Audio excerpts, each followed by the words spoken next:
to the Red Dead Redemption 2 Epilogue's life story analysis with me, Skye Blacke. If you're watching on YouTube or watching through the VOD, just want to say how much I appreciate you for being here. And of course, if you're watching live, really like that you're here. Throw some thoughts in the chat throughout the game or just lurking. Just nice to have you guys here. Now we left off here with John Marston. And for those of you who do not know me, I'm kind of slingshotting between topics here. My name is Skye Blacke. I am a professional filmmaker and I'm a writer. And I have a degree in English and film, and I use those degrees to analyze video games from a more narrative, storytelling perspective so we can better appreciate the art that we all enjoy. Let's see where John left us, what we did last time. John, pull out your journal, buddy boy. There we go.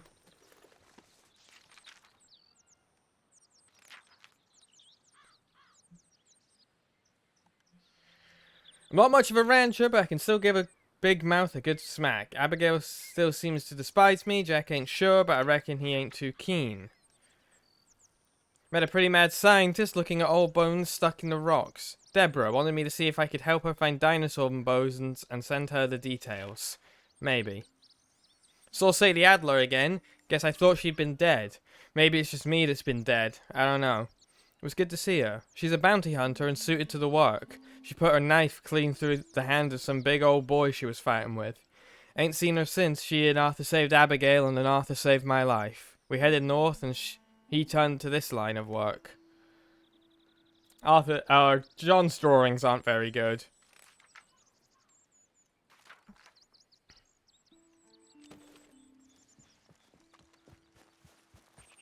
John is not the artist that Arthur was.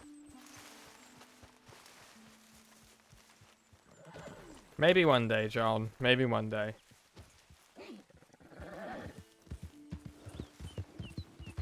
But yeah, apparently, as we discovered last time, not on the VOD, it actually played after I ended the recording. If you hang around the old camp locations, you can hear conversations from the earlier chapters. Which is a really nice little detail. Now, I believe we're heading into Blackwater because we need to talk to the bank. Puppy.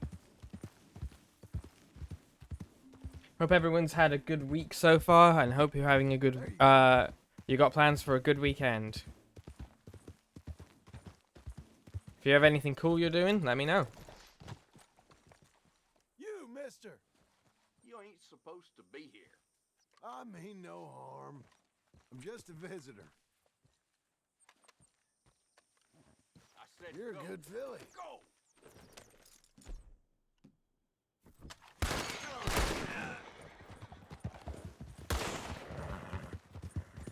I didn't kill him, I just shot him in the neck and his horse ran away. That gives me the moral high ground. That is the literal high ground. Fuck, fuck, fuck. Fuck, fuck, fuck. Alright, let's hope I don't get hit by a train. What way does the train come on this route? It comes this way. Yeah, it comes towards me.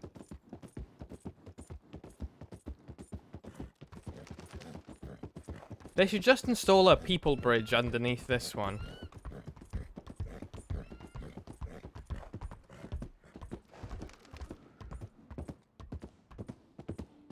You can just use the same infrastructure.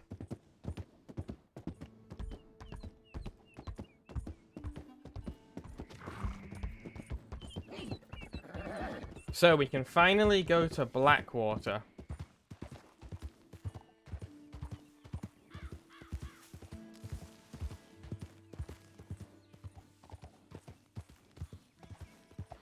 City of finer living.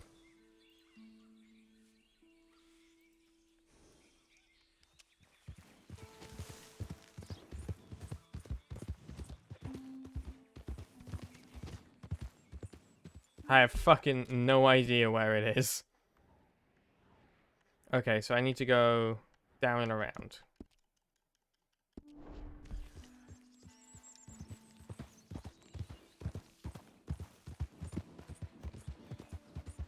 I tell you what, having learnt that I can just record these VODs straight through OBS rather than having to download them has made my life so much easier. The file size is so much smaller, and I can just, rather than having to wait an hour to download the VOD and then upload, taking another hour. What the fuck was that noise? Then the upload taking another hour. It's like more than half the time it takes me to work on VODs. Which actually means I can just cut, you know, I can upload it like I did last night. I can upload a VOD the same day the video came out.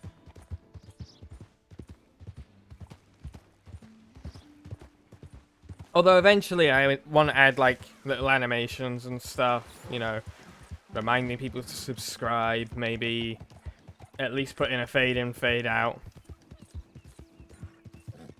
But I'm just one person and my fucking Adobe subscription is up in a month. I just realized. So that's gonna be fun.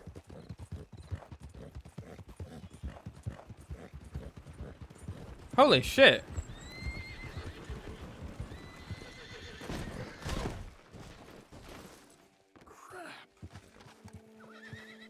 What happened?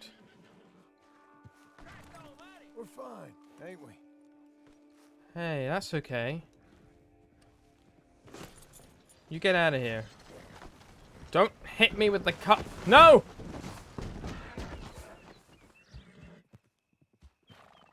Okay, it's fine. If you want to try out the new exclamation mark clip feature, that might be a good place to do it.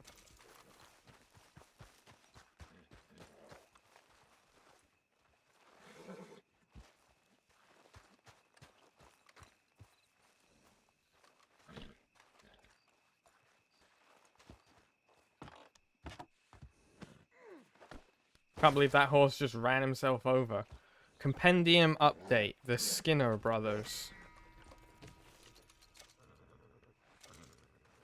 Wait a minute, I know you. And I shall help thee. You're the blind guy. Help a blind man. Hey, buddy. Go.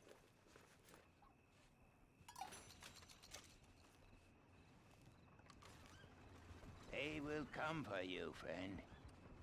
When they do, you will not have a choice. But you have lived better than most. Okay. I guess I'll bear that in mind. That's literally foreshadowing the plot of the first Red Dead game. For those of you who do not know the plot of the first Red Dead game, John is tasked by the Pinkertons to hunt down what remains of the Van der Linde gang. That's all I'll say. Well, he's forced by the Pinkertons to hunt down the remains of the Van der Linde gang.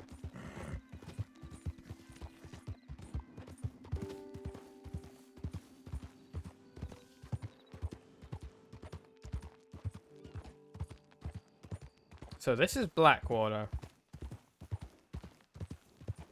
Fun to be back.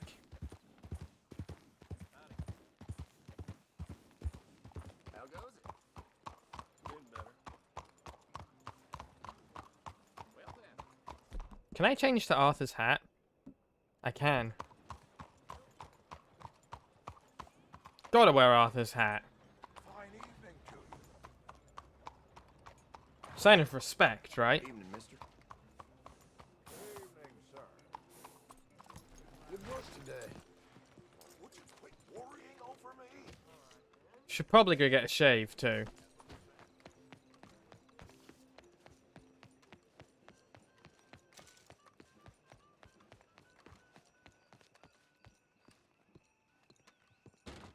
Welcome. Please. I like that this barber stays open 24 hours apparently.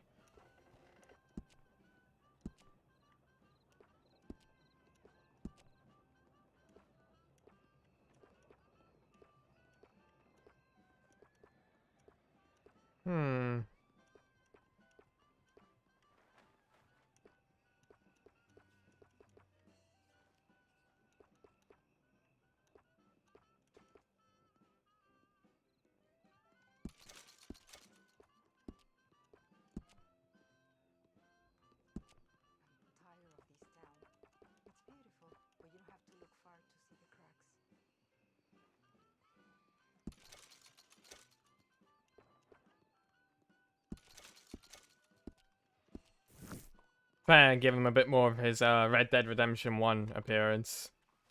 You can kind of see, though, that he's very clearly just John's model overlaid on Arthur.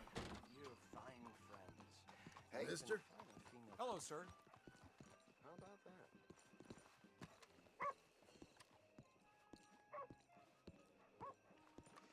Well, the bank's not going to be open for another couple of hours, so...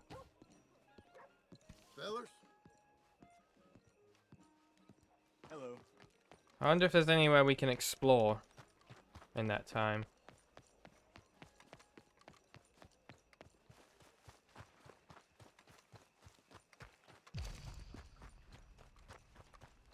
What can I do for you? You know the one who robbed the store?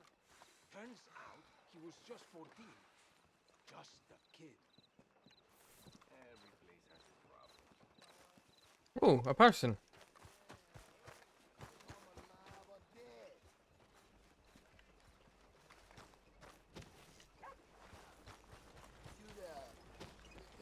Help me out. Anything. There you go, buddy. Don't use this for liquor, all right? Use it for whatever you want. I don't give a shit. You gotta need some. We should break that preconceived notion. Mister, I'm gonna die all alone with nothing to show for it. Like, if he wants to... Save my good looks. If he wants to, you know, spend his money on the one vice that maybe gives him a bit of pleasure right now, then, you know, we shouldn't exactly hold that against him. Obviously, there's, you know, if the reason that he is struggling like this is due to being unable to maybe break addiction, then we should provide help for him. Sorry, man. Sorry. But Can't be messing with folks like that.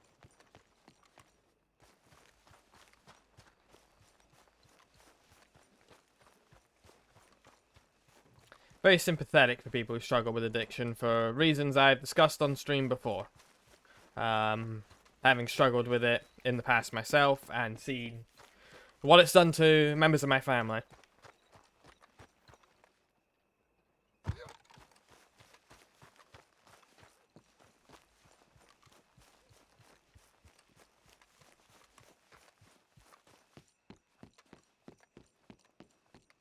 I haven't smoked in a year and a half now, since I started again, which I'm very happy about. And I have no intention to start again either.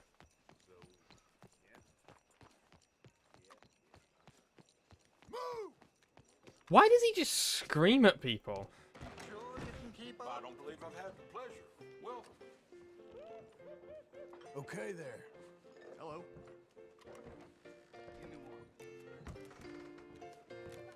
Poker shows a man's character. Howdy, mister. Unlucky for you. Hello there.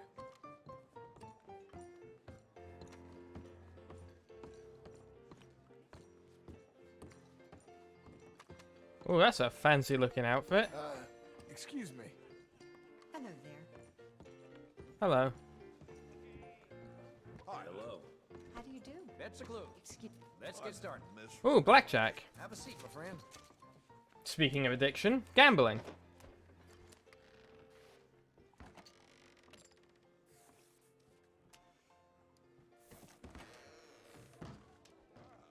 Let's get all bets down. $1. Betting is over. Oh, we played all the mini games. 20. High noon. 12. Hit. I'll take a card. Sweet 16. Card, Hit. please. Over Damn. 21. That's Damn. That's unfortunate. 17 there. Ain't so bad. At least someone won. Bets in, folks. Okay. There was some news going on Twitch recently about gambling streams. What's the dealer's cars? It's got a 20. I'm gonna stand. 20. No.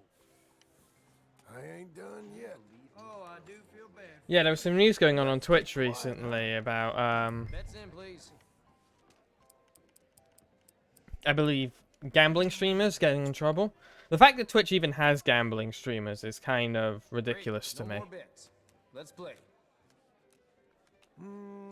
Got a 14. Oh, I'm definitely gonna do a hit. 12. Yep. Card. That there's 20. Stand. All right, 14. We got a 15. Got too many.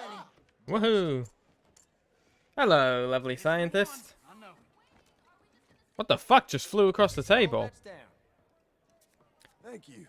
Really. See you again soon. I think maybe he could do with a smidgen more hair on him. Hello. Glad to see you got the modem back online, lovely scientist. I beg your pardon. Hello, everyone. Funny how a hand can play out. Alright, let's just go skip the day. Hey! Move it! John, why are you so aggressive, buddy? The landowning classes.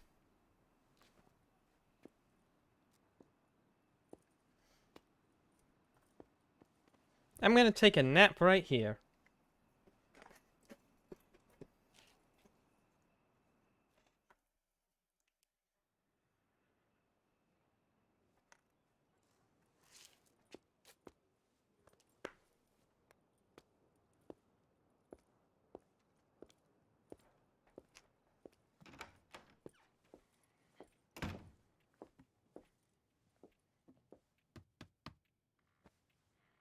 Can I help you?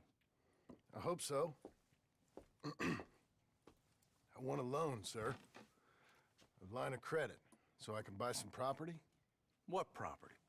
An old ranch, Beecher's Hope. Oh, that old dump? I know it ain't much, but I ain't much of a farmer either. But I will get there. That is a very unusual way of asking for a loan. Mr. Marston. Marston. Only folk around here call me Milton. It's kind of a joke, I guess. A joke, huh? Which folk? Mr. Geddes? I work for him. He said that you could help me out. I mean, if you can. So old David Geddes told you I'm the kind of man to loan a man with two names money so he can buy a rundown farm on account of his lack of farming skills, huh? Don't sound too promising when you put it like that. Well, how would you put it? Sorry to waste your time, sir. Oh, sit down. I'm sure we can figure something out. Now, of course, we'll be expecting you to make regular payments, and given a lack of much evidence you got any means of repaying, the terms won't be too great. But if my cousin vouches for you, it'll be okay with the bank. Really? Absolutely. Thank you. Now, of course, we'll be expecting our money back regular as clockwork until the debt's settled. Otherwise, the farm reverts to the bank, no matter how much you paid. I understand. All right. Well, why don't you go check out the land while I fix the contracts and talk to Mr. Geddes. Oh, I heard there's squatters up there. We've been having so many problems recently, they'll need clearing on. Sure. Well, come back when you're done and we'll fix up the paperwork.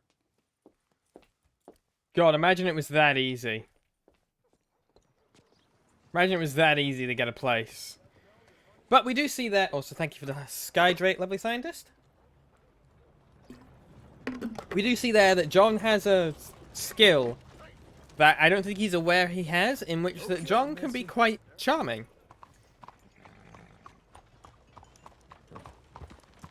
He can be quite charming and he can be quite persuasive, and I don't think he's aware that he can do that.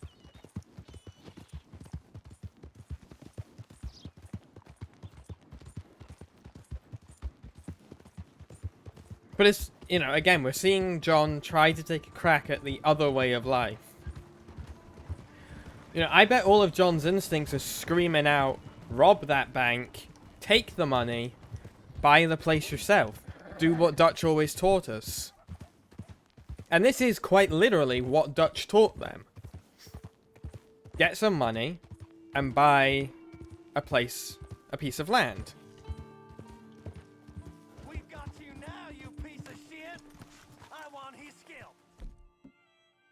Okay. Get him! Gonna use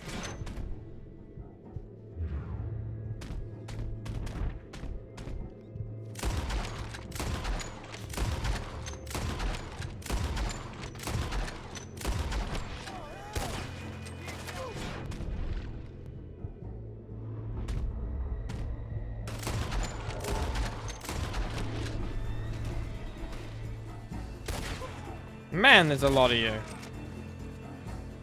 As I was saying. And this is what Arthur means by how John made it, because he is doing... I know, right? He is doing what Dutch wanted for the gang. But he's doing it the civilized kind of way.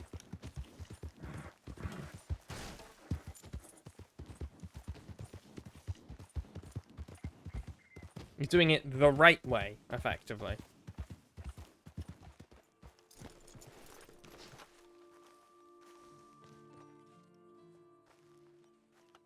You've been a good girl, haven't you, That's a girl. Rachel?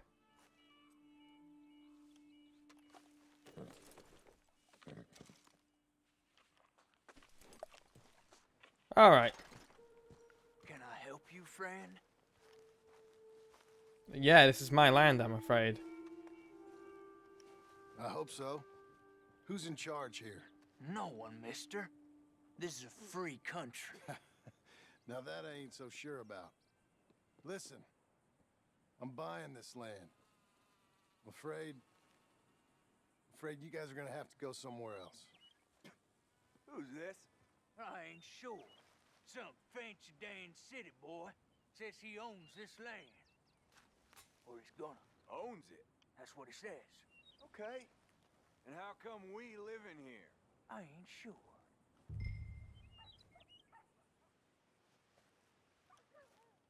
Look. Take some money. Go try and find somewhere else to stay. You for real, friend? Sure, take it. You're a real gentleman. Okay, boys, let's go celebrate. Thanks, mister. There's our farm.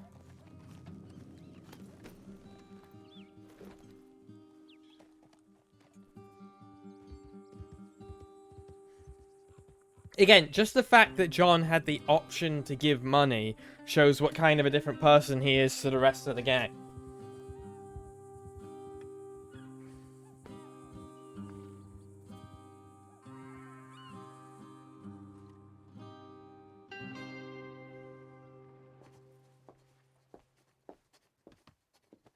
Ah, it's you, the man with 2 names and no past. Come on in. How'd you make out? Well, let's just say there are no more squatters. Okay. Well, I got your paperwork ready. Now, you sure about buying this place? It's really run down, and the price isn't too great. I think it would mean a lot for my wife. At least mean I was listening to her. Okay. Well, sign here and here.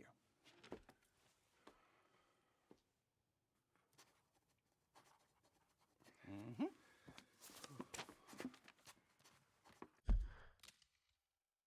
Again, let's not overestimate the fact that a big part of what's going to get John this deal is the fact that he can write.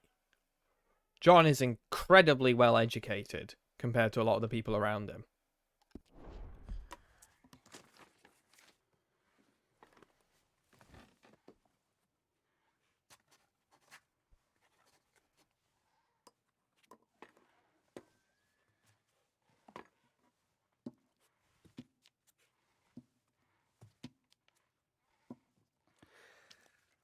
Now we own you, Mr. Marston, and we own Mr. Milton too, and we own your property. But you can buy your freedom each week. Eventually, you will be a homeowner. I understand. Congratulations, you are now a real American, indebted and owned by the bank. I'm joking. They own me. They just own your property. Now, you can also use this line of credit for any home improvements you need to make, of course. I can? Sure. Be good, Mr. Marston. Welcome to home ownership. It's a beautiful thing. Let your wife know what to complain about. Just joking.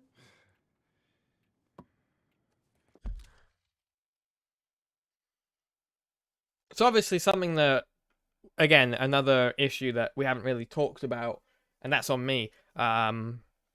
We've talked about, you know, the rampant racism that's been thrown throughout this story. We've talked a bit about the homophobia that was experienced with Bill. We haven't really spoken about the rampant misogyny, which is very present in this story. And, you know, it's one of the cases where it's like, well, you know, it's because of the times. But the onus to call this stuff out is not only on me as the streamer, but it's also on the characters of John and Arthur. You know?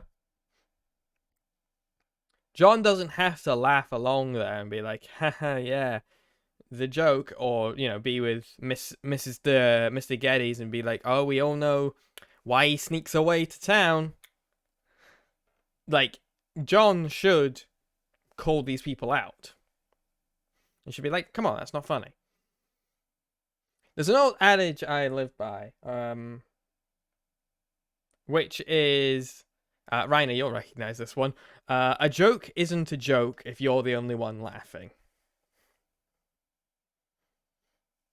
Then you're just bullying.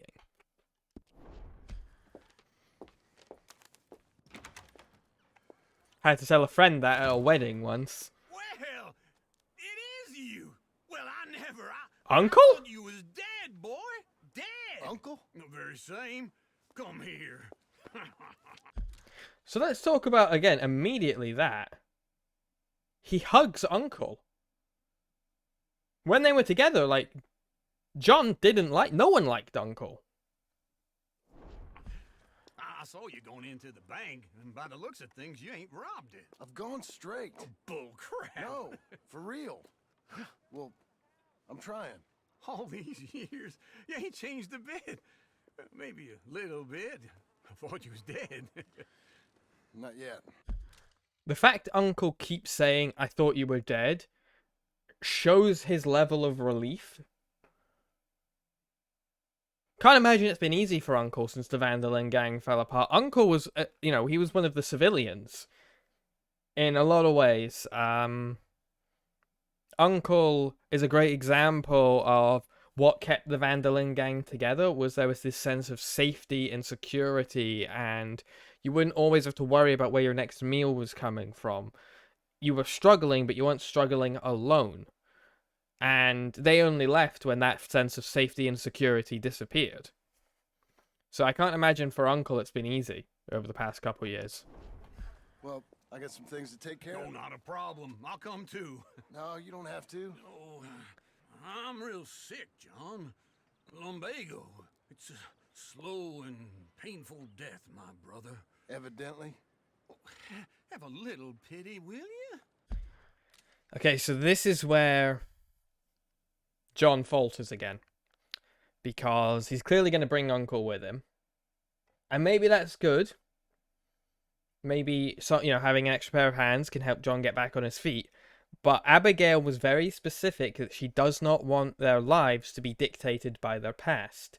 And by not setting that boundary and not enforcing that boundary to keep Uncle away from them, John is letting his future continue to be dictated by his past.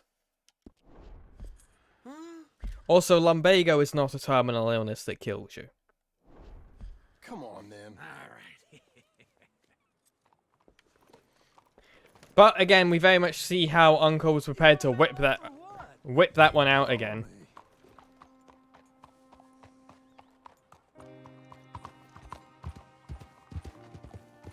But, and there's another thing that probably makes one of the reasons John said this is Uncle said a very particular word in that. It wasn't the I thought you were dead. It wasn't the fake terminal illness that he has. It wasn't the request for pity. He called John brother. Obviously, the last person that John called brother was Arthur. John hasn't had that. He hasn't had that brotherhood, that family connection that he has with the Vanderlanes for 7-8 years now. And that probably subconsciously tugged on something where he was like, yeah, okay. And we've seen how he's willing to go to Sadie and he's willing to bring Uncle. John misses, maybe not the life he led, but he misses the people that he led it with. Where are we headed? West! West? Oh, ain't you a man of few words? I can see we're headed west.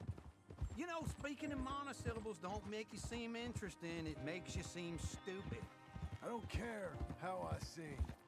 Well, now where west are we headed, you damn grunting fool?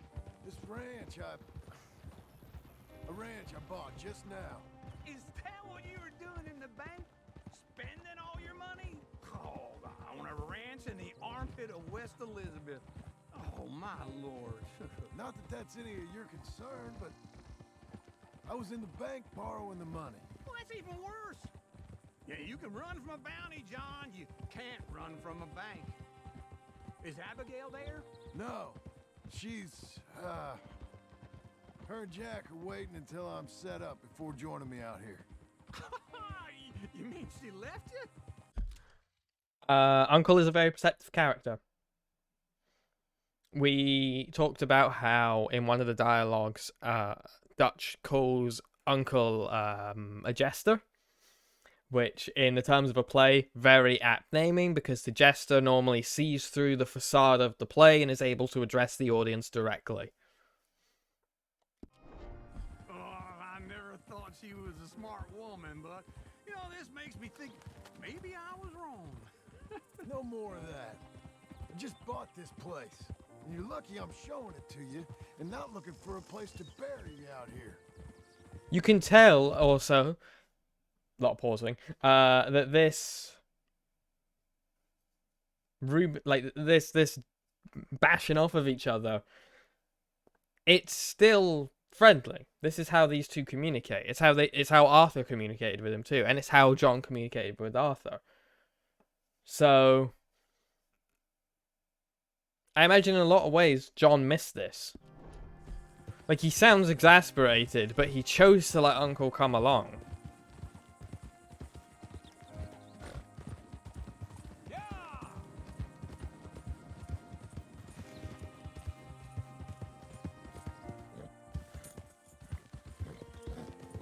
Again, all about choices.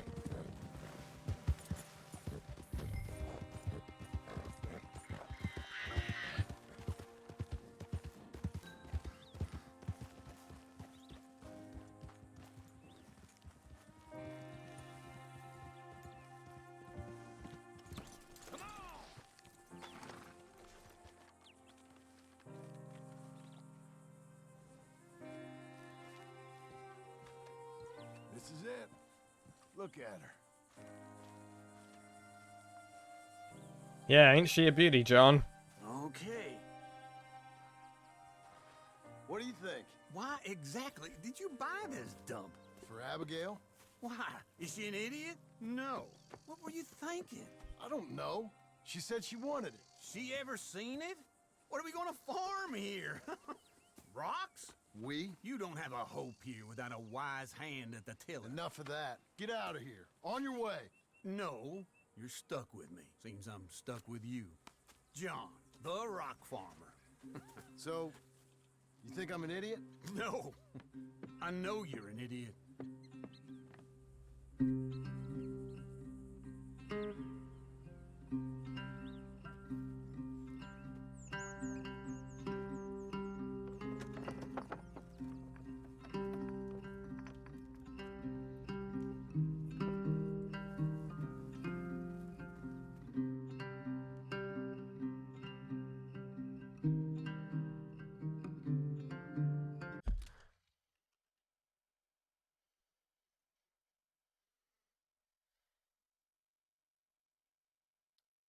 John is at a stage in his life where he still needs someone to guide him. So Uncle staying around might not entirely be a bad decision. For John, he has lived his entire life, from the age of 12 to the age of however old he was 8 years ago, being told specifically what to do in a hierarchical structure. He didn't have a lot of agency as an individual, and that's, as a result, has led him to remove agency from himself. But you can't just get agency overnight, even through if it's been 7-8 years. John still clearly struggles with understanding the right thing to do. So having someone like Uncle around could be very beneficial to John, because it gives him someone to talk to, and it gives him someone that he can ignore if he wants, but he at least has someone else to bounce thoughts off.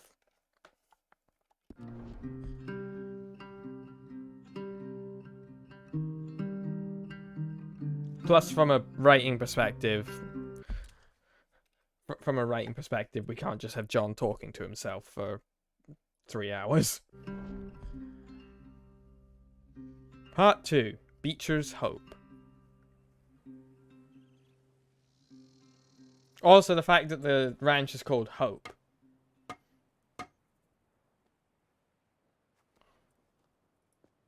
I just shaved. Bank loan received. Alright. Well, he's put those skills he learnt to good use, at least.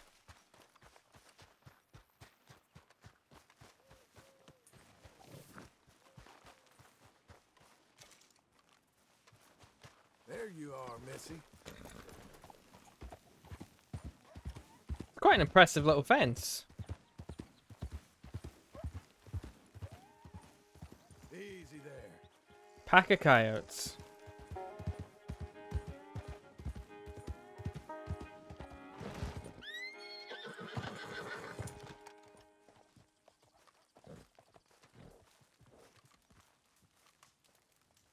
Where's Uncle? And he's asleep. Working hard? Bare knuckle It's a friendships. lumbago. Now, if I overdo it, I'll get a relapse. It's very serious. Get up or get out. You can be so testy. What is it? Constipation? Guess you're my proof I'll never quite outrun my sins. You got so...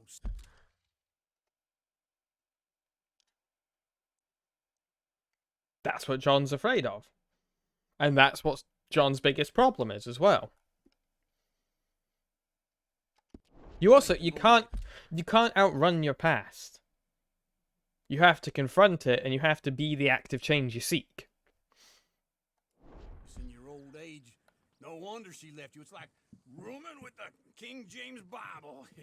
Get up! Ow! I'm getting up. Oh, no, wait, what did I have to tell you? I went into town. I got a little drunk. Oh, shit! Well, we gotta go. We gotta go to Saint Denis.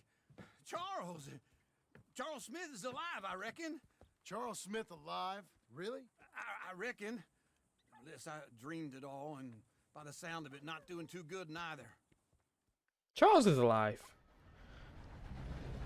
But that was always the Van der Linde gang's problem as well, is that they were trying to outrun their past. They weren't standing and confronting it. The only person who stood and confront their past was Arthur. Hence why his final writing song was called May I Stand Unshaken.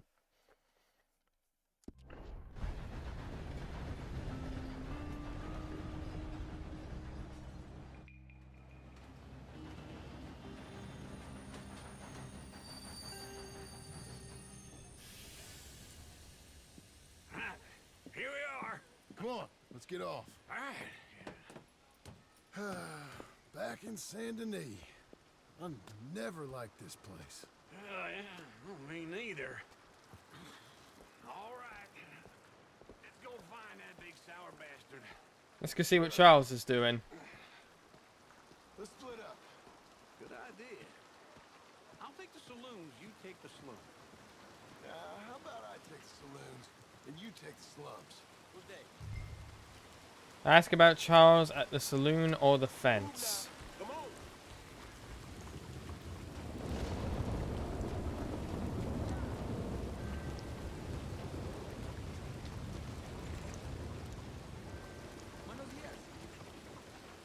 Buenos dias.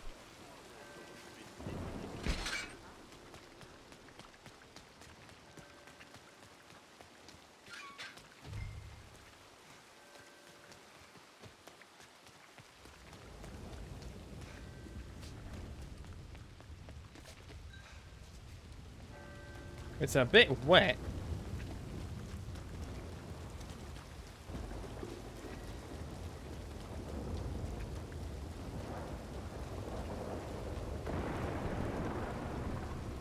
You know, just a tad wet.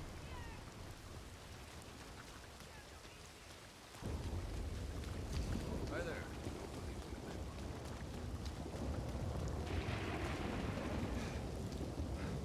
Pawnbrokers.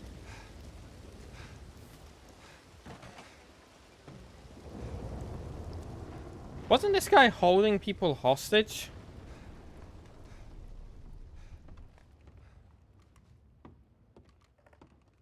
Yeah, there's like a door or something behind here, isn't there?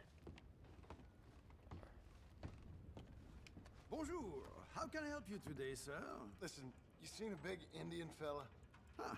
Indian? Yeah, a boxer. No. Sorry, mister. No. Actually, yes. I think he's fighting, I believe. Fighting out behind Saint Saturnin. Thank you. Thanks a lot. No problem.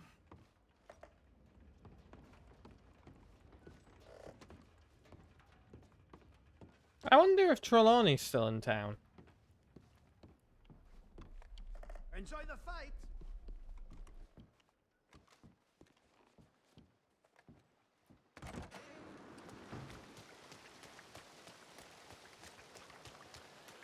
I wonder if the fact that it's raining means anything. Considering Charles left with rains full. I'm probably looking too far into that, but... funny coincidence.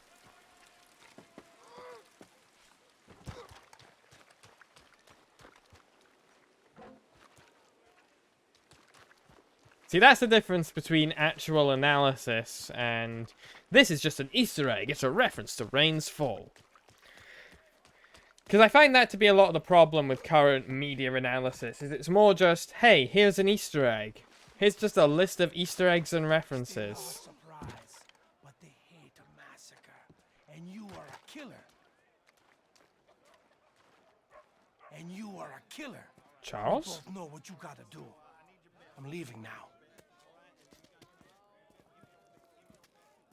He don't know the half of it. John, you're... I'm alive. So are you. So's he. That's Uncle? What are you doing? I don't know. I'm alive. Uncle thought maybe you was in some sort of trouble. Kind of. Just... I don't know. I'm throwing fights for a few dollars. Throwing fights? Sure. And you like that? Of course not. So... let me go place a bet. Come on. Man, I thought you were dead. Sure. Abigail's still alive too, only she left me. Excuse me. I'd like to place a bet. On who? On myself, to win. Lone Wolf. How much? All of this. Okay. Funny thing, I pegged you for the favorite, but the odds just got real good. What about you, sir? A little wager on the wolf here? Real redskin brave. Sure, I'm a fan of the wolf. Give me a bet on him. We gotta support our friend.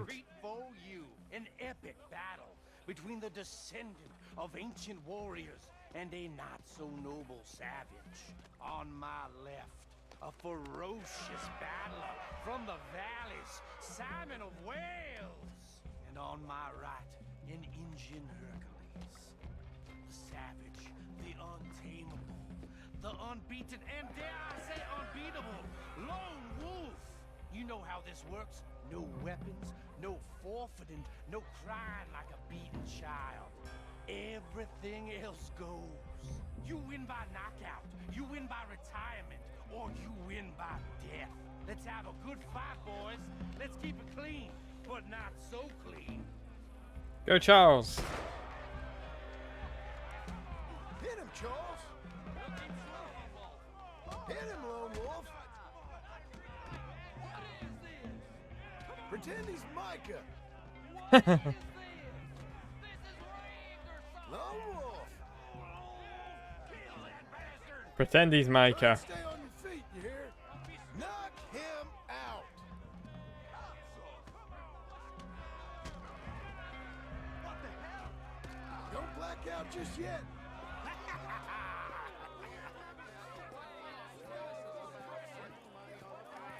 Come on, Lone Wolf. Gotta get you the hell out of here.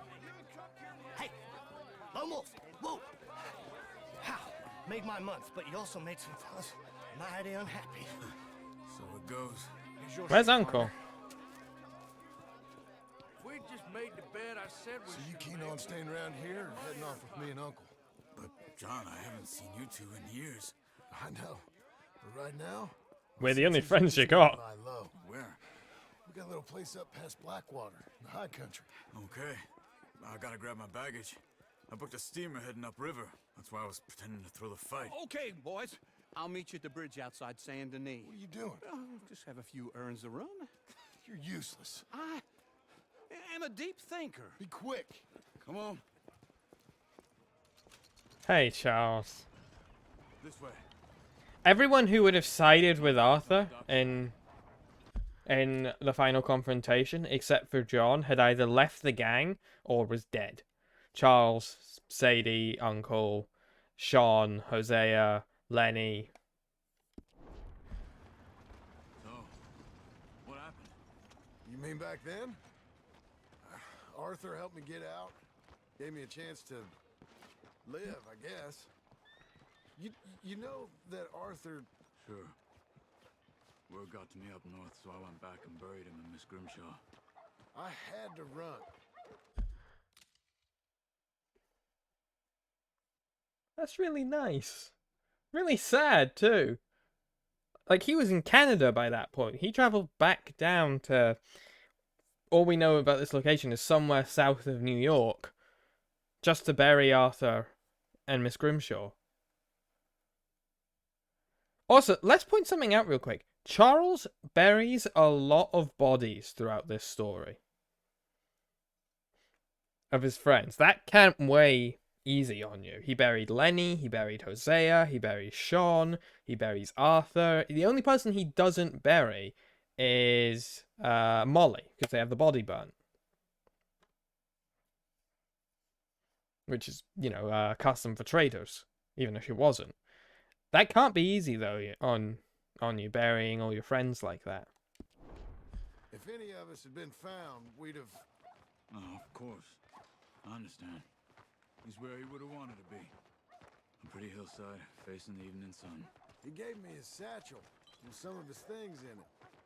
Remember that journal he always drew in? I got it.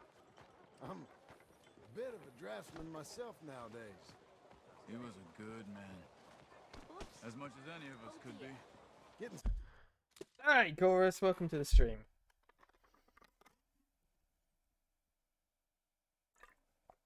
Anyway, chat, just since there's a few more of you trickling in, there's a new feature on this stream. Rather than having to exit and use the clipping interface, which I know some of you don't have access to or struggle with, you can just write !clip and it will capture the last 30 seconds in a clip. And if you want to give it a name or a funny title, you can go and edit that later. Sick like that has to rattle a fella. Rattle him or give him some kind of understanding. Charles gets Arthur. Really all about. Yeah? Charles is very insightful. Anyway, I heard all you were dead. Or I might have come looking.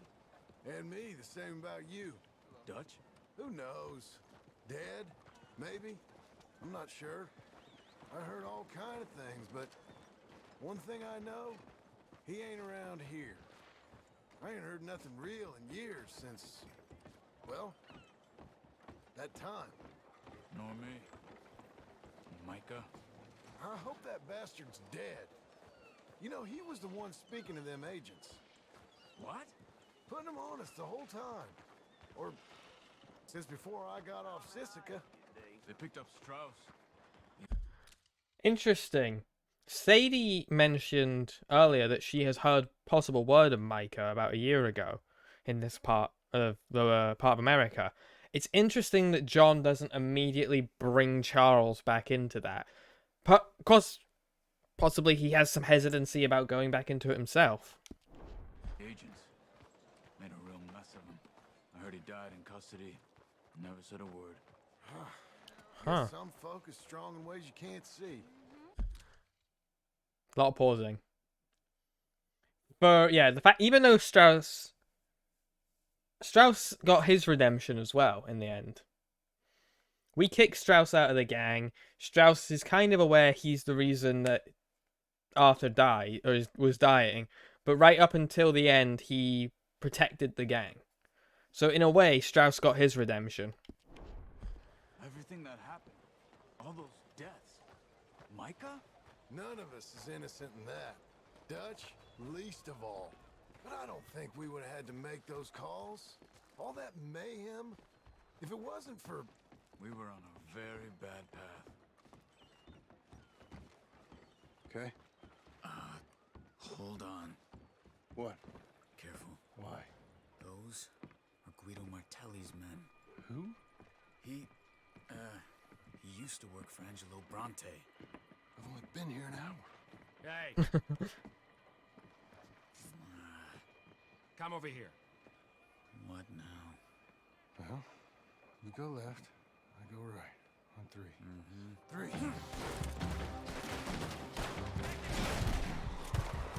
You couldn't have thrown that fight! It's never just one fight. Evidently! What are those guns they have? Let's go. There's a wagon up there. I'll get my bag. Okay. Pistol. Huh. I guess that's John discovering pistols.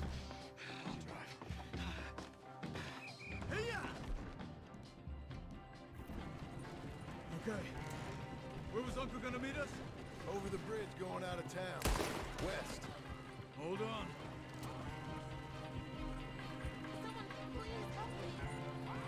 You see any law? Not yet. Keep your eye out. Saint Denis ain't short on police. I remember. Remember that. Only too well. Anyone? Good so far. Further we get from those gunshots, better chance we have. Of denying it, at least. No, we can't get caught. Martelli has the police chief in his pocket. If they take us in, we won't get out of the interview room. I don't want to get in a shootout over this. That's not the man I try to be anymore. No, I don't want that either. You see anything? No. I think we're clear. If I ever want to go back, remind me that I hate Saint Denis. Guido Martelli will happily remind you of that. Give me some simple folk and wide open spaces. Speaking of simple, Let's not be ableist, John. You boys been off getting up to no good? kind of, been getting shot at. Well, they weren't very good shots. Come on. I like Uncle. I don't know what everyone else thinks, but I like Come Uncle. on, let's head for home.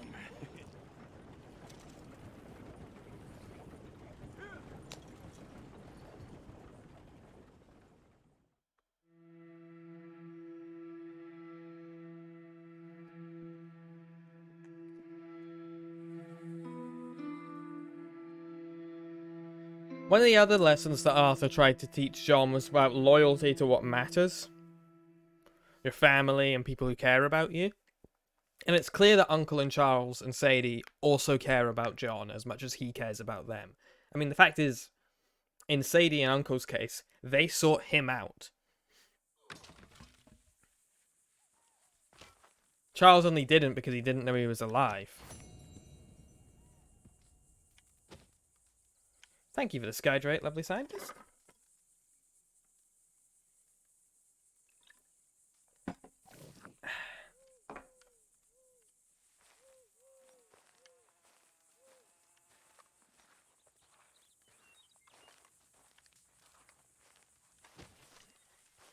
Now, I believe we actually have some things to go and investigate. Some non-mission things. One's in Rhodes. And the other is in... just outside of Saint Denis.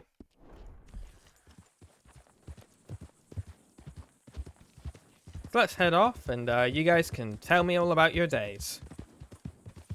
What's everyone watching at the moment? What's your show or movie of choice?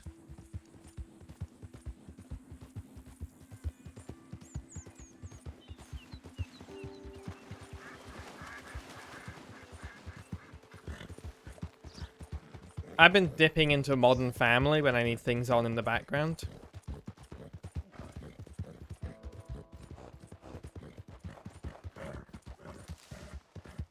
I wonder if, for my generation, Modern Family is going to be our Friends.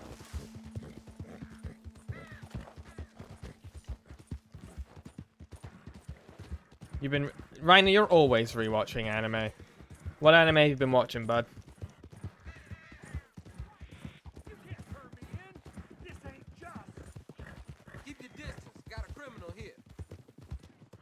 Water is wet, the sky is black, Rainer's been watching anime. I'm just saying.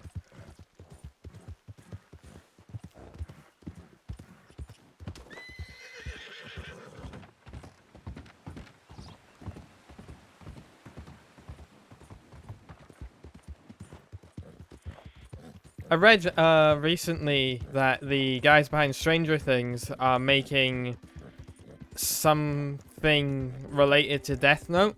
I think it's a live action series, but I'm not sure.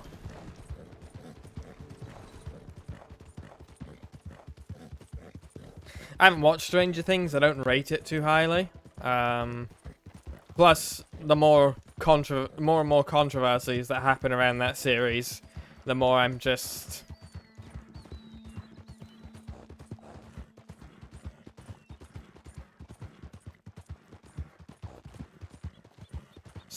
Seraph of the End, Full Metal Alchemist, and Bleach. Oh, you were big on your Bleach growing up. I remember that.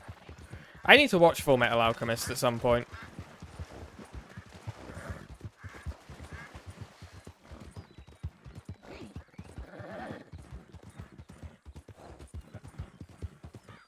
I've been rewatching bits of Yu-Gi-Oh! Because of yesterday's news.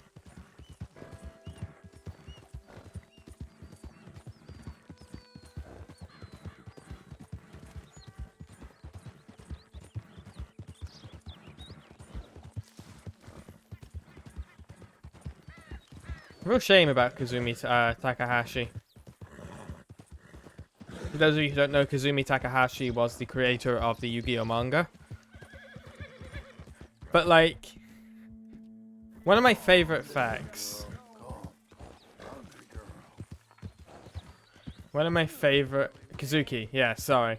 It's been a day. One of my favorite things is Kazuki Takahashi accidentally made the greatest card game of all time. Like, Yu-Gi-Oh! Was originally about a boy who got possessed by a spirit, an evil spirit who liked to play torture games on people. But then when that was rejected, he invented the concept of duel monsters for that world and accidentally created the best-selling card game of all time. With something like 25.14 billion cards sold.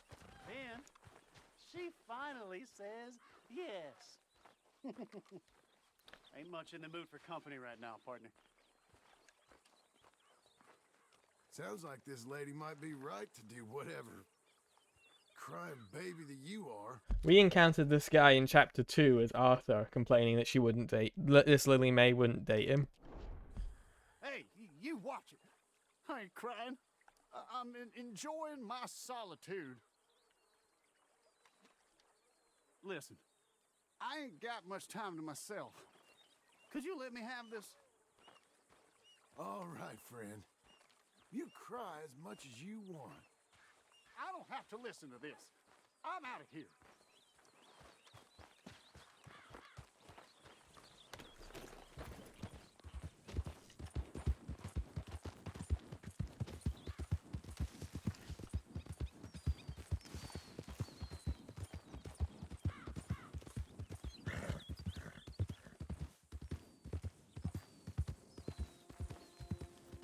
Anyway. If you want a manga that merges like companionship, a fun art style, games, and mythology together, Yu-Gi-Oh! Yu-Gi-Oh! Is fantastic. Even the 4Kids dub isn't horrible. Like, it's pretty good. You know an anime's good when the 4Kids dub is still great.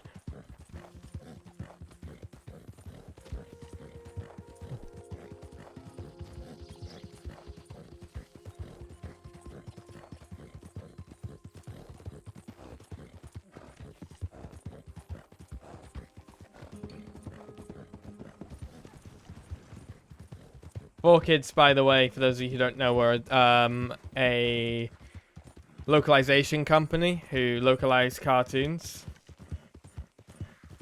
or localized anime, and did a lot of things like, you know, removing darker elements and censoring stuff in quite ridiculous and often cheap ways. Hey, listen, the 4Kids dub of Yu-Gi-Oh! Is great. Like, it's a good show.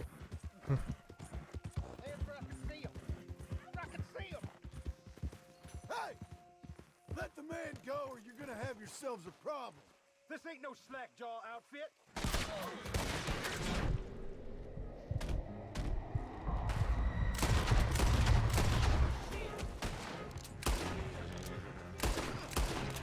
I cannot believe the Lemoyne Raiders are still a thing.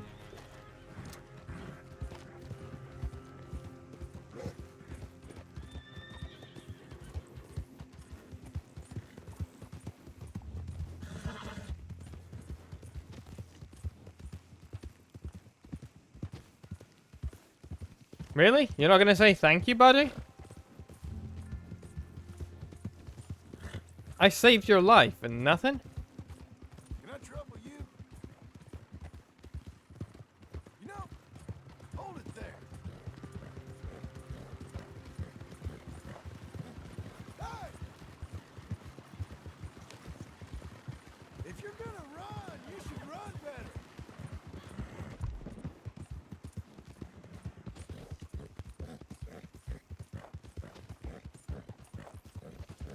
I don't know if the story organically brings us here, but I wanted to check this out because I think people are going to be quite happy with what I've discovered.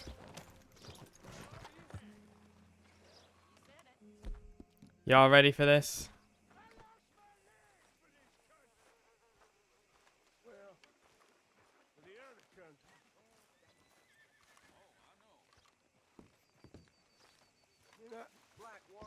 I fought for something. It turned out wasn't the right thing, but that ain't no never mind.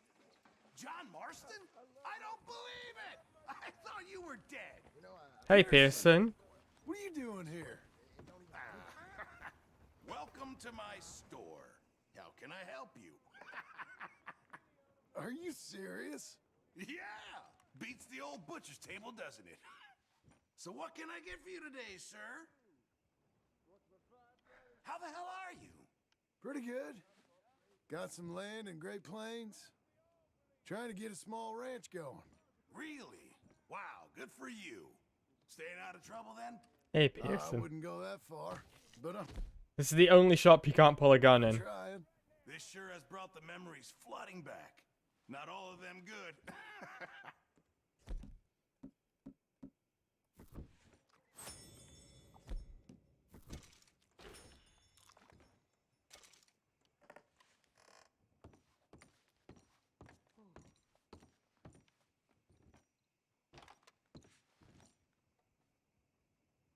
Aww. Abigail, Baby Jack, Along the shelves. Dutch. That first. You could use a grooming too, so got some of that stuff over there by the counter. There's Arthur. John, I think that might be Bill. Pearson and Hosea.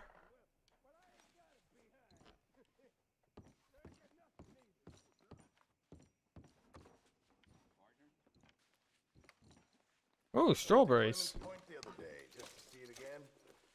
Brought it all flooding back. Yep.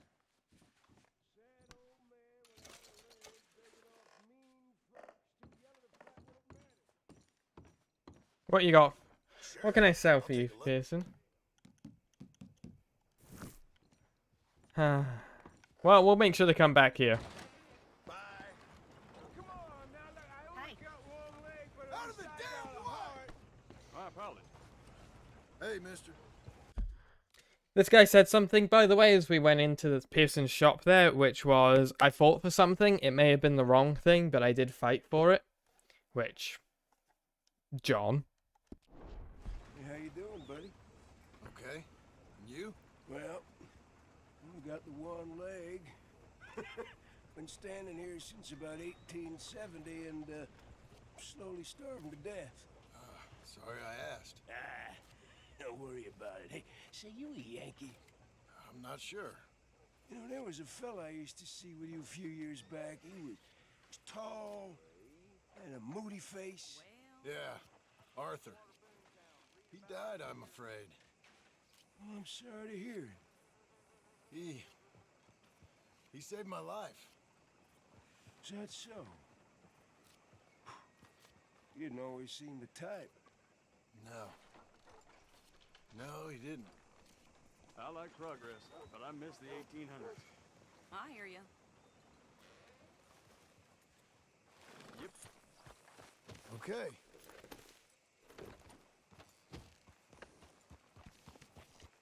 Okay, well, we're not far from, there's a stranger mission there. We'll go to the stranger mission, then we'll head to Clement's Points and see if we can hear any from the gang.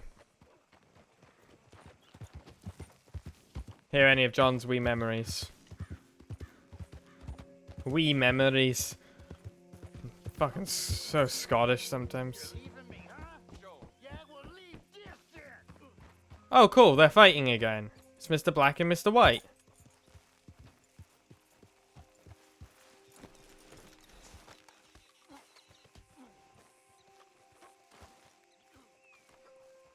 They got in jail again? What are you fools up to? It's Mr. Black's fault. His fault, the darky white. Well, I don't know why they call him that. Look at him. Don't you start now. I'll knock the color clean off you. Come on. And I'll tar you, you lily-livered... Enough! Say, you two fools look like you've just run off from a I think we've done this mission already. It must just not have saved. chain gang. Yeah, what of it? What are you doing? Starving. They got bounty posters for us all over town. We have done this before. Get supplies. Say, mister, maybe you can do us fools a favor. We ain't bad guys at all. He's okay, even for a darky. Shut it, you pasty-faced streak of piss! Yeah, I had up to here with you. Enough! I'll do you a goddamn favor. Don't you start up again. Just shut up. You shut up. Yeah, we've done this mission before. It didn't save, evidently. But that doesn't make sense, because we've done, we did the mission after that one, where they poisoned themselves. And you have to give them an antidote. Unless the game is seriously implying that the exact same interaction happens again 8 years later. Hello.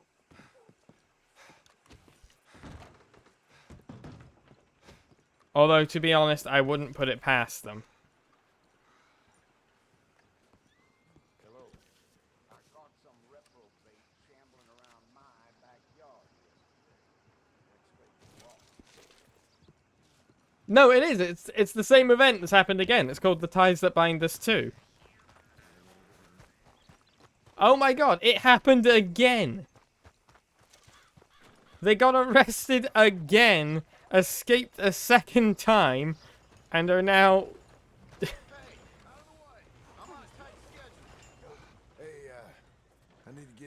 poster behind you? We move a little? I will not. Deputy put up plenty. Go get one of those. Hey! Move! I need that poster. Oh, I'll move, all right. How's this for moving?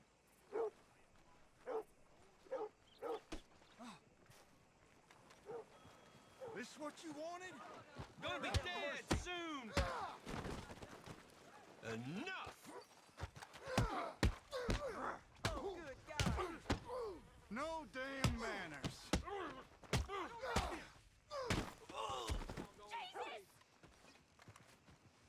My hat.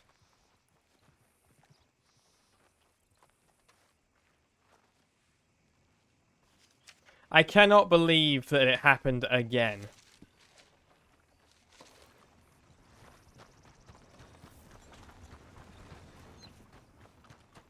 They ain't as bad as you made out there. Bad, they worse than worse. You always was one for gossip. Jethro Minglethorpe. Gossip, gossip, gossip. But as usual, you're spreading lies. Lies? Every fool knows the charges were trumped Why, up. hello there, sir. But the darky killed a white man.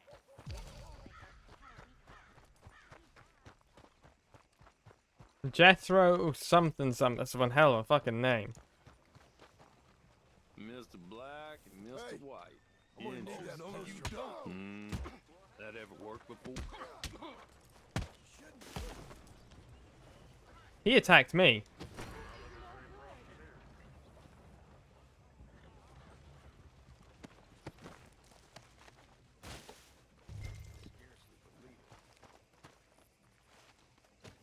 I'm actually morally in the clear here.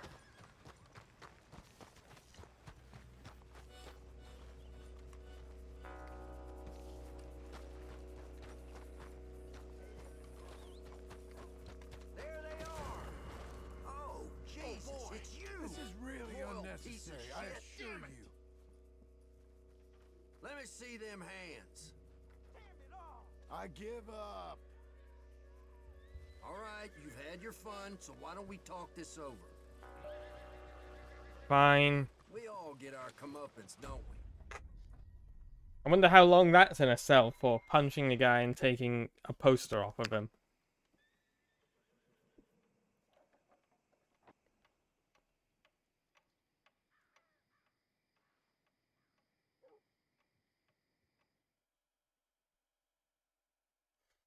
What do you think the length of punishment is for that one?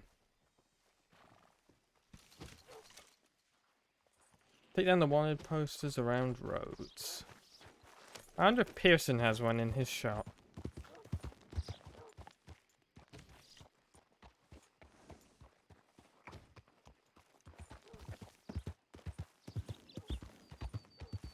Would the church maybe have one?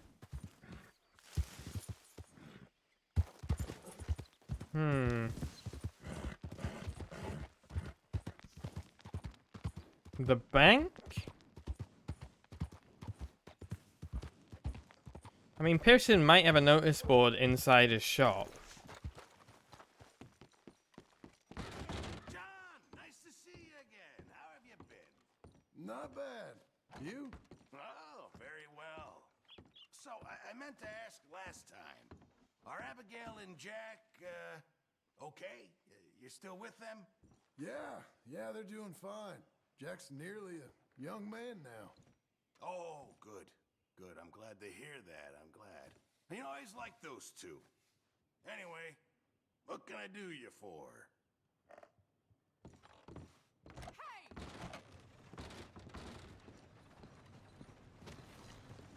Someone was having a fuss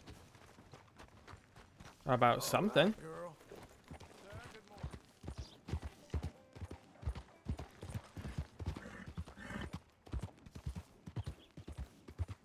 Okay, if I were the last poster, it's there.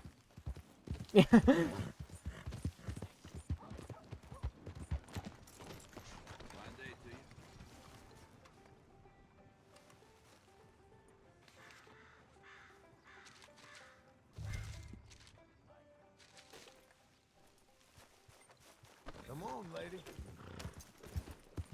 Lady's a good name for a horse.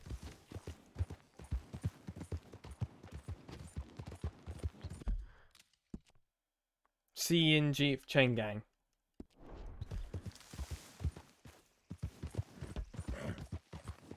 What would you name a horse, chat?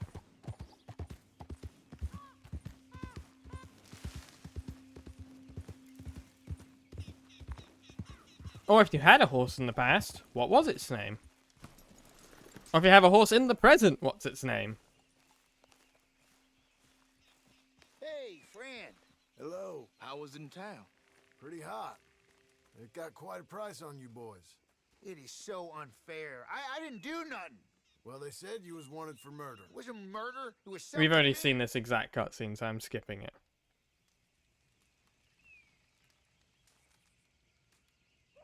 Ain't no business of mine. Here's the posters. Thanks, partner. That's that, then.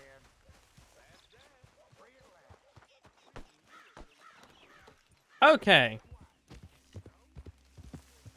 Let's head over to Clement's Point and see if we can have a wee listen to the gang.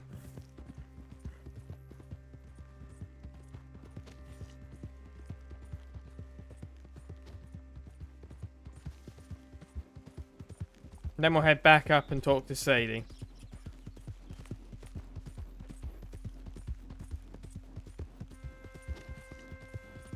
Or Uncle.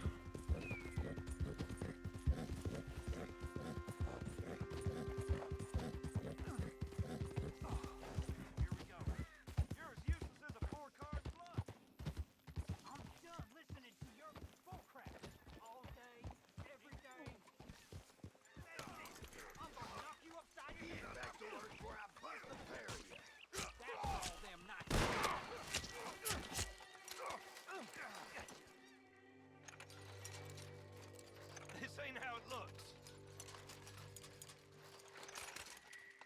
I can't believe that worked. Yeah, well, we don't got time to celebrate. Come on. So, what's your plan anyway? Plan? I'm Plan not to just a get caught. witness. Now shut up. Hurry up. We're just a witness.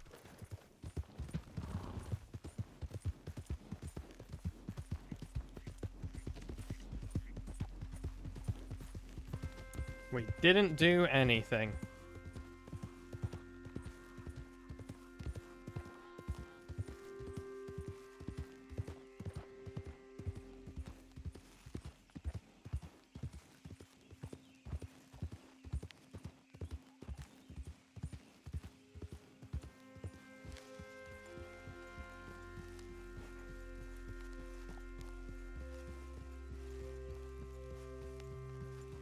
No, yeah, there's actually somewhere else we need to go near Saint Denis, I just remembered. And then we can head back to Uncle and Sadie. Guess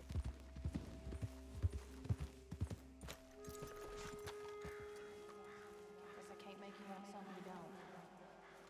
It ain't like that. Life ain't that simple.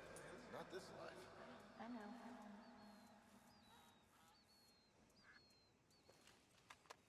It's a really nice feature, I think. That John can go to these places and hear these kind of ghosts from the past. Right, there's something in La Grasse that we are looking for. We've been there once before. I think it's here. There's a cabin with a bunch of strange paintings in them. Apparently, it's an end of game thing rather than a thing you can discover as Arthur. So, since we're in the end of game, let's go there.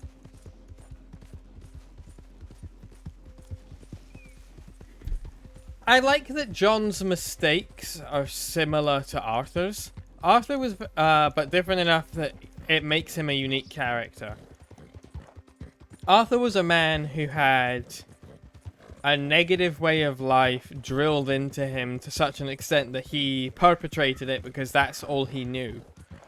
And that's how he defined his self-worth. Throughout the entire game, multiple times we heard Arthur talk about how he was a bad man who does bad things. And then to reinforce that, he would go and do bad things and deny people's opinions of him.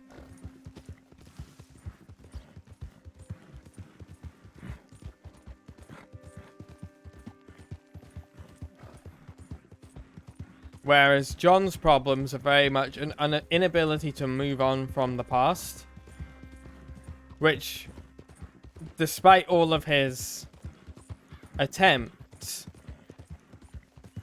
is ultimately his inability to live up to Arthur's dream.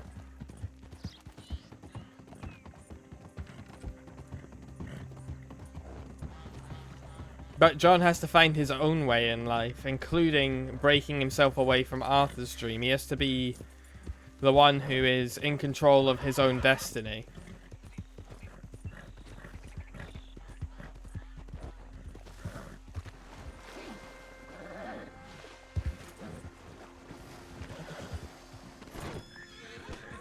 No, Rachel, stop it! Ow. Rachel's got nothing on Nightingale.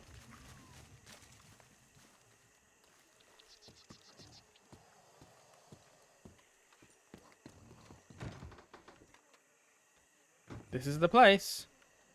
Yeah, that painting's more done.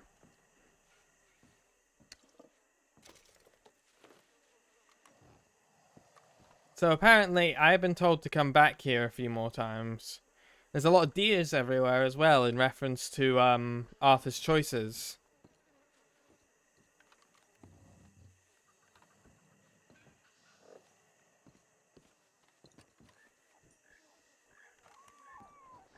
The water is black with venom, deer. Yeah, apparently all of this art is reference to Arthur's journey somehow.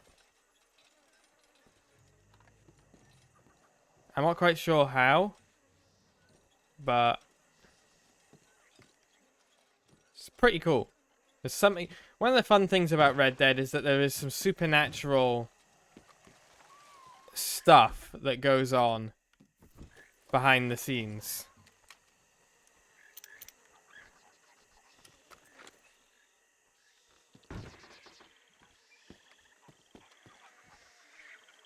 It's just realistic enough that it can have that little air of mystery and wonder about it.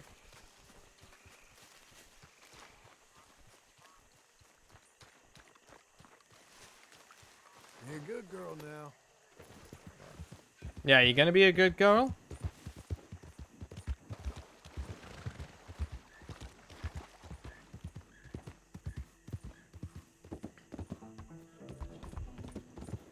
Sometimes I'm happy I'm not a bigger streamer and people aren't clipping me saying stuff like good girl and good boy out of context.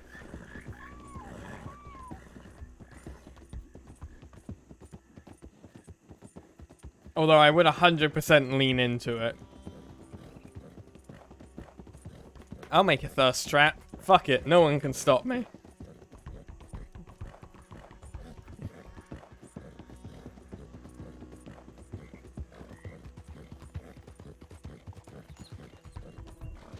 Alright, back on our trail.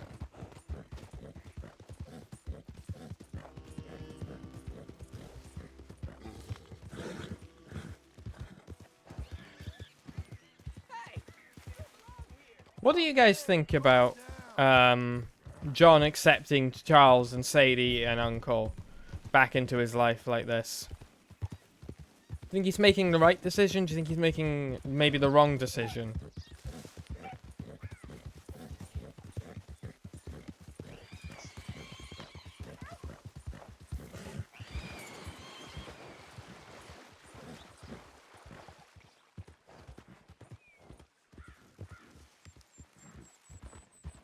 Yeah! I think he just can't let go of the past. I think there's definitely some of that involved with it, yeah.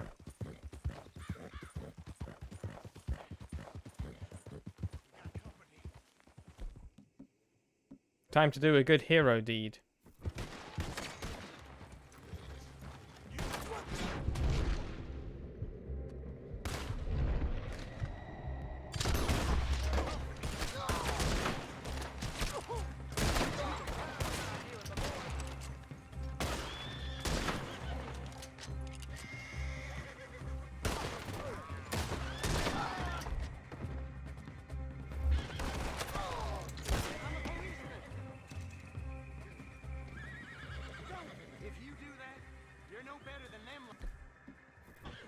I'm just kidding with you. There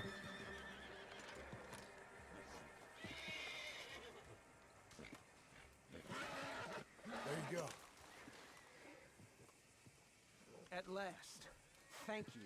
Get out of here before any more of them come along. Okay.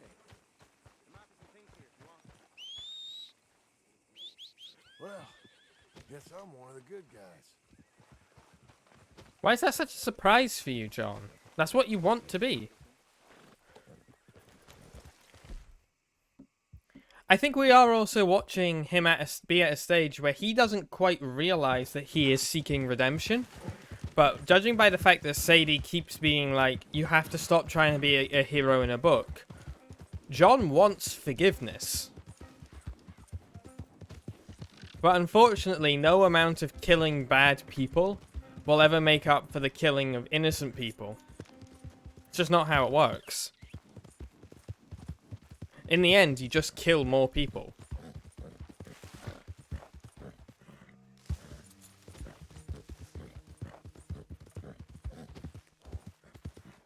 I ain't looking to share with you. Get your own pitch. Get out of my sight. Okay. Not from me. I ain't dealing with the owner when he comes looking. But I am the owner. Don't I own this horse?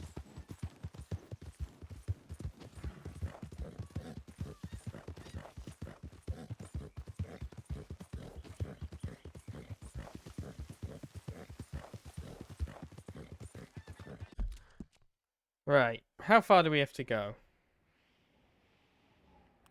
Quite a ways away.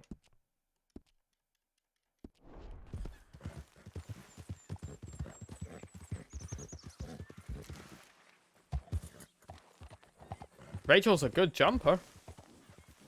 Is it Rachel or Rachel? It's probably Rachel.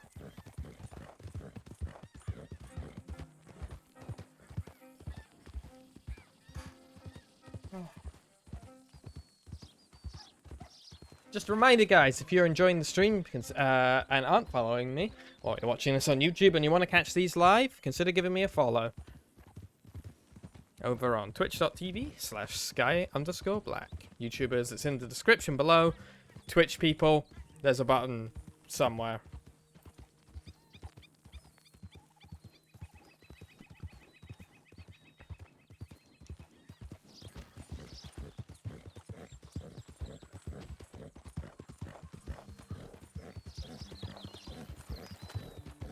God, I keep thinking we're gonna hit those birds whenever we get close to them.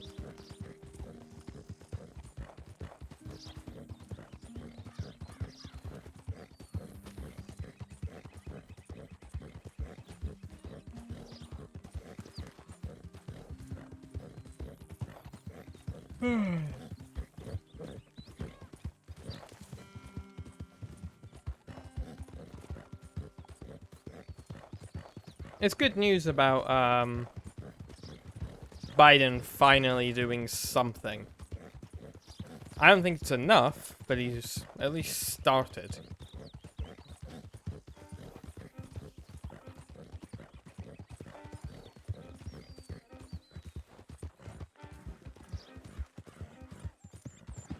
Also, guys, if you have any writing or film-related questions that aren't to do with Red Dead, be sure to throw them in the chat.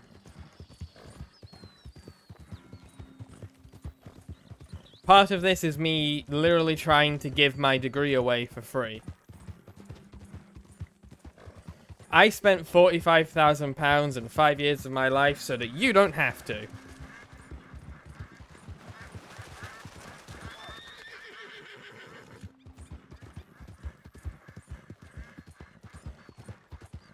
And you don't even have to pay back my student debts.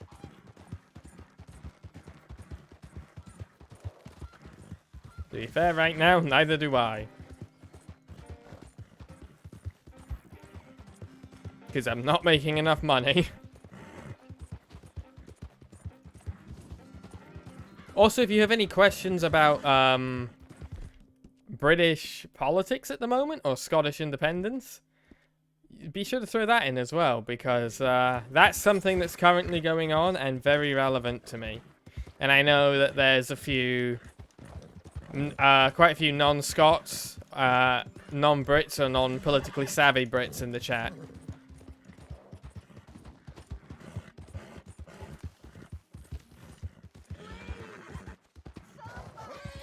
Hey, you! Please! You gotta help me! Mr. Abel Stucks. Been wanting us to sign our land over. Only this time I escaped, but they have my husband. They're gonna kill him. No, they're not. Abel Stugs, huh? Where are they? It's the stone farmhouse back there where I came from. I'll head there now. I'll see about finding more help.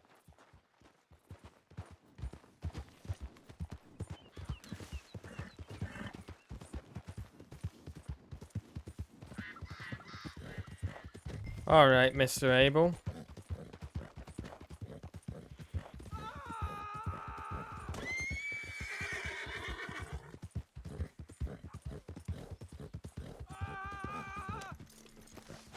You don't sign this over, I'm gonna take a long time on you. Just do it. You're gonna do it. You see, we're used to a mite more cooperation than your awful. Oh, you're real tough. Hey, untie me, will you? Howdy, partner. Yes. Thank you. Thank you. Those goddamn bastards deserve that and more. My wife. You seen my wife Yeah, by I any saw her. chance? West of here. She told me to come find you. Oh, thank God. But thank you for hearing her call. There's some horses over there if you want them.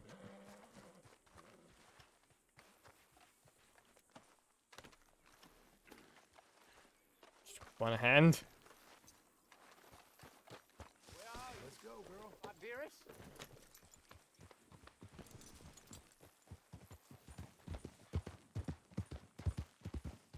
Let's at least ride along with him since we're going the same way.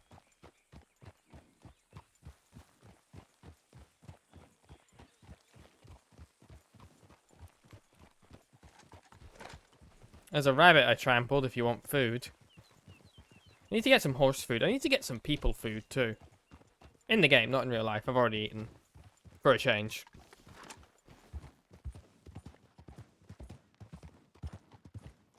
Whoa!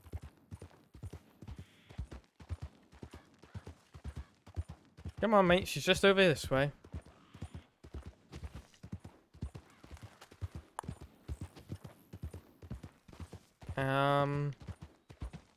She's fucking gone. Wow.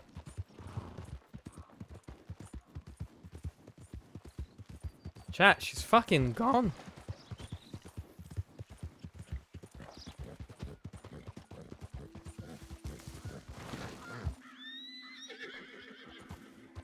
Thank God they programmed that in as a feature rather than just barreling over the cliff's edge.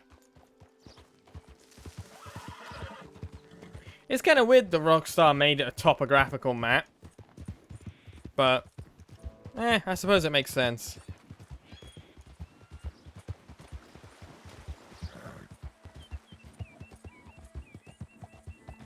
There you go.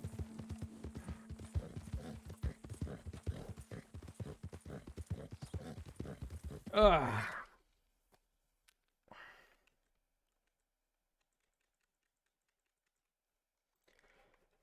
Just need to have a quick drink of the old water.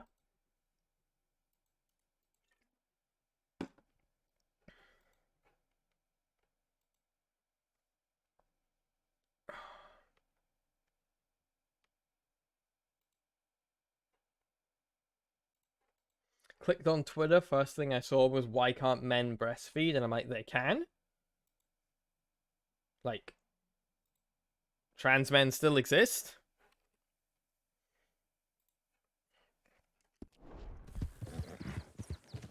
We gotta change our language about how we talk about things. Oh, That's something I can't wait to see more of.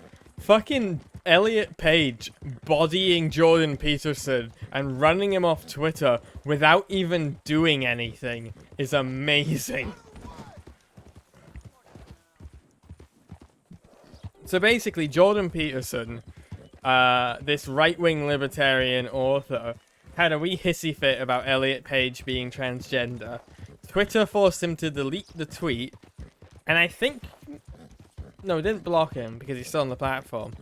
And he's thrown like a massive hissy fit about it. And posted like videos which are effectively him sitting in a theater ranting. He's a university doctor, so like with that kind of air about him, about what is ultimately a fucking deleted tweet. And his entire career is apparently in shambles because of how he responded to this. And Elliot Page has not even addressed it.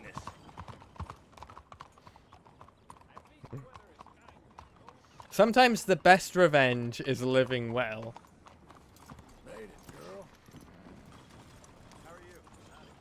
Don't engage with transphobes. They are not worth your time. Please don't be troubling me now. Make sure you come back tomorrow. Why, hello.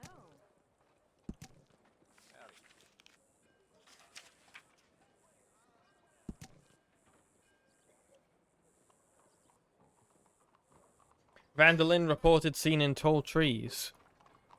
A dispatch from Tall Trees reports the sighting of the infamous outlaw Dutch Vandalin, who has been on a bloody run from the law for many years now.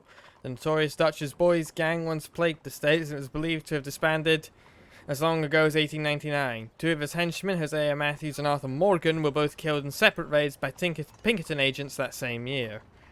Gang members Bill Williamson, Micah Bell, John Marston, and Charles Smith are still believed to be at large. Telegraph from Mexico reports that Javier Escuela is believed to reside in the mountain regions there. The massive sum of money taken in the Blackwater robbery by the gang has never been recovered. It was said to have been stashed in the town somewhere after the gang escaped.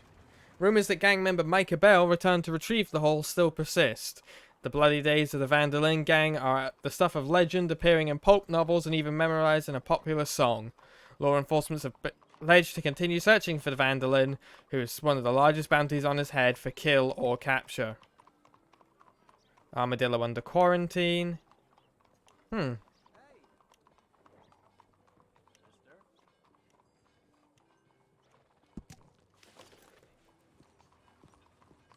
Alright, chat, just before we start this mission, I'm going to take a wee break. And we shall be right back in a moment.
Mic was muted. We're back. I'm gonna have to cut that out of the VOD, aren't I? I just realized. Well, okay.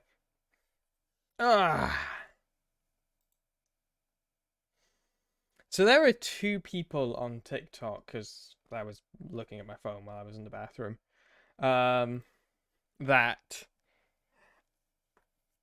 I've recently followed that have been like the best followers ever. One is a guy who just takes street photography at Glasgow, and I religiously check his videos to see if he got me in any of them, because he just takes photos of interesting looking people, and I think I look kind of interesting. Definitely don't look normal. And the other one is a guy, I can't remember his name, but he's basically, he offers grandfatherly advice. And I never had grandparents, so it's a really nice thing to see.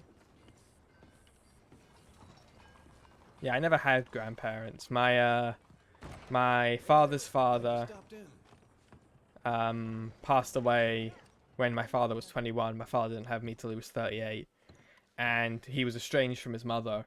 And my mum's mum passed away when I was like 2 or 3. And maybe a bit later, but I have no memory of her. And she was estranged from her father, so Let's see what you got then. I never had grandparents. What? Sure, I mean, look, but don't try me. I knew my grandmother on my father's side a tiny bit, but she lived in England. We lived in Scotland, and my father just doesn't have a lot of connections with that side of his family. So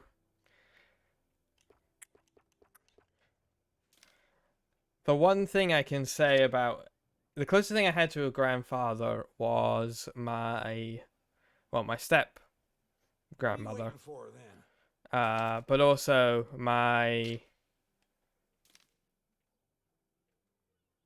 bye Calypso. My typically you say hello first.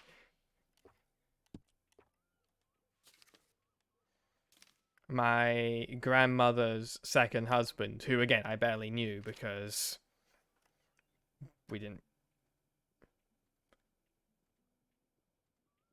Ain't it time for you to leave yet, or? Hang on a second.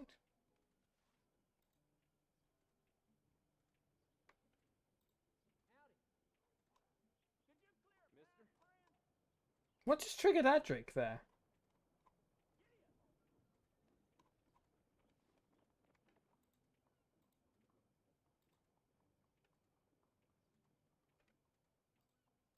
Did anyone else see Adric go off for like no reason? What are you waiting for then?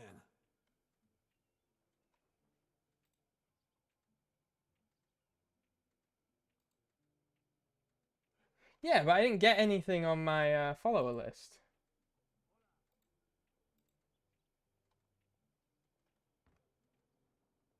Huh. Okie dokie.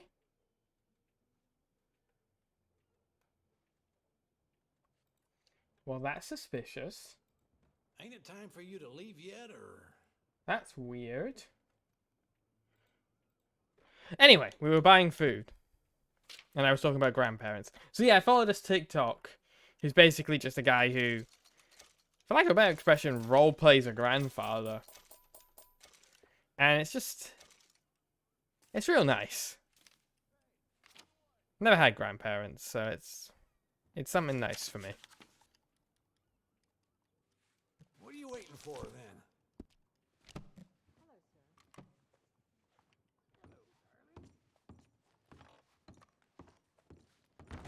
Easy there. Hey! Move it! Alright, Sadie, what you got? Yes, indeed. Hello, Sadie. Oh, John. Come sit down. Sure. You got any work?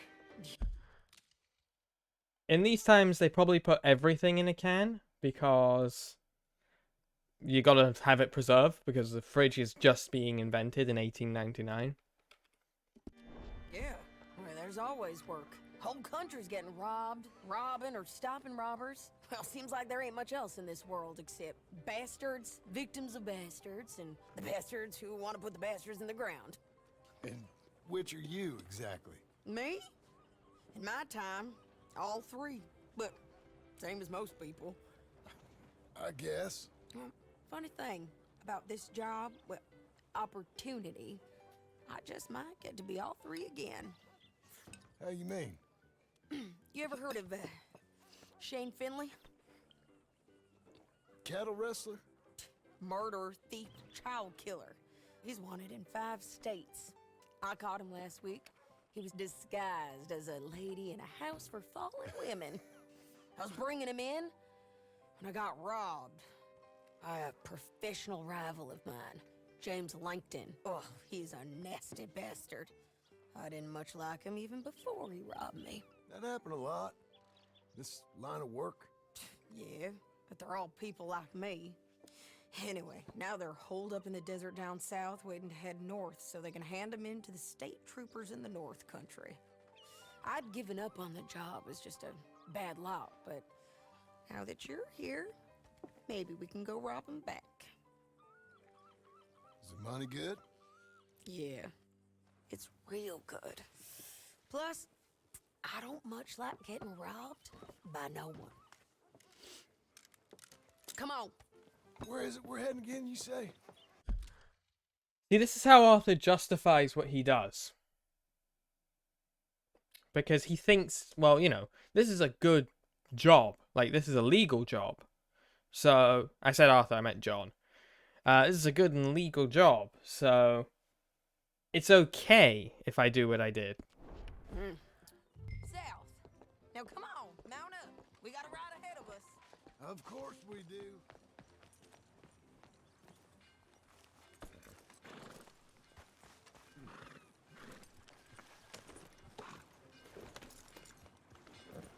Follow me. Let's ride. Yes, ma'am.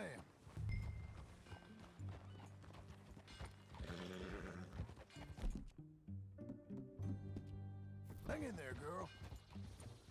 That new horse? Some folk buy ranches, some buy horses. Horses are cheaper. He looks mean. He is. So Sadie heard about buying the ranch then? Well, I guess we did mention that we wanted to do it. My ranch? It's something else, you know. You gotta come up there. Ain't had any trouble? Some squatters, but that's it for the most part. John, That's good. it's a fence. I heard about it stayed north or gone off somewhere else or dropped down dead in their own tracks. It's good country. All country is good. It's just folk that are bad. See, Sadie has become a I got up there with me? deluded... Besides Uncle. Abigail? Not deluded. Well, delusional to some extent, but she is a jaded, broken woman. Like, that's what Arthur meant by the "we're already more ghosts than people" thing. Arthur and Sadie had nothing to live for. They found a bit of something to live for within each other. Abigail ain't come there just yet. Really? You, wanna talk about it? Well, maybe, but Charles Smith. We found Charles Smith. Charles? He's alive? Yeah.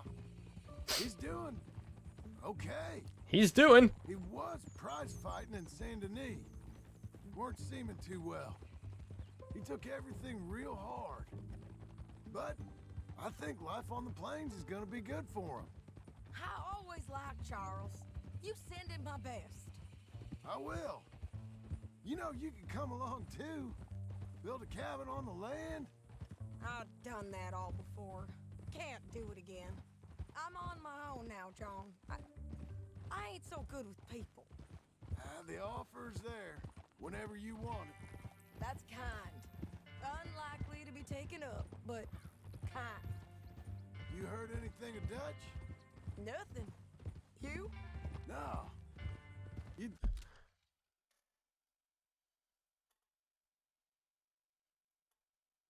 feel really sorry for Sadie because, again, the life that John's trying to make is the one that got stolen from her. Which is very much, I think, why she's like, you enjoy your life, but I'm gonna be over there, okay? I will appreciate your happiness from afar. Think. He's a colorful character. Sadie Adler's a really good example of writing a character that's just a badass woman. Everyone who was a part of it. The Dutch who put a blanket round me after the O'Driscolls, that weren't the same man at Beaver Hollow. And now, he might not be so colorful no more. You see a man whose character changed. I see a man who got found out for who he truly was. That is the debate in the Red Dead community. Was Dutch always like this, or did he change? We generally believe, or I generally believe, and I believe a lot of the chat agrees with me, that Dutch was always like this, and the mask just slipped as the pressure built and they lost more. It was fools to follow him. I was a fool and I paid for it. And I was one of the lucky ones. Micah, John. Micah's the one who set it off. I blame me for following Dutch for too long, but I blame Micah for most everything else. He's out there. And someday, You have to remember, Sadie... we'll find him. Sadie's house was burned down by Micah. He destroyed her home. Or rather, what was left of it. And no one ever addresses that. Micah burned her house down. But not now. Come on. The last memory she had of her life with her husband, and Micah destroyed it.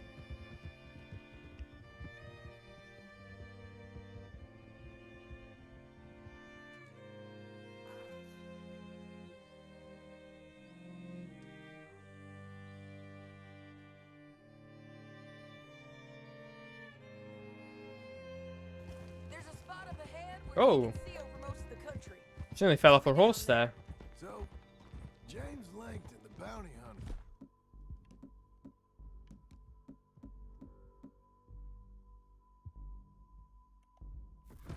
Got this outlaw you captured in a women's boarding house? Shane Finley, correct. And we aim to have Langton give him back to us before he rides north with him to hand him over to some state troopers? Correct again. Though the giving back part is optimistic. You're too far behind. Just wait a second, I need to clean my gun. No time to stop. Actually, Sadie, the plot moves at my discretion, so... Let's move. So, you were just talking about something. I'm forever the optimist. I've never heard... I've heard Arthur say that to people. I've never heard them say it to us.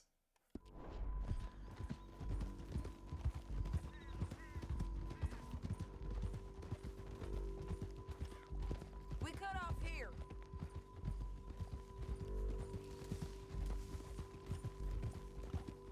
Now there's what I think when I think cowboy. It's a view, all right. Look at that.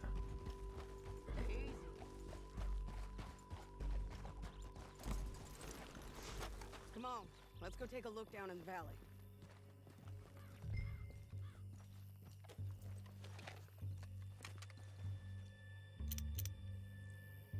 I think I see something. Yup. There they are, down there. Who's who? Well, the bounty is the feller who's all tied up. Very funny. And that big fat feller with the funny hat, that's James Langton. The other fellas for him. Where do you think they're heading?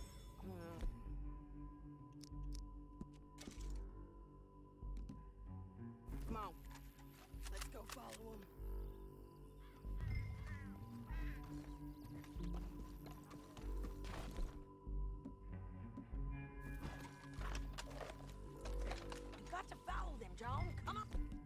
Jesus, Sadie, give me a fucking minute.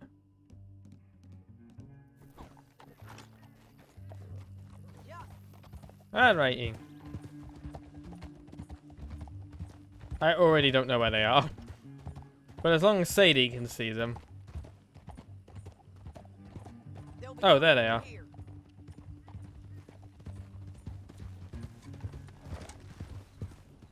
Sadie's come a long way. Not necessarily up, but a long way. She's at least clawing some kind of control back in her life. There they are. We follow and keep an eye on them. I thought we were going to ambush them.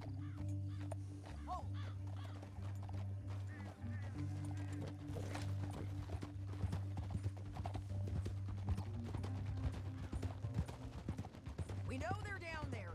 Don't ride so close. You won't get north through here. What are you doing, huh? You talking to me or Langton? Sorry, I ain't used to having anyone with me. See, it could have just been chapters of that. My guess is they'll stop up ahead. We can get a better look at them. You know he's thinking pretty well. If you can't outgun them, you gotta outthink them. Yeah? The canyon opens up down a ways. We'll head them off there.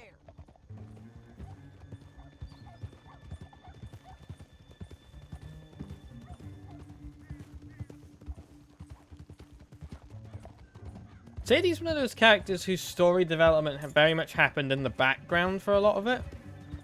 But seeing it, like, gradually improve, or gradually come more to the forefront was great. This might be our chance. Same with John. It's one of the interesting things about them now being the protagonists of this chapter. Yeah, they're stopping. And that sure is Shane Finley coming off the back of his horse. What are they waiting for? The rest of Langton's men, I think. Langton's doing pretty well for himself. How come he's got all them men and you work alone? I got you. You're worth 10 of them. Great.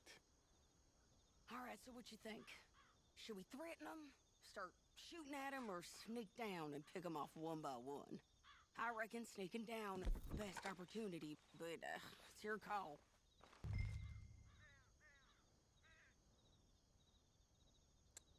I think we should threaten them.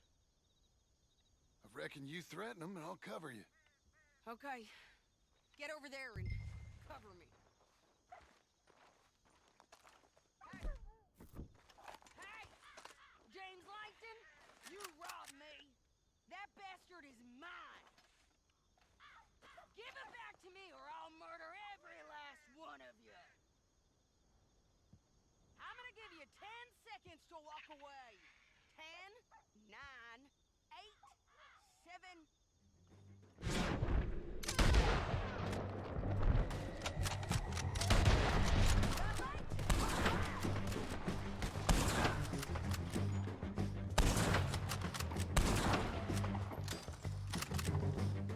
John is an incredibly quick shot.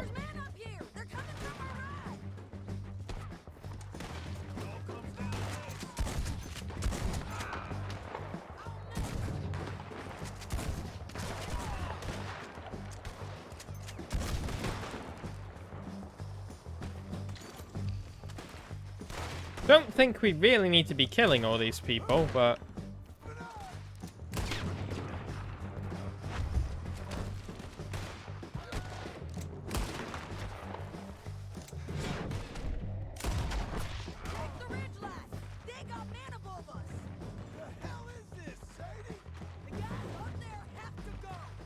Yeah, Sadie, what the fuck is going on?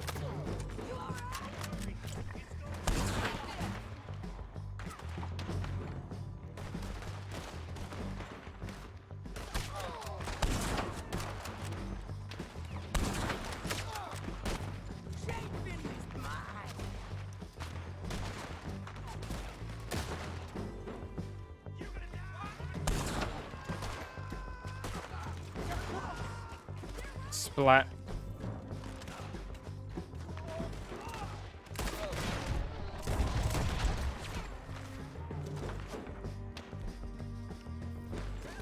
That's a lot of bounty hunters. Come on, John, you should be used to this.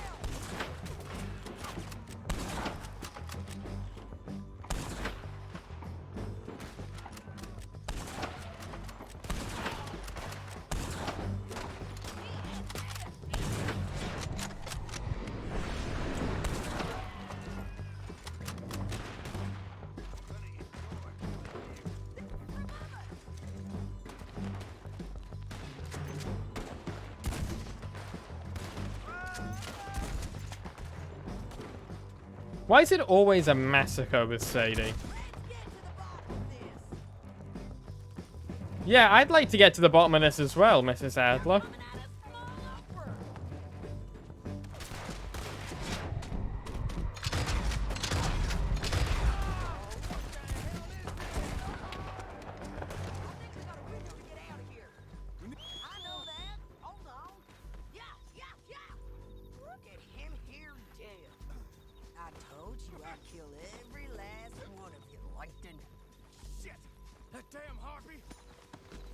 Well, let's see what Langton's got on him. Oh, hey, Gorma.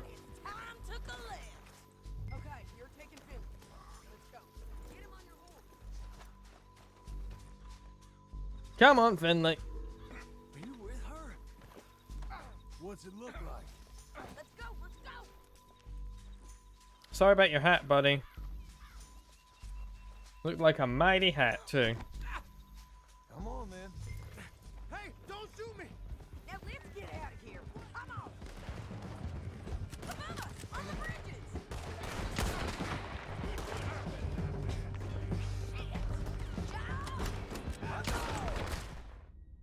Did they fucking shoot Finley?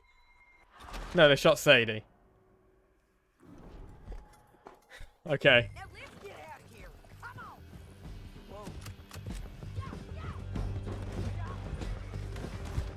Do I have...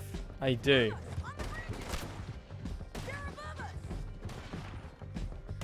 Damn.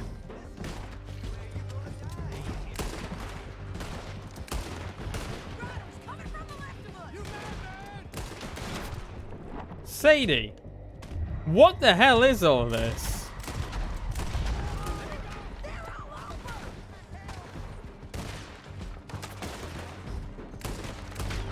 Does anyone else think this might be more than just a fight over a bounty?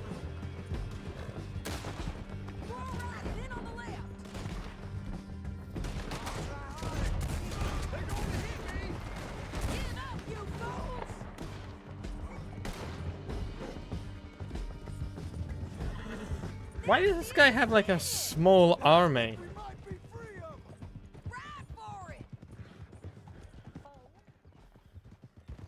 Fuck me.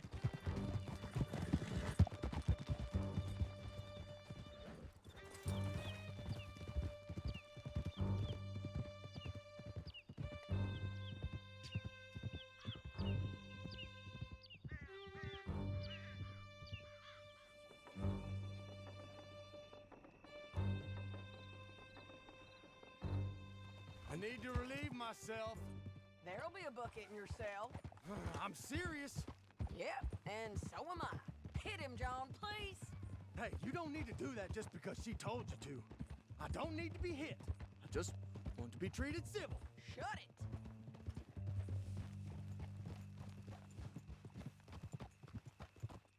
You heard the lady. Thank you. I still protest my innocence. This woman ripped me out of my bed, kidnapped me, then let Langton kidnap me, then you killed them all and kidnapped me back. I'm the victim here. Damn you. John, would you be so kind as to shut him up? Don't listen to her. Let me speak my piece. There's no call to hit me, mister. Listen to him squirm. Jesus. It's become quite sadistic. That's it.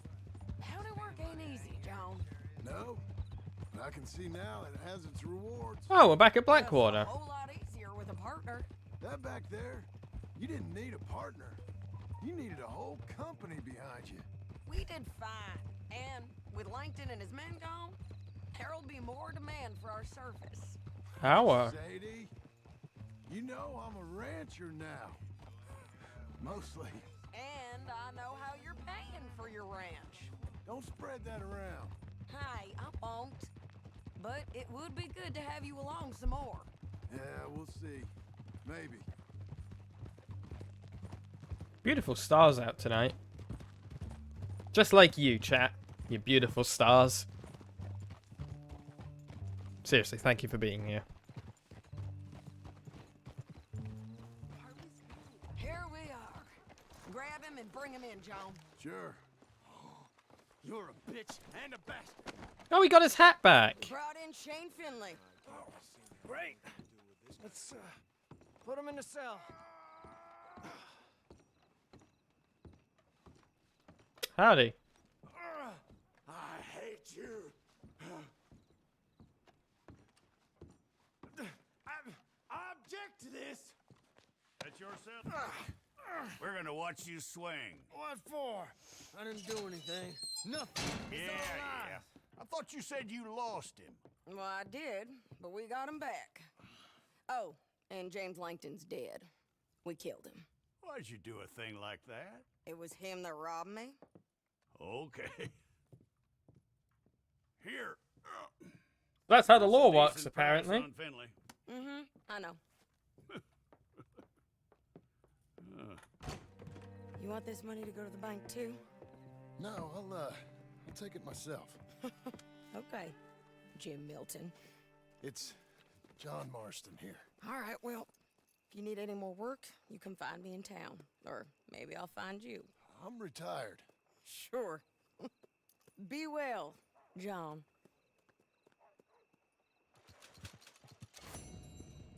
An honest day's labor. Let's go see Uncle.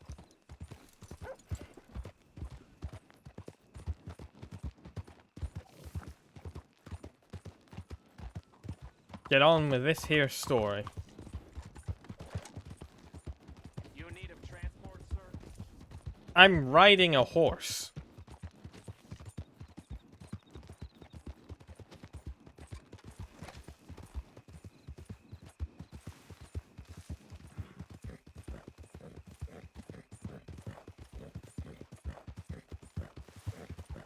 You in need of transport? He shouts to me on the motorway as I drive past him in a car.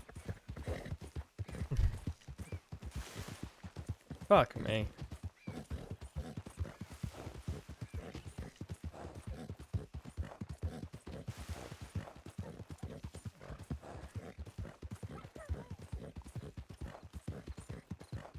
Oh, wall.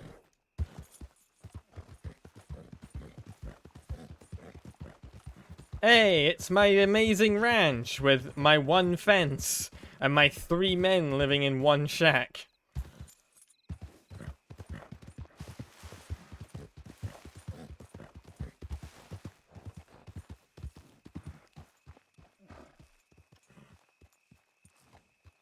John's not even living in the shack. He's living in a tent outside the shack.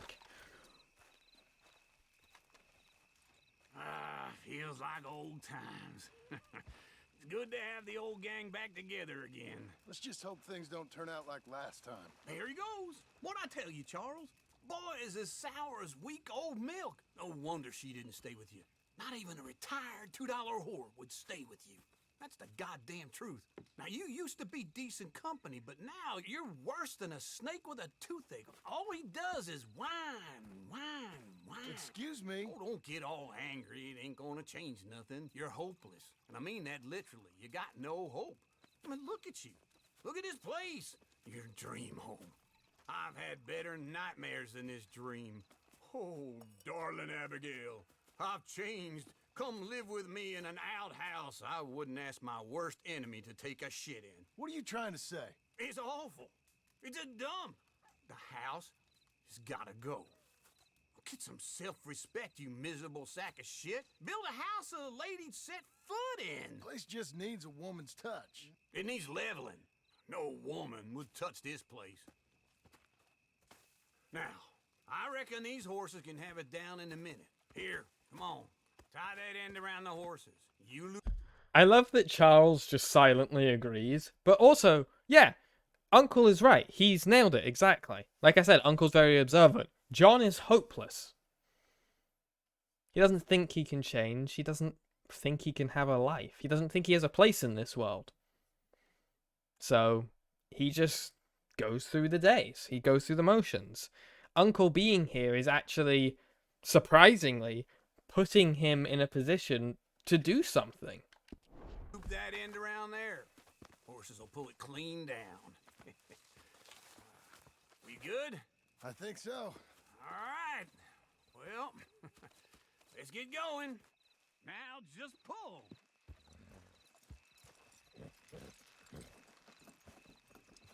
That's it. This way. That's it. Come on. Come on. That's it.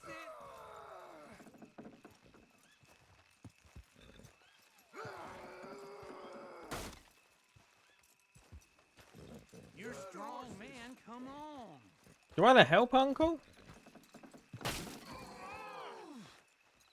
coming. Honestly, I have like 5 sticks of dynamite. Why don't we just blow it up?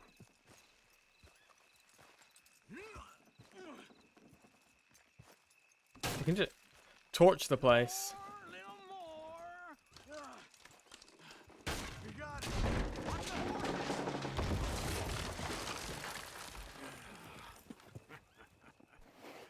See? I told you it wouldn't be no trouble. And now? Now we head into town, buy ourselves a house right out of a book. Same as if it were a bicycle. Where in town? There's a fella by the train store. Cakes hardwood and timber. Okay. You keep working here. But if I don't go with you, who's gonna tell you Just that? need a bit of peace and quiet from your incessant yapping. Charles, make him work. Whip him if you have to. There's John setting a boundary for himself, though. You're a good filly.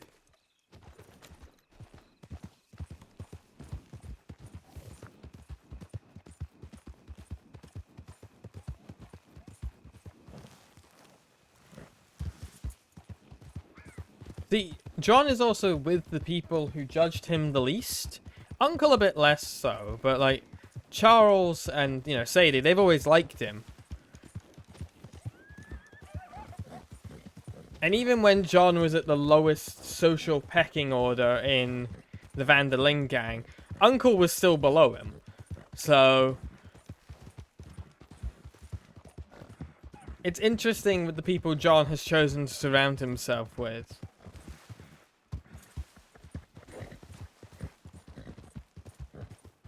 They're people that John can clearly see could fit into his life. Except for Sadie. Sadie's still that pull back to the old life.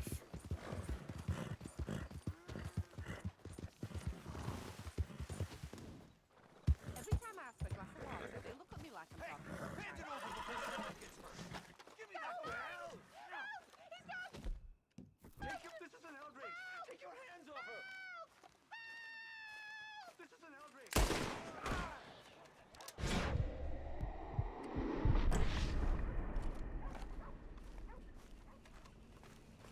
You beat me to it, sir. We really can't thank you enough. Oh, Yeah, sure.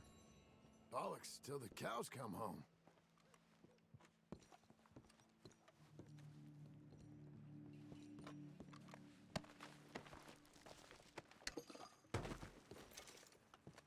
That made no sense.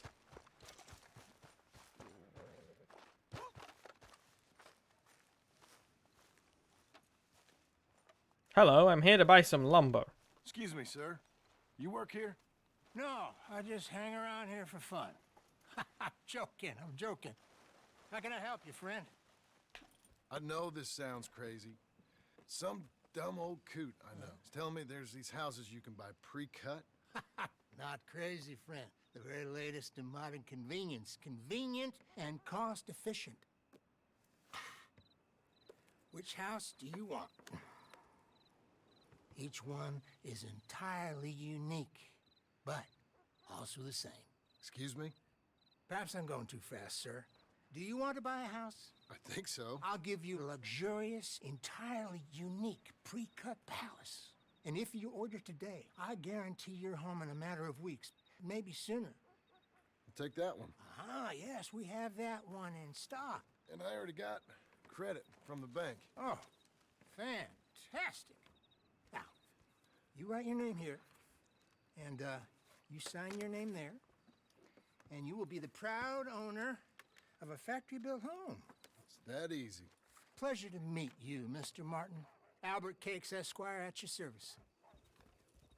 You boys give me a minute. What are you doing here? Everything okay? I'm not sure. Probably. Fella came by the farm. Got attacked on the road. He said the Skinner brothers was hanging around. Lots of them. I left Uncle armed to the teeth back at the ranch. Who are these two? Guns for hire? If they're Skinner's about, we need them. We ain't got that kind of money, Charles. You want to get robbed for your house? No, but... Hey, these Skinners can be nasty. Come on. Mr. Devon, you're with me. Mr. Wayne, this is... Milton. Jim Milton. Sir, good to meet you. We're gonna be heading up to the Manzanita Post. Why? The best smith around is that Norwegian fella up there. So they say. You boys ready? Yes, sir, we're ready. Good. Because you're about to get shot at over a goddamn hammer. You want to build a house with a sniper rifle, then? I know old Neil's real well. I'll get you a good deal. Thank you, sir. All right, then. Let's go buy us some tools. I know the quickest way. Follow me. A lot of people make fun of John. He takes things very literally. He's clever, but he's not necessarily the smartest on the uptake. Is your friend a Negro or a Redskin? I think a bit of both, for what it's worth. Cash is cash. Though it's all the same to me. Good, otherwise I'd throw you off this thing. But don't you worry. We're not getting shot at. Oh, yeah. I know Charles Smith. If he's got cause to be concerned, it's usually good cause. You got a shotgun messenger sitting right beside you, all right? Now suppose you don't know much about robbing caravans. Not much, I guess.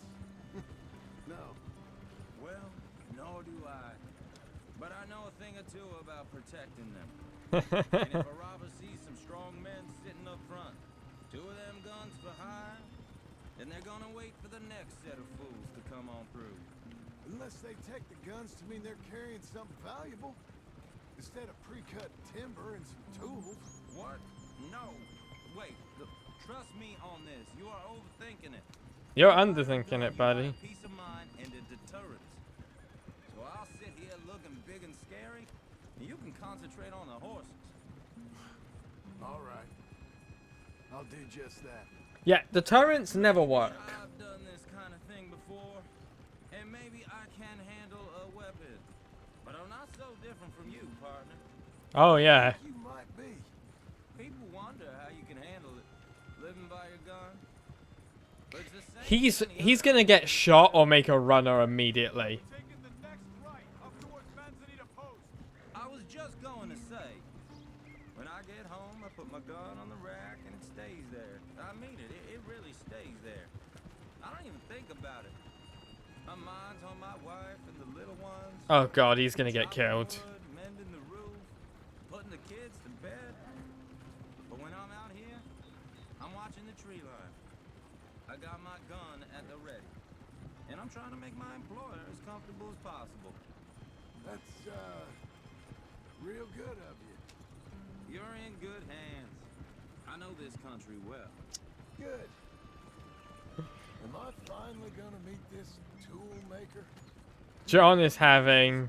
He's an acquired taste, but boy, can he... John is having the most ironic conversation of his life. Oh, fuck off. Fellas up there used to worship a god with a hammer.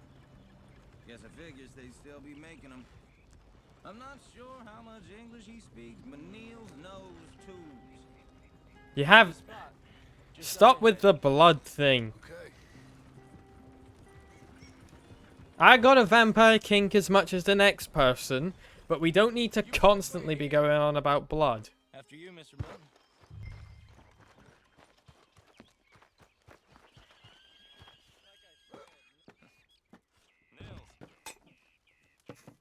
Nils, it's me. Willard Wayne. Okay.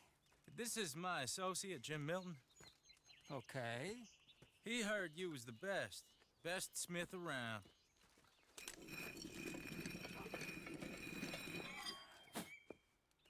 He needs some tools. He's building a ranch house up at Beecher's Hope. Beecher's Hope, okay. Have you got any made? Okay. Like I said, an acquired taste, but a heart of gold, and he's the best. You off someplace, Nils? Okay. Is he going to Beecher's Hope? So Milton is working with Cakes Hardwood and Timber in town. Should I get them to pay you and add it to his bill up there? Okay. Come on, let's get moving. Okay. Okay. Okay. All right then. Beat. How do you think Nils is, chat? How do you think he's feeling today? For some time, hadn't they? Took a look at it myself, as it so happens. Seemed like a lot of work. Too much for me. But more power to you. Must have seen something. Okay. There we go. He immediately... He fucked it. Everyone find some cover.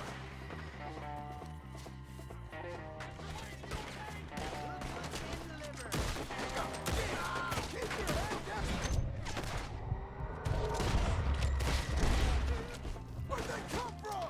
You're praying. Look there! He's running at you! Hold tight, Willard!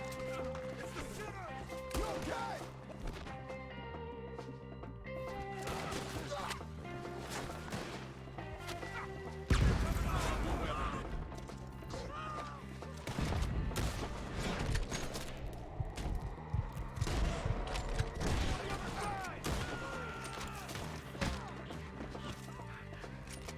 I don't like this one bit.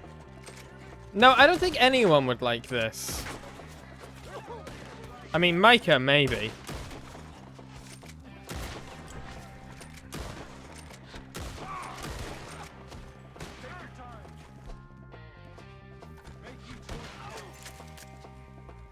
Charles is just standing there tanking hits.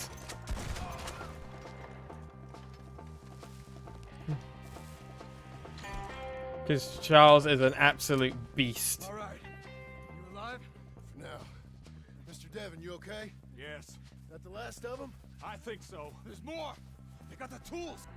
They grabbed Mr. Wayne! All right, you stay here, guard the wagon. Charles, come on. They got me! Over here!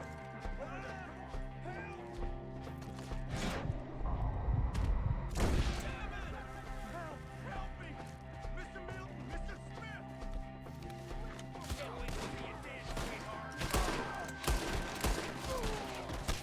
We've locked it in! Get the cover! You mean they threw us in? We gotta get the way. They climbed up in the tree! Shoot the ones up there first! Oh, they are like up in the trees.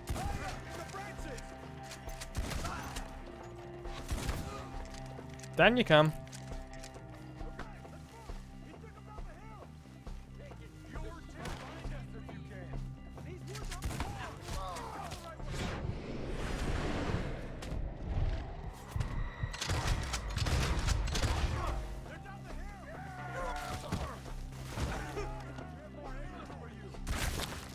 And now he doesn't have a head.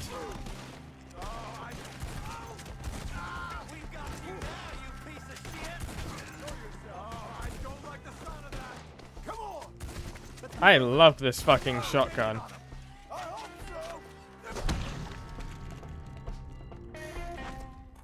Oh no, Charles!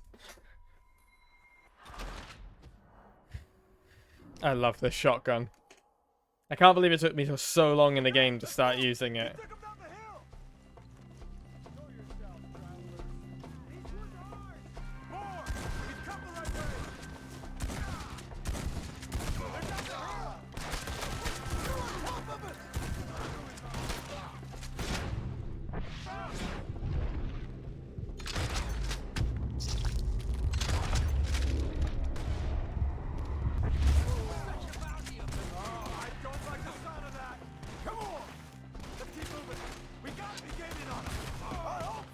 They're coming out of nowhere!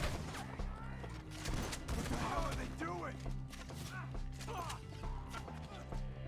Hold on, Mr. Wayne!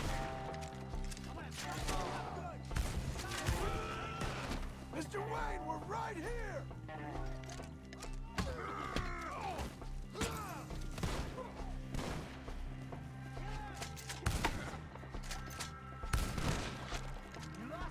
I wish this game had its own version of Undead Nightmare.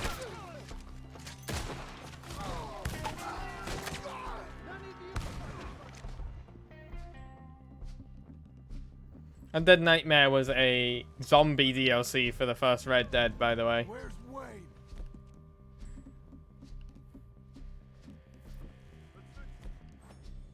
If the name didn't give it away. Mr. Wayne! Can you hear us? Mr. Wayne! Charles, I found the tools. Now, where's Mr. Oh. Shit. All right.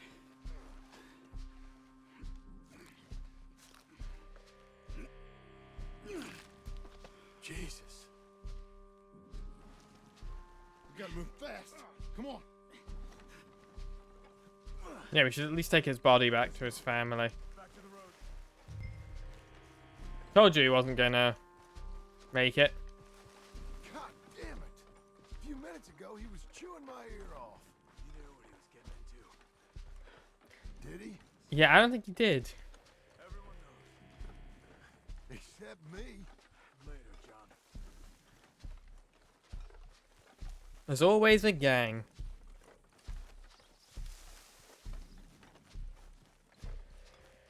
Charles, you all right carrying him? I got it. There's no use in you getting bloody too. Is it bad? They opened him up pretty good. They stabbed him in the eye, John. God. Mr. Wayne didn't make it. Here, Lord, no. We have to get out of here. You take him in the back wagon. Come on, help me. All right. Is it bad? He was held up to the tree by his face. How bad do you think it is, John?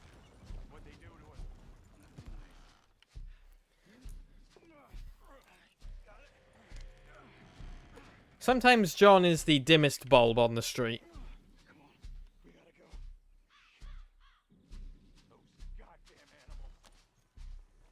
Okay.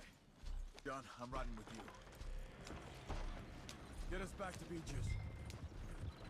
Those were the Skinner brothers. I told you I was worried. Sadie said something too. What kind of land have I bought? It's not the land. The Skinners move around. They're here for now. I thought this kind of bloodshed was meant to be over with. What was all the nonsense about civilization? This kind of bloodshed is different. Folks have been killed, sure. For good reason and bad. But rarely just for the fun of it. That was fun for them? No, not that time. Most folk don't usually put up with such a fight. Then I hope we put an end to it. There was a caravan a few months back. Massacred. Men, women, children. Ended up like Wayne. Or worse. Damn. It's interesting that the more civilization is encroaching on the story's setting, the more violent people are becoming. We've seen that with some of the camps we go to. We have less people being like, yeah, join us by the fire. And everyone's kind of just like, fuck off, this is mine, go away. And the gangs have progressively gotten more aggressive and more violent till we've reached the point of just the Skinner brothers who are just doing it for fun. At least the Murphy Brood had like a religious or cultural reason, which doesn't justify their horrible murders and cannibalism, but the Skinner brothers are just psychotic, for lack of a better term. I mean, obviously not everyone who suffers from psychoses is a murderer, but they're evil people for the sake of... They're evil.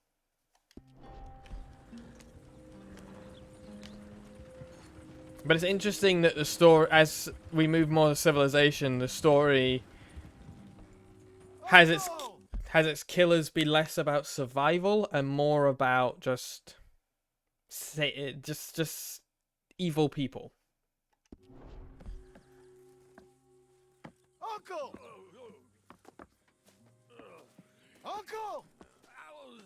You useless sack of crap. I was keeping guard. Really? Whoa.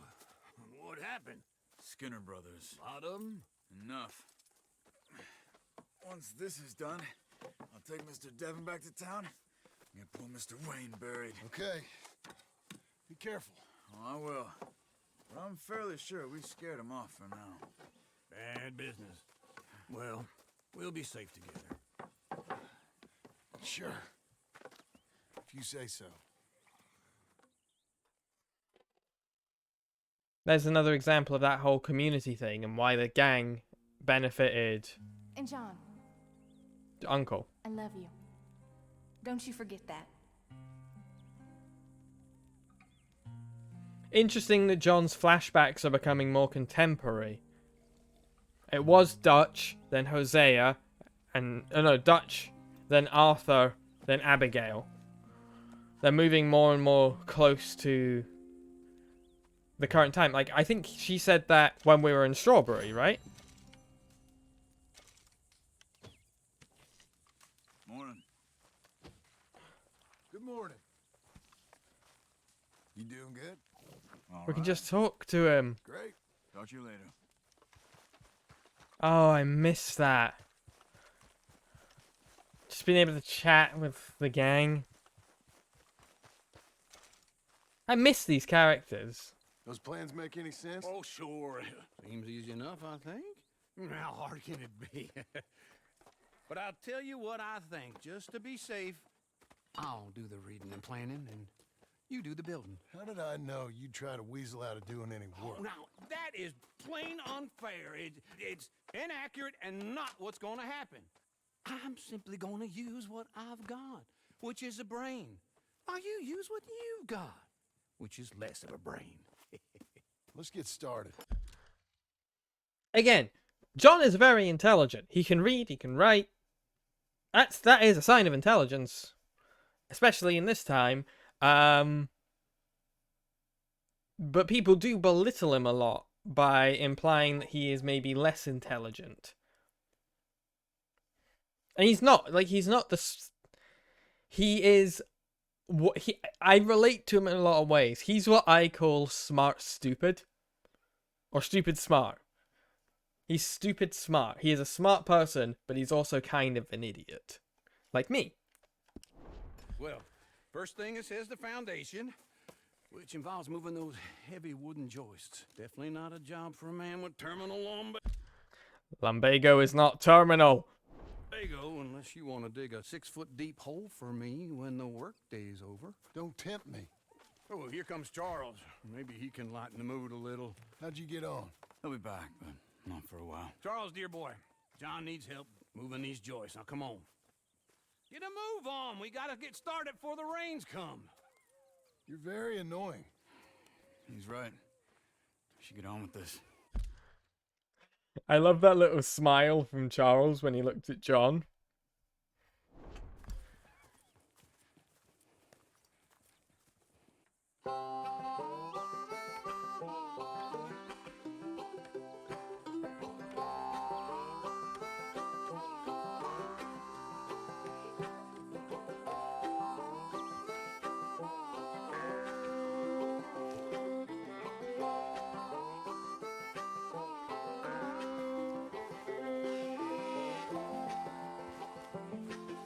This is a cowboy game.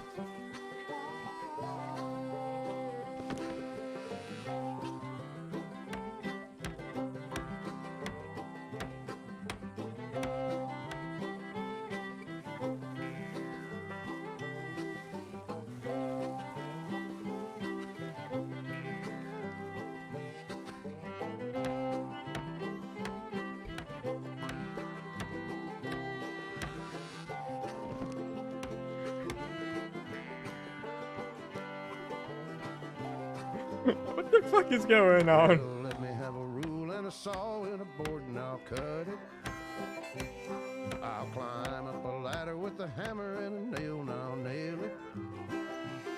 Well, we worked so hard to build a little house together. In the snow or the rain or the ice cold wind, whenever. No matter what the weather, we're together.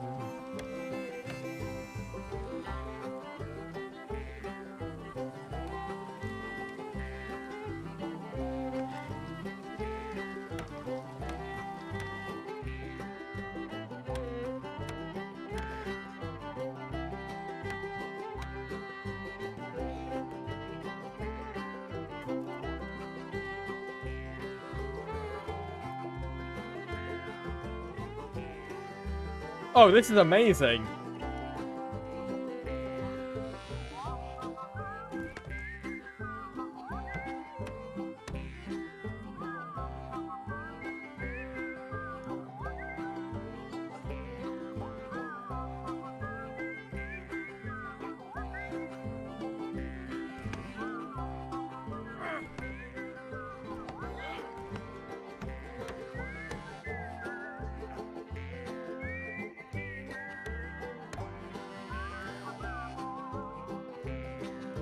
Let me have a rule and a saw and a board and I'll cut it.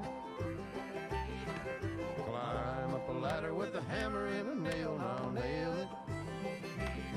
Well, we worked so hard to build a little house together. In the snow or the rain or the ice cold wind, whenever. No matter any weather, we're together.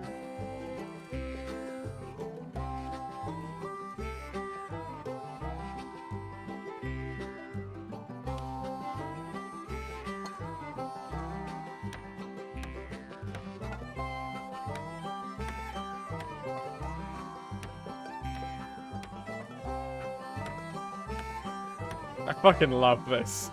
This is amazing.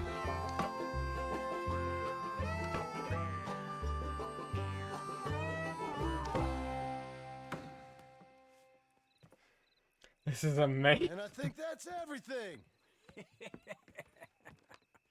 John Marston, you have a home. So do you. Oh, I know. And you, Charles, as long as you'll stay with us. Thank you. Gentlemen, to this happy home. Well, at least till this fool gets his woman back.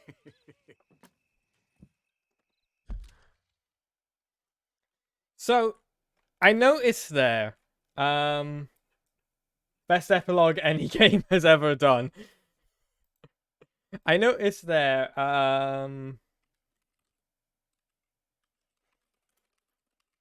did anyone else notice the bluebird? That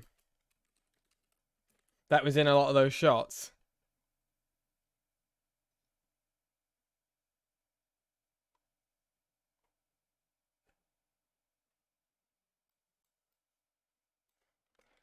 I'm just looking something up.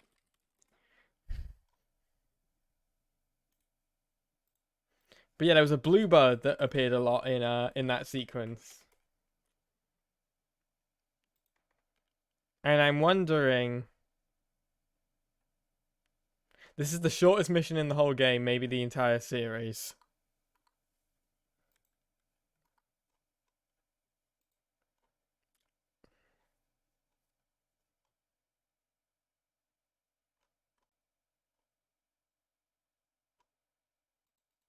Oh, so that was in New Jerusalem. A blue jay appears next to John. Yeah. I'm wondering if the blue jay is meant to symbolize anything.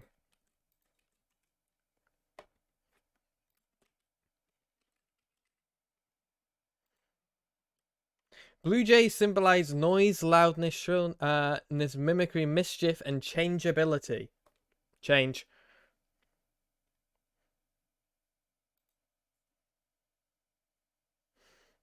They represent fortune and luck and happiness and peace. Apparently.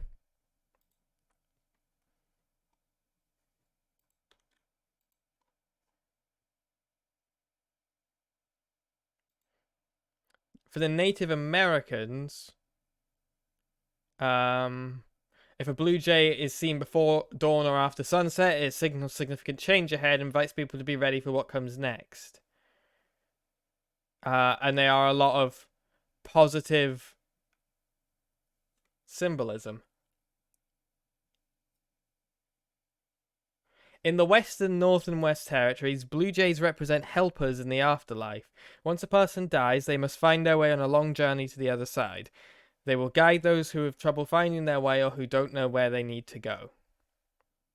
They're also a sign of accomplishment and good luck to the Eastern Woodlands, which is where we are now. But I wonder if the blue jay is supposed to in some way represent Arthur.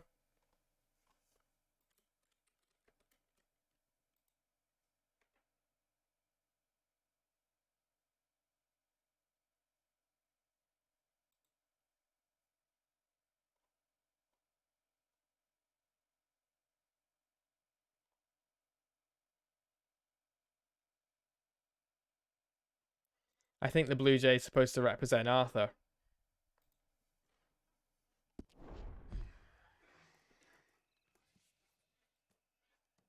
My darling Abigail, I hope you and Jack are doing well. I remain a fool, and I'm sure I shall die a fool. But I'm trying very hard to be something like the man you deserve. I have done something very silly in an effort to impress you. And that is, I've purchased a home. The land you read about in the newspaper up at Beecher's Hope is now ours, and we are going to try our hand at ranching. Mr. Geddes kindly helped me buy the land. I met Uncle while I was coming out of the bank, and while I know your feelings about him, he has been enormously helpful in his own fashion. Charles Smith has also appeared and is unsurprisingly a pillar of strength. Together, we've built you a home. I hope soon to show it to you. I miss you and the boy more than I can express. Please, come back to me. Yours always, John.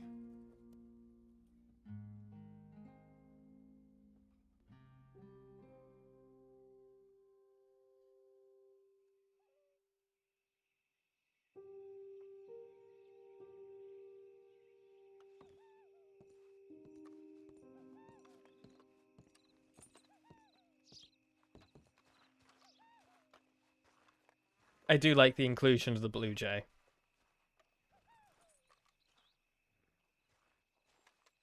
It's a nice house. Uncle, I thought you was... There it is again. What the hell?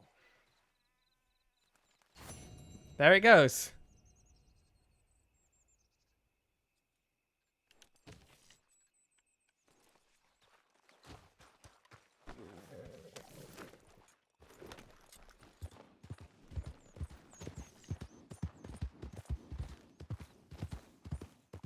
Let's see what Charles has to say.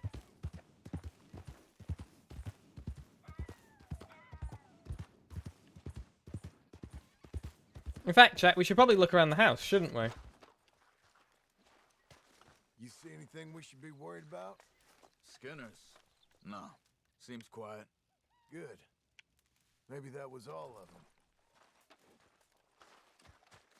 Let's have a look around the house. Nice little shed.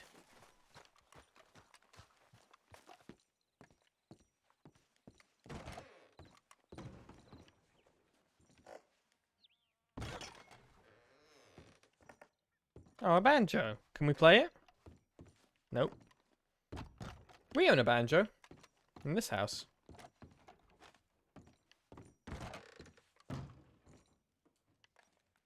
This will be Uncle's room.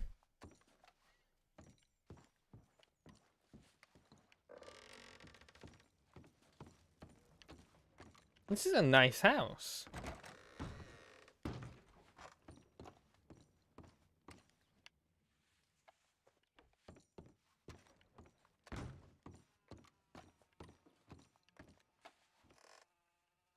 That's a bit of a weird design. You would have thought that fireplace would have just been an open plan one. Oh shit.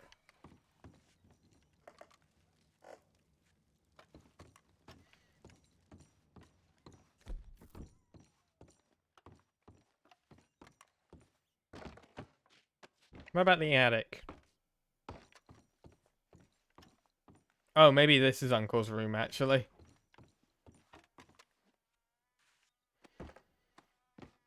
That's a lot of stairs for, or a ladder for a man with terminal lumbago.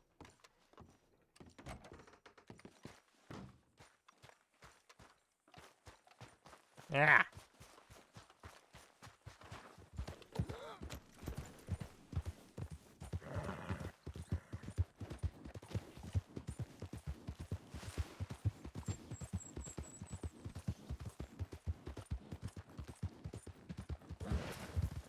Hey, Uncle. Just one time I hope to find you working. Just once. Do you believe in reincarnation, John Marston? No. Well, I hope and pray to whatever is out there that I get to come back as a youngin', so that when you're old and facing death, I can be some two-penny slave driver that comes along and hastens your journey into the grave. This is a fatal condition I got. And I'll give you another fatal condition. We don't get on with things around here, and we'll all starve. Get on with what?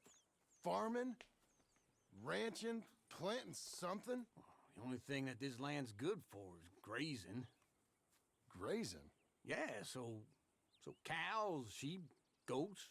Now, goats is easy, but they taste awful. I don't like goats. And cows, I've seen enough cows. Yeah, sheep then. But any livestock, you're gonna need a barn. Barn will take 3 of us 6 months to build. Oh, you don't build a barn, dumbass. What do you think this is, 1785? You buy one pre-cut just like the house. This is the industrial age. The lumber fellers all have them. That guy makes me hate the modern world. Oh, come on. I'll deal with them. I need another shave. I can't move like I used to. Then I never was that fast.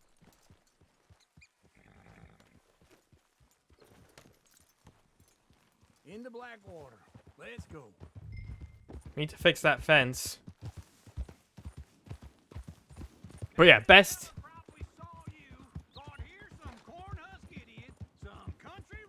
Best epilogue ever. Where were we?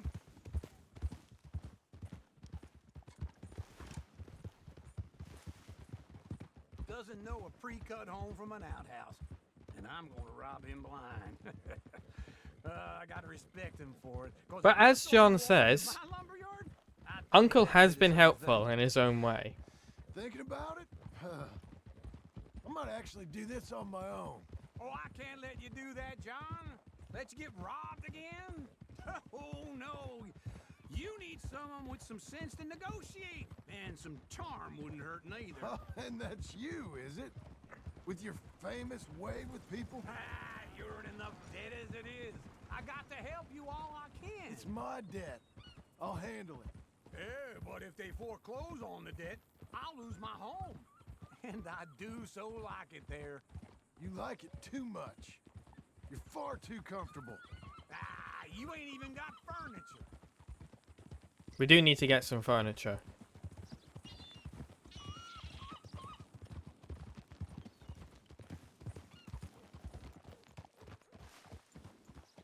Puppy! This is him. I remember that. Oh, yeah?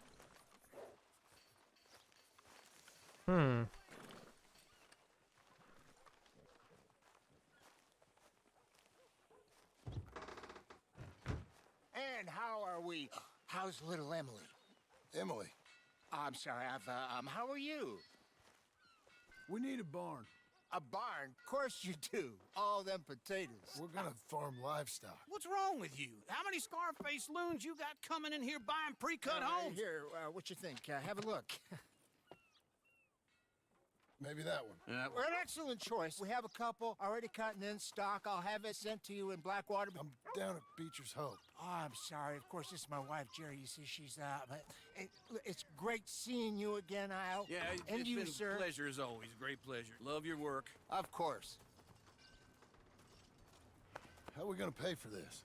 Same way we pay for everything. I just wish I could help you, sir. You've been a good customer, and I like you, and David Geddes likes you. But this man is very annoying. Can you just give me a few days? Of course. I really enjoy begging and watching you make a fool of yourself. Well, John! Hey! Is that Sadie Adler? Hey. John, how are you? Well, hello, Uncle. Nice to see you. And you too. Oh, shut up, you old creep. Listen, Sadie, you got any work? I'm kind of desperate. Work? How desperate? I need money. A bunch of money. My debt's climbing and You up for a fight? Is it legal? Well, it's very legal, but it's also pretty dangerous. With you, it'll be fine, but I wouldn't do it on my own. I ain't got much choice. All right, then. Come on. Another thing this game touches He's on. a delicate flower underneath. Yeah, another thing this. There's money coming in. And get a crew to help with that barn. Another thing this game. Another thing this game deals with a lot is, I believe, to quote Hosea, sometimes good people do bad things. And we see this with John, where like the situation, because like he is killing people and he is causing harm. Morally, that's not a great thing to be doing. But he's been placed into a scenario where he doesn't, again, feel like he has much of another option. We can find this bounty at Painted Sky. I know the place. Okay, I'll follow you.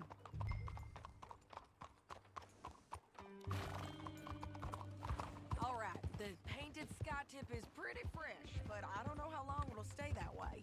An encyclopedia salesman was up there on the property. Couldn't find the rancher, but saw a Mexican-looking feller hanging around. Now, Ramon Cortez is round those parts, split up from his gang and stuck in West Elizabeth. It's gotta be him, holed up waiting on some out. And we're gonna get to him first. Sadie! Hey, so who is this bounty? So what were you...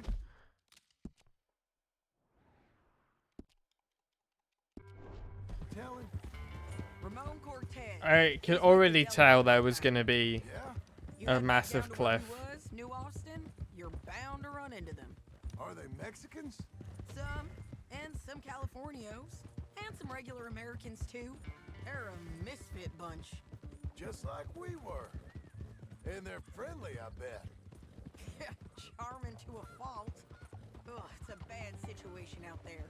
Burnings, killings, you name it. Not much law except the sheriff of Tumbleweed. He's making a hell of a go of it, but there ain't much there to hold back the chaos. It's real wild, that country. That ain't much of an advertisement for the place.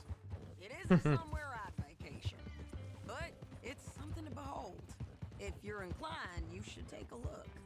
You know, I had some trouble of my own. That gang you was talking about, was they the Skinner brothers? That's them. They ain't nice. Yeah, again, this is another example of as time advances, He didn't die well. things seem to be getting more aggressive and rough. We was too slow was all. I wish we'd done better for him. I'm sure you did the best you could. I've heard, well, the kinds of things they do to men. Unspeakable things. I hope that's the last you see of them. Me too. But if not, I mean to be ready. That is wise. You want to hear something? I built my ranch house. Good for you. Did you make it? Go, go, go, go, go, go, go, go, go, go. It's one of them pre-cut ones.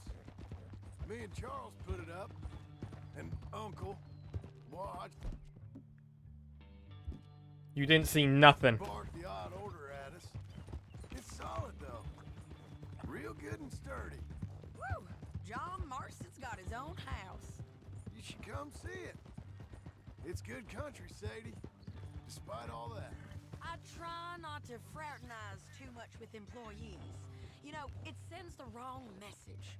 Oh, that's what I am now. An employee. Mm-hmm. That's what the bank says. Oh, well then I guess our fraternizing days are done. Now, be a good boy and get this bounty for me. Yes, ma'am. That might have awakened something in me. This is Painted Skye up here. Looks quiet. Ramon Cortez, you better be here. Is this? Let's get down and take a look. This is the You place. search that barn. I'll take the main house. Holler if you get him. I feel like we've been here before, chat.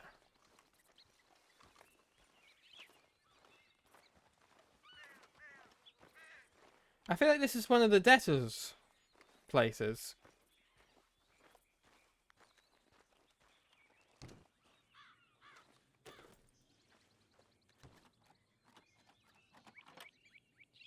Ramon Cortez, we've come for you. Ramon Cortez! We've come for you! Oh! It'll all be over soon.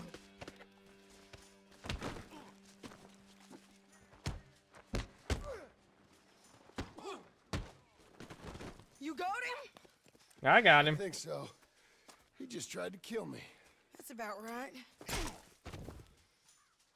Bonk. Yeah, that's him. Come on. Let's get him to the sheriff. My hat. Come on, Ramon. Let's go for a ride. We're going to road. Oh, so that was the thing that was supposed to have you interact with. Yeah, this is the place.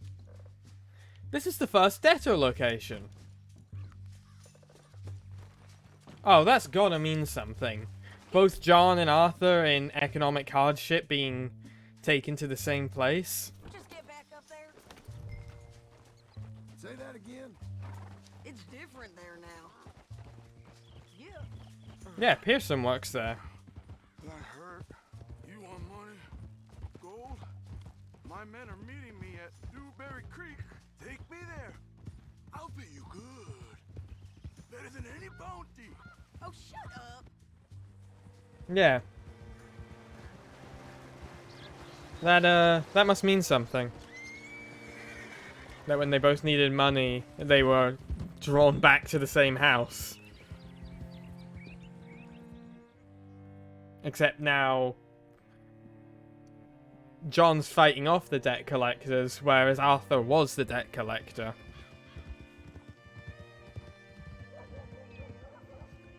So this is what's supposed to lead you to talking to Pearson. This place still gives me the creeps. Hitch your horse up here. Does Sadie know that Pearson works here?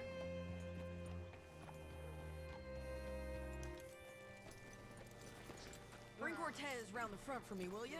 I'll get them ready for you. Oh, her horse is called Hera. Come on! I'll give you $100 to kill that bitch. 200. 300 for her head. Mr. Sheriff? Mr. Sheriff, we got Ramon Cortez. Cortez? Sure did. Well done. How? Found him hiding in a pile of shit. That's about right. How you doing, Ramon? Oh, just fine, mister. He's very polite. How much you want? How much any of you want? I'll give $2,000 in gold to whichever one of you sets me free. I'm afraid it's a bit late for that, Ramon. You've been a real bad boy. Me and my boys are gonna ride you into Saint Denis and watch them hang you. Okay, if you think so, mister. Oh, I know so, Ramon. Take a seat. Help me guard him till my boys arrive and we can get him out of here. Sure. Spent years cleaning up this town. Last thing I need is fools like this thinking they can take us back to the bad old days. Well, you did a good job.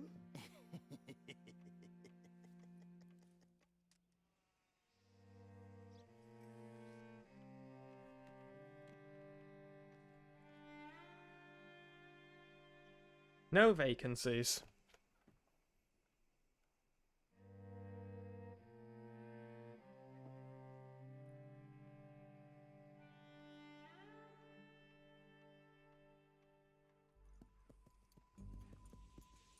Uh-oh. Oh, Sheriff Thomas! We want our friend back. You have about 10 seconds, Sheriff Thomas, before we kill all of you fools. 1.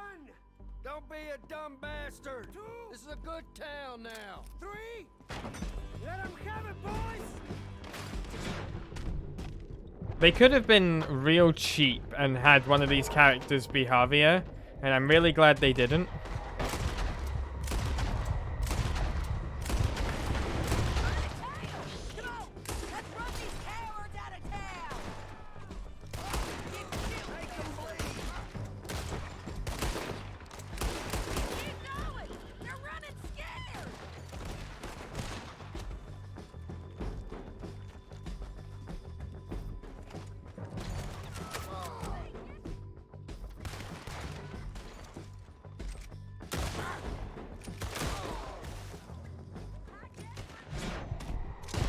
Got him.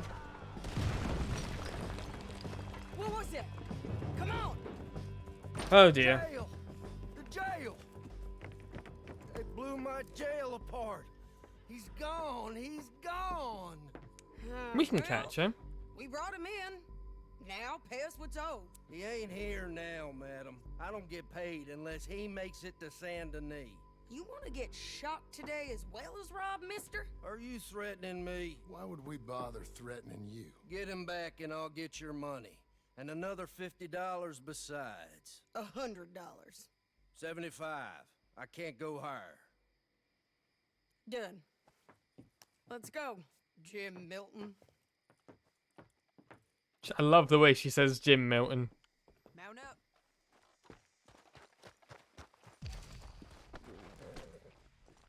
Where are we gonna find him? He said there were men meeting him at Dewberry Creek. Let's start by looking there. Sure. You've had some bad luck with bounties being stolen off of you. Why you getting down? Just had to make sure Pearson was okay.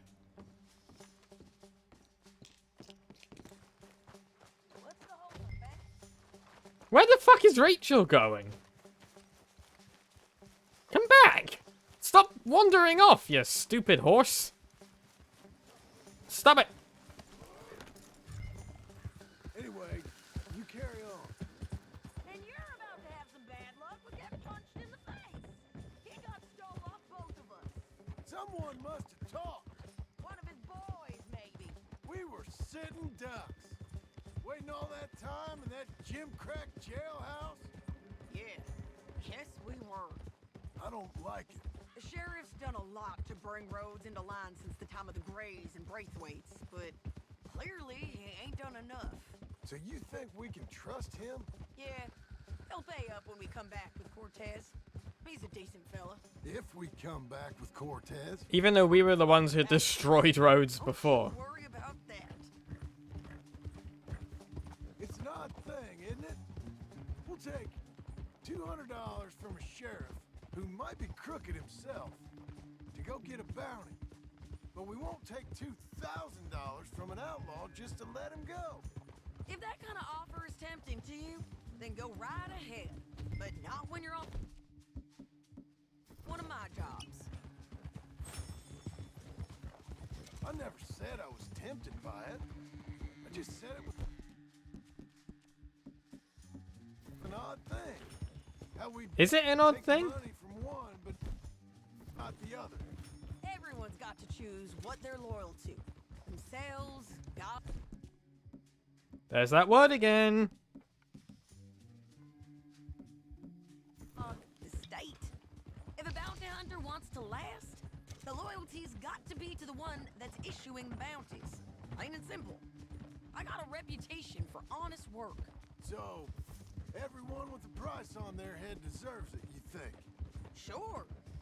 No. Sadie, you have a price on your head. If I got into who deserved what, second-guessed every poster, I'd tear out all my hair before I put a rope on anyone. If the price is high enough, you got to trust there's a reason they said it. I hope that rationale works out. Sadie's got her redemption. A lot of these characters are using their negative skills for good. This is Sadie's redemption. Hope that horse ain't lame.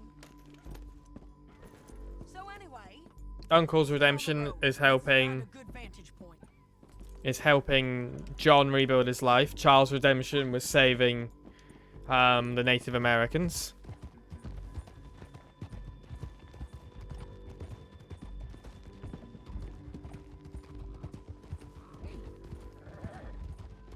up here. Come on. I think there's an old water mill by the creek bed. There it is. Arthur's was saving John, obviously. We need to take a good look at him before we do anything. Trying to think about the other character deaths. Hosea didn't get redemption. Lenny didn't get redemption. And Sean didn't get redemption. Neither did Molly, really. Let's go up. Or Grimshaw. Strauss got redemption. They must be camping down there. Why are they hanging around? Probably waiting for a boat. There's supposed to be a storm coming through, so maybe that's delayed them. Perhaps. So what do we do now? I'm gonna go get them. You. Me. You just cover me. I ain't getting you killed out there. But it's okay for you? I wanna die. And besides, those bastards don't look that tough. They look asleep as far as I can tell. I want to die. Huh. I really didn't expect her to admit it so candidly. But yeah, Sadie clearly has a death wish. She has nothing in life worth living for. She tries to make life exciting by bounty hunting, but she is a fundamentally broken woman. Her relationship with John is probably her only substantial relationship. Go. You sure about this? Just don't seem right. This is my show, John Marston. Do as you're goddamn told. And shoot well.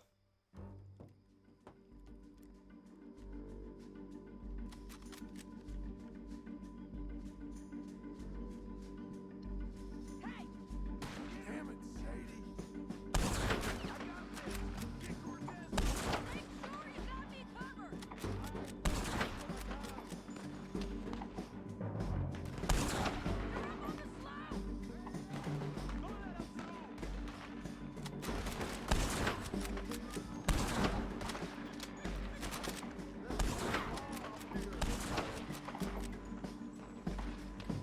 Do you know who Sadie reminds me of?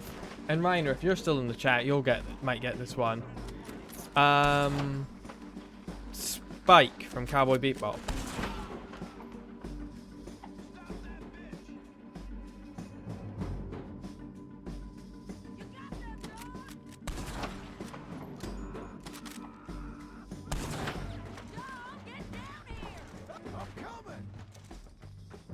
Just fucking threw himself off that cliff.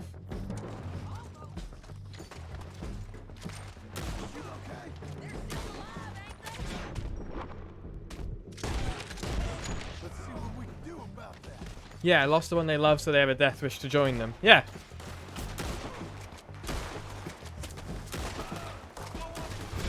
Willing to put themselves in danger to protect others.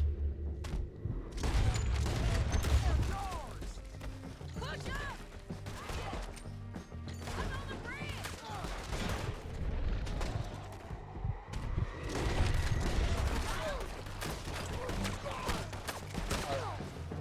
they're both examples of apathetic characters who aren't wrote in a way that's boring. You can have characters be apathetic and not be... Oh no! Yeah, you can have characters be apathetic and not be, you know, monotoned, kind of Shadow the Hedgehog-y style characters.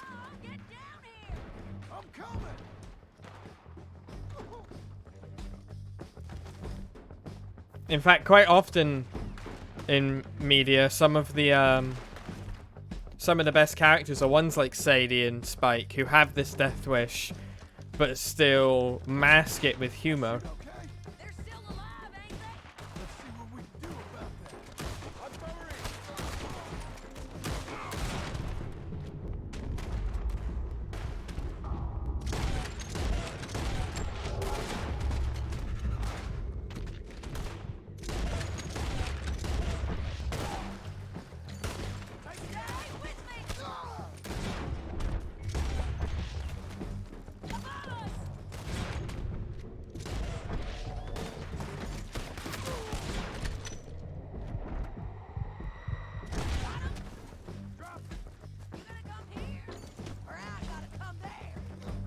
Another good example is Angel from Buffy the Vampire Slayer. Oh my god.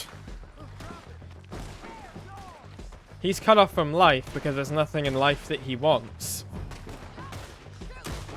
And the series is about him gradually realizing that there are things in the world that he wants. What the fuck kind of gun was that?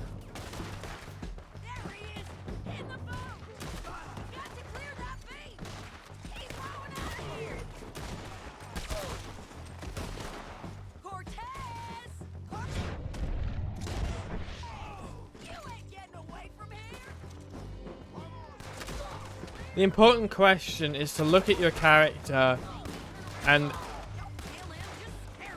wonder not just why they why they fight, but what they fight for.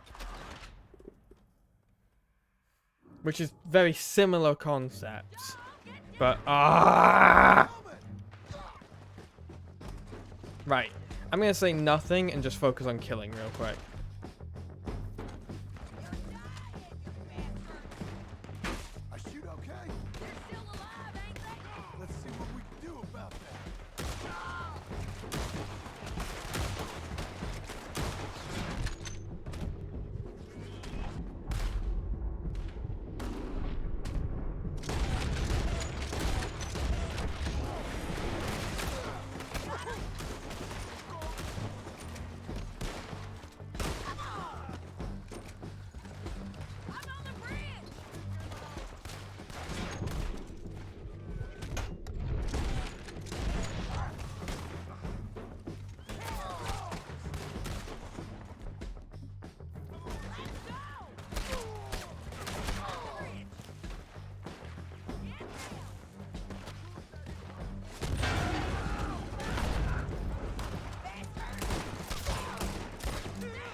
The important thing I will say though is the death wish shouldn't be what makes your character interesting. It should be the flaw of your character.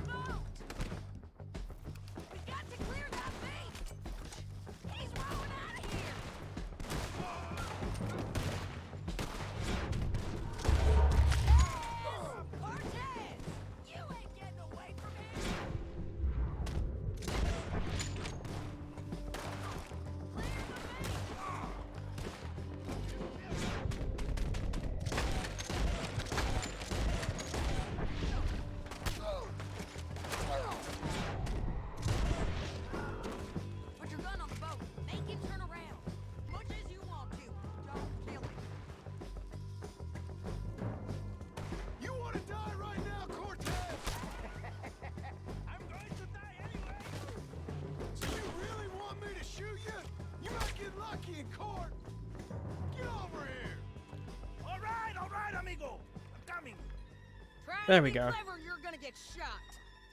Oh, hold your horses, chica.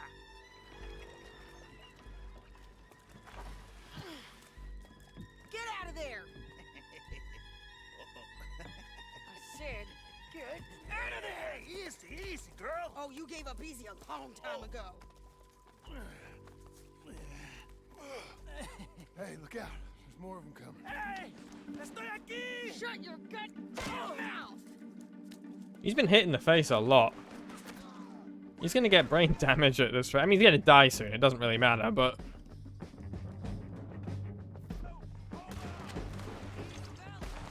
They keep coming, all right. Someone's still alive.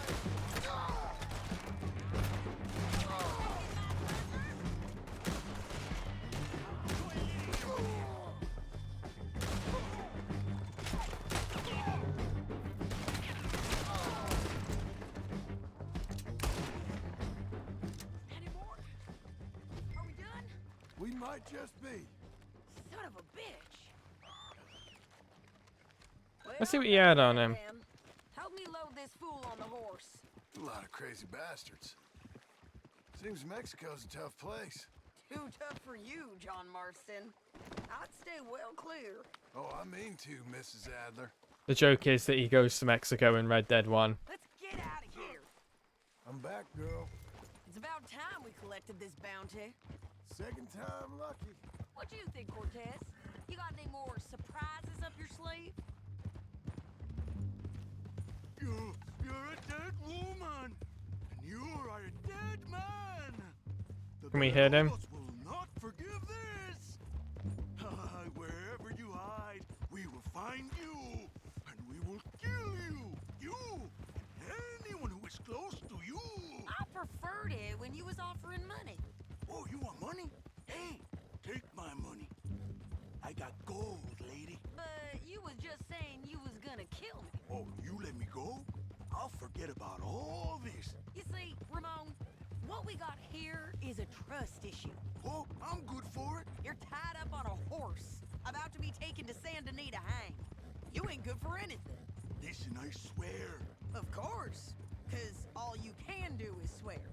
But you're just saying anything you think might get you out of this. Ramon, I couldn't trust you to pay me.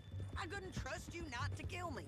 Hell, I couldn't even trust you to kill me, if that's what we agreed. What the hell are you talking about? I got gold, woman. Mister, gold. $5,000. Well, I hope you left it to someone in your will. Because you ain't gonna find much use for it in the short time you got left. Oh, damn you, woman. Damn you. Oh, I've been damned a long time, my friend. Really?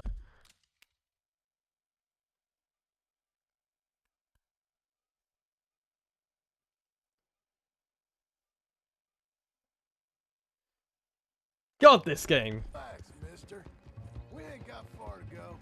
Oh, you made a big mistake. Both of you. You should have took the money. You should have taken it. Now we're gonna come for you. I promise you that. We're gonna come for you. Well, I hope they know just where to find me. Because I'll enjoy the fight. This mission is about... The fighting and the killing. This mission is fundamentally about Sadie's death wish. Big mistake. Real big mistake. I'll see you again. We got him, Sheriff. We got him. I knew you'd be back, Ramon. You just can't get enough of me. Put him in the wagon for me, would you? How's the jail? Needs to get fixed up since this nice man blew a hole in it. Me and the boys will ride him to Saint Denis right away this time. Come along, Cortez. Sheriff, before you go, I'll pay you when I deliver him.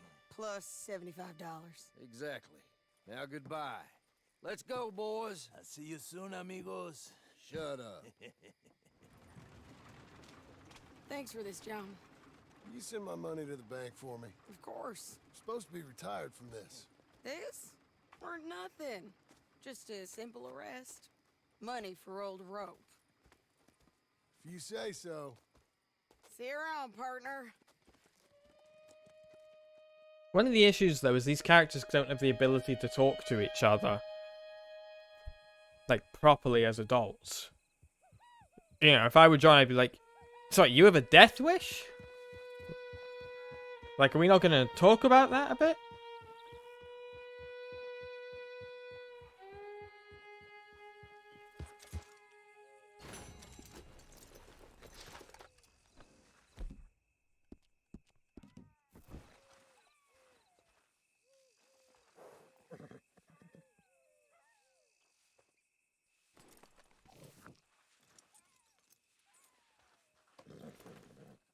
There's a girl.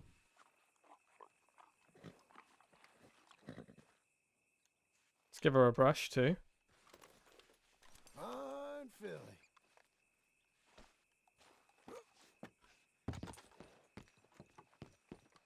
I miss Mr. Pearson. Do we have any furniture yet? Nope. Oh, we do! We have a table! Fancy living, folks. We got ourselves a table.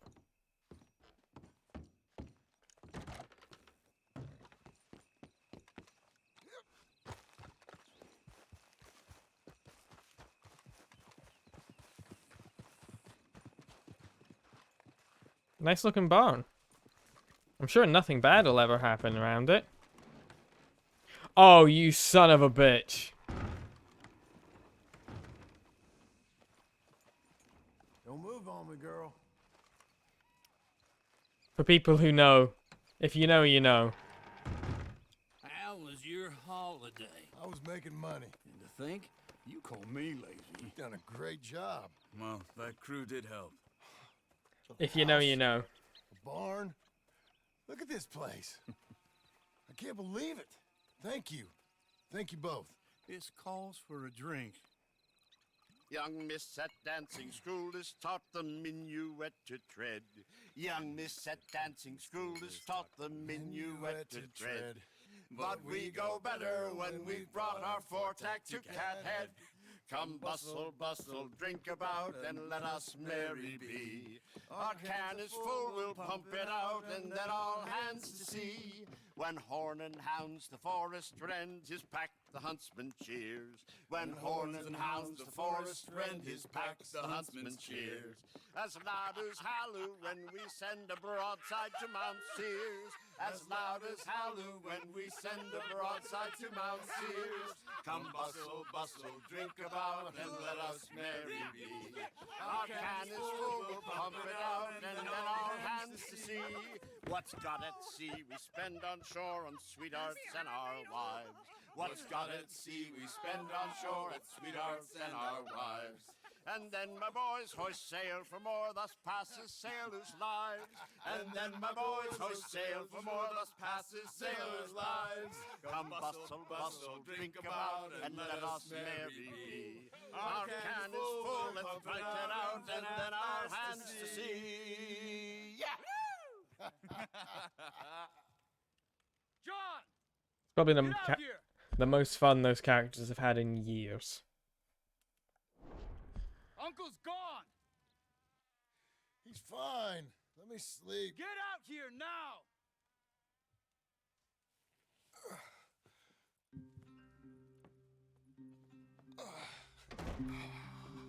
That fat man will be fine. No, he won't. Skinner's. You think? Of course. My guess is they went that way. But my other guess is they know we're coming after him. Shit. What choice do we have? None. We just gotta keep our wits about us. We know this is a trap.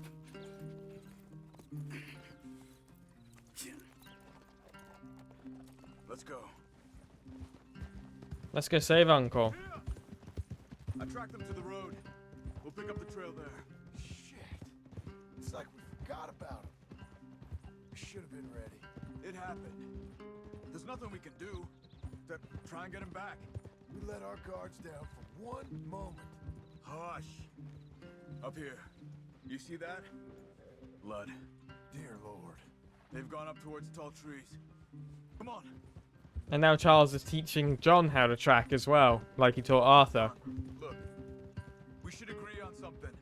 If it's really bad, this might not be about saving him. What the hell are you talking about? If it's really bad, it might be better to stop the pain. Jesus, you mean to... I mean, you can live a week without a scalp, but it ain't a good week. A gut wound, you can live a month, but it's horrible. What they've done to him might have killed him already, with only hurt to come. We get him? Did you hear something? Yeah. You think they saw us coming? I don't know. Guess we'll soon find out. We'll be better off going on foot. I think that was Uncle. We're gonna get there, and that like all the Skinner brothers are gonna be dead, aren't they? And Uncle's gonna like be standing there with a knife or some shit. Stay. To the trees. Come on.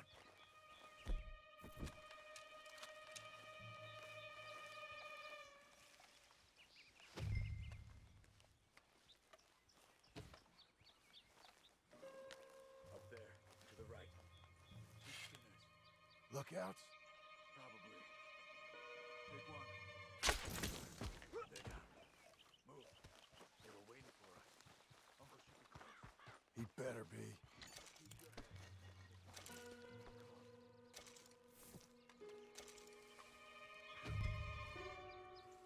Come on, Charles.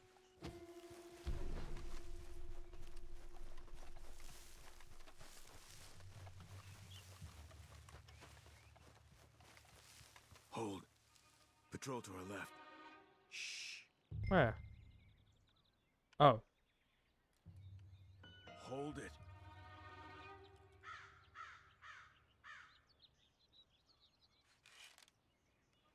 Let him go.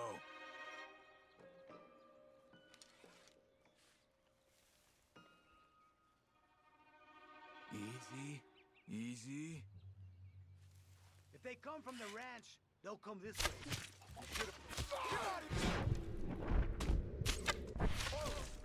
That's it. Patrol's taken care of. And we're looking for something. Us, most likely. Come on. Let's find where they're holding him.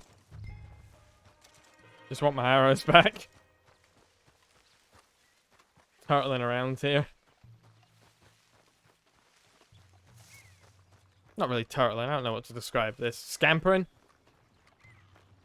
This scampering? This looks like scampering.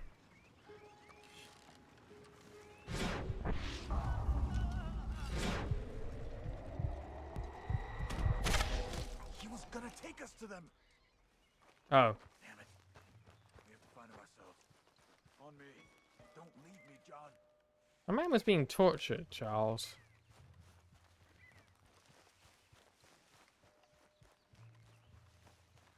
I did the right thing.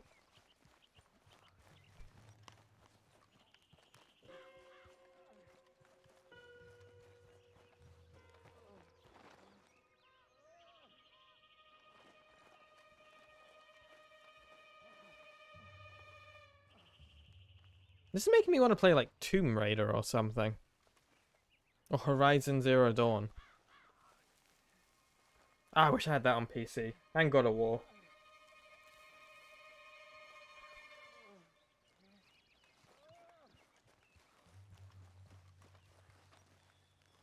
I think I see something. Uh-huh. Yeah, that must be their camp. What do we do? Let's get up on that boulder. Take a look. Hang in there, old man. Okay, okay. I can't see much through this mist. Can you look too? Hold on.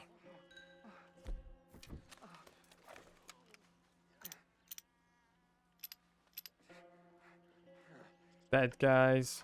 Oh. They're roasting him. God. We gotta go get him. Careful. Where are they? Where are they? I don't care. Come on. Charles!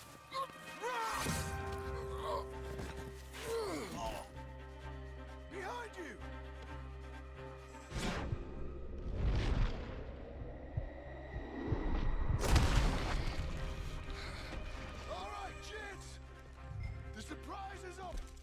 Let's kill them all.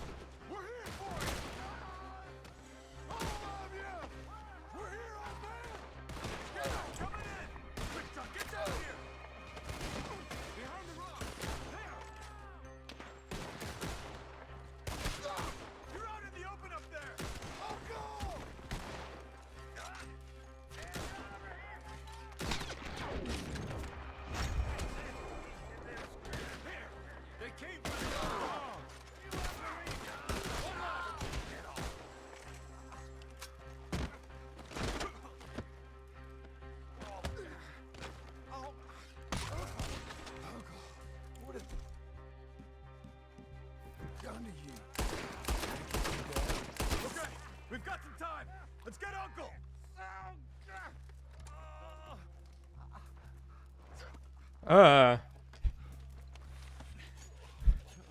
You're okay, old man. Fuck me. You look okay. You look awful. You'll be okay. Oh god, look at his back. We got it.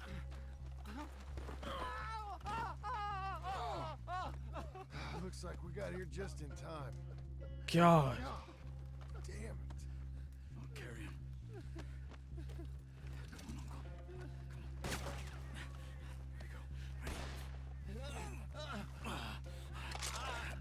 Got him? 'Cause here come the rest of them. Quick! There's more of them. I'll cover you. Come on. Down that gully. Where you die, I don't feel it. Up on the lawn. Now, right. Look after him. Oh, damn.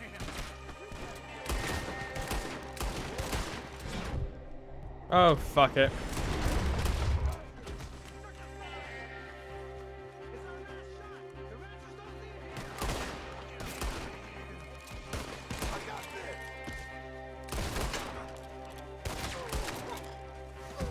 Tackle and lap.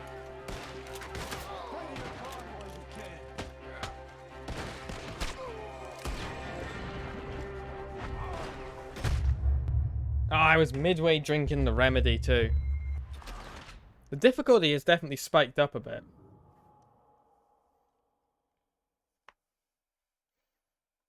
Man, we've almost hit 4 hours. 'Cause here come the rest of them. Quick! There's more of them. I'll cover you. Come on. Down that gully. Hope you guys are enjoying the stream.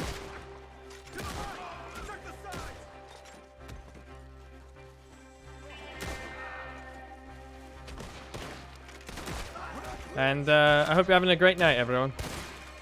Or day, or morning, wherever you are.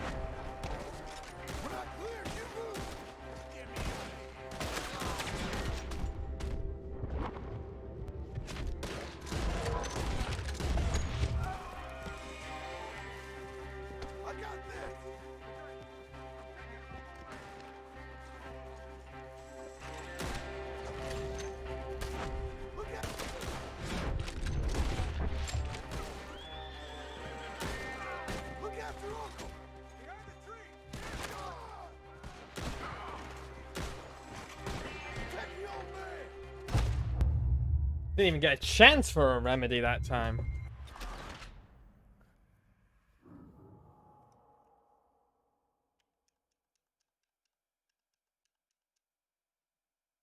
Got him? 'Cause here come the rest of them. Quick! There's more of them. I'll cover you. Come on. Down that gully.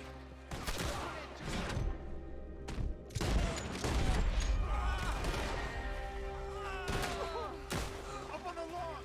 John, you okay? We're not clear. You move. Get me out of here. So the question is, do you guys think John wants to be a hero? I think he does. I think he's a man who lives on extremes. And he thinks he has to be a hero in order to be... basically make it even. So he thinks he was such a bad person in his past that he has to be effectively a Pulp Fiction, dime fiction novel hero in order to even come close to making up for that fact.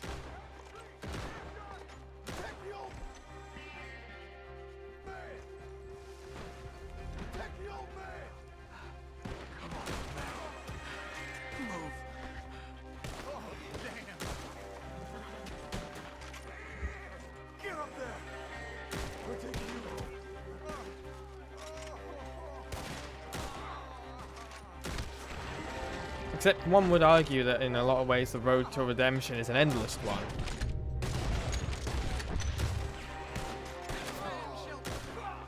You can't make up for your, or you can't redeem yourself for your crimes in a lot of ways.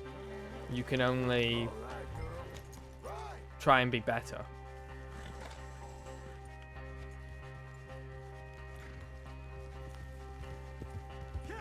And of course, Red Dead is a tragedy. So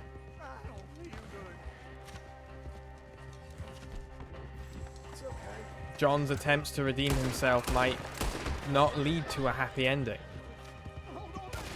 Arthur's didn't. Sadie's didn't. Uncle's clearly.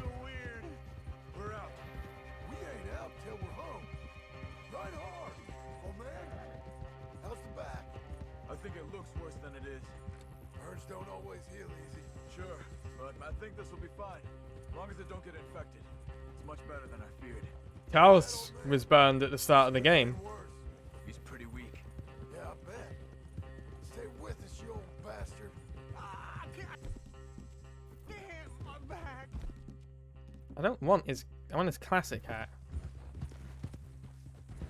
You're gonna be okay, buddy. Almost back.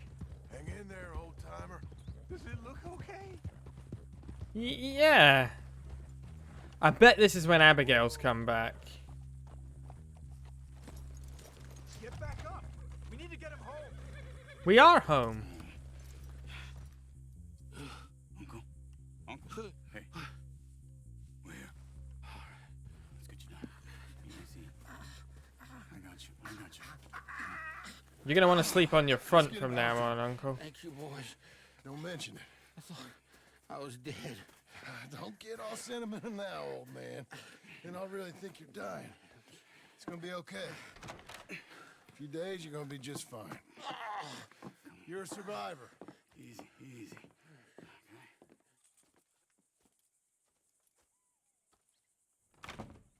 He'll be fine. You think they'll be back? Maybe, but I doubt it. We must have killed most of them. This is your land. Was it theirs once? I don't think so. I met a fella said the Skinners rode down about 2 years ago. They're just angry men on a rampage, and we got in their way. Sort of like we used to be? Yeah, exactly like we used to be. Maybe we should take up torture. We got Uncle singing instead of torture. We're gonna be safe here, John. You, your family, you'll all be safe. It's interesting that John and Charles think of what they did as worse than it actually was. They never tortured anyone.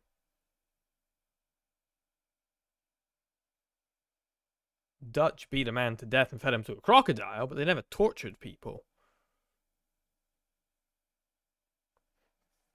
So, like, don't get me wrong, what the gang did was bad. They were bad people.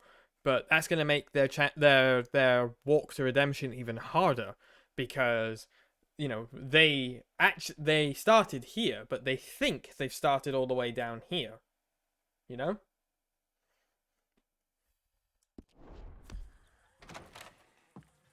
I hope so. I really do. If she ever comes back.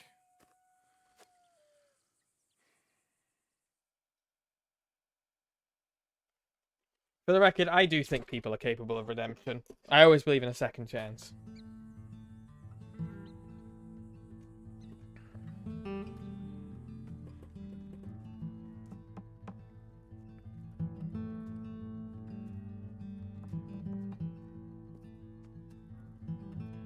You're not defined by what happened yesterday.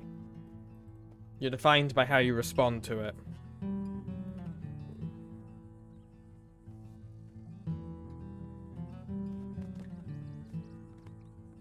and the choices you make. And if you do something bad, then it's on you to make amends and do better and change.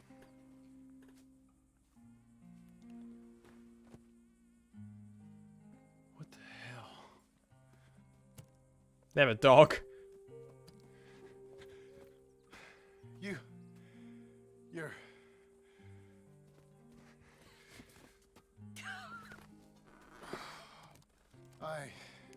You always did have that fine way with words.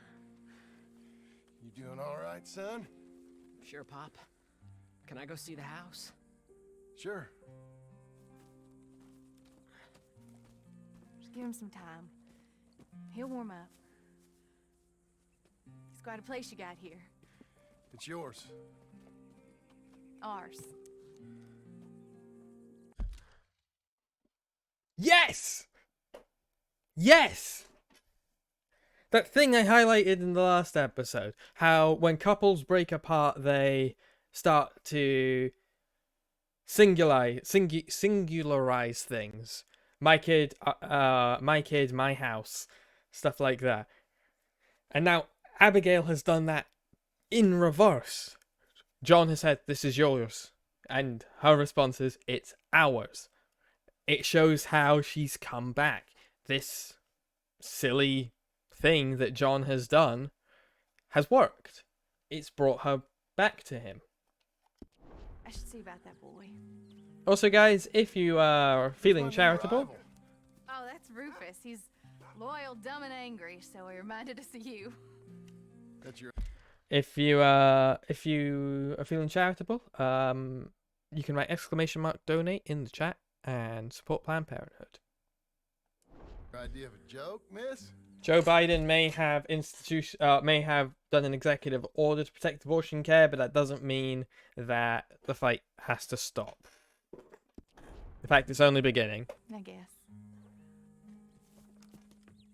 Come on!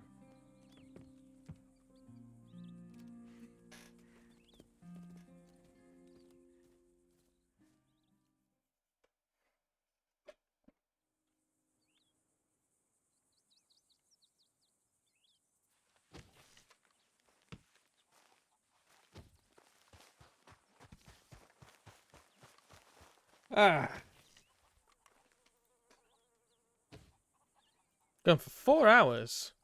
I'm actually kind of still in the mood to keep going, honestly. Would anyone mind that?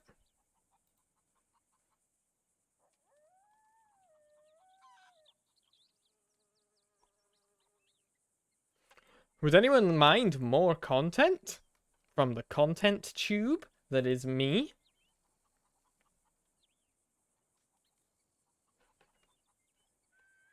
If you're enjoying the stream, guys, make sure to give a follow and support me on social media, or maybe even join the official SkyeBlacke Discord with !Discord. Is there a shaving kit in the house?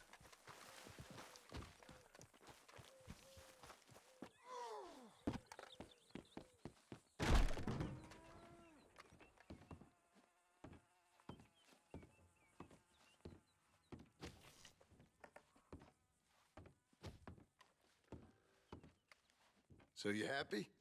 I think so. And I did good? You did good. So... am I forgiven? Never. You are a hard woman. Ma! Pa! Come out here! Sadie, you're alive! John, it's... Sadie Adler. Well, how'd you know she was... I saw her. I You thought look well. I'm so happy. I'm so happy. Well, come on. Oh, but tell me about you, darling. All armed to the teeth like that. I'm a working woman, Abigail. I'm a bounty hunter, bodyguard. I protect the gold prospectors up in the hills. I'm thinking of starting my own transportation business.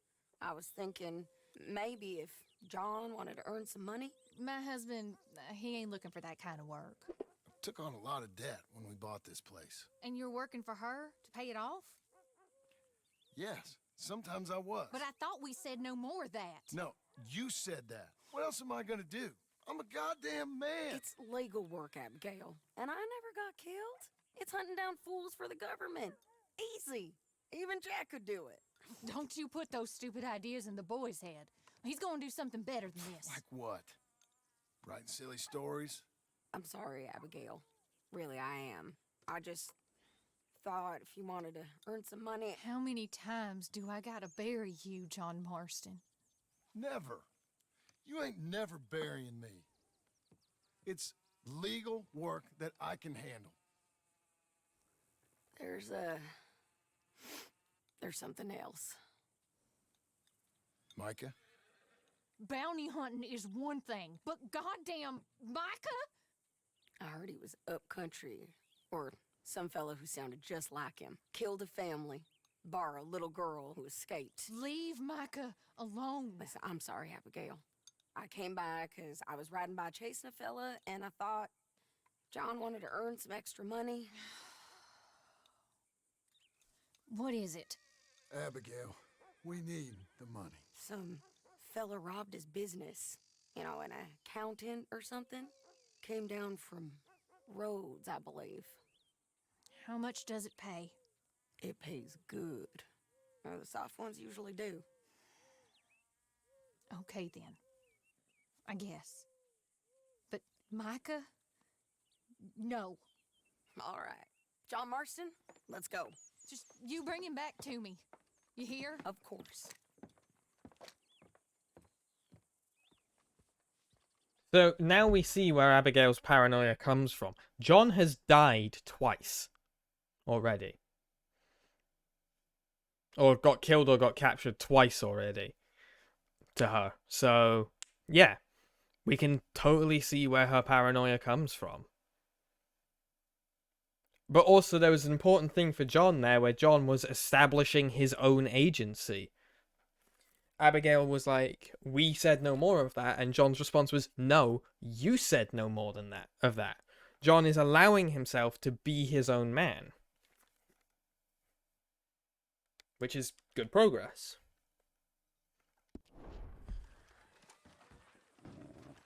You want to work? Let's do it. You ready? Follow me. We're going up into tall trees. Hey, it's nice of you to stop by and see the place. Finally. Abigail's back with the boy. You must be so pleased, John. And the ranch? You were right. It's really something. I think I'm gonna ask her to, marry me. I got a ring. It was Arthur's. I found it. The ring Mary Linton gave to him. Right at the end of their story. And a bundle of things that I've kept. You're marrying Abigail. Or asking her, at least. Oh, my. I never took you for a romantic. No, me neither, but...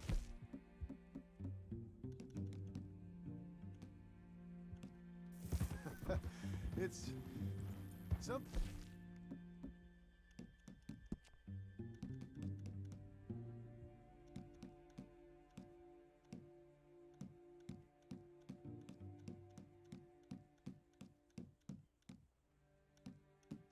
thought about, and I think I know I want it. Okay. I guess I thought you were married already. Long ago. What's up? I enclose a ring you gave me many years ago when we were both young, not because I don't like it, but because I care for it far too much and it reminds me too much of you. I hope one day you will find some people in love who can use this, for it kept me thinking of you all these years, and I hope by returning it to you, I can finally be free. No, not really. Not officially. Well, I'm real happy for you, John. Being married, it made me real happy. Ooh. That trail off. And then just the silence that followed.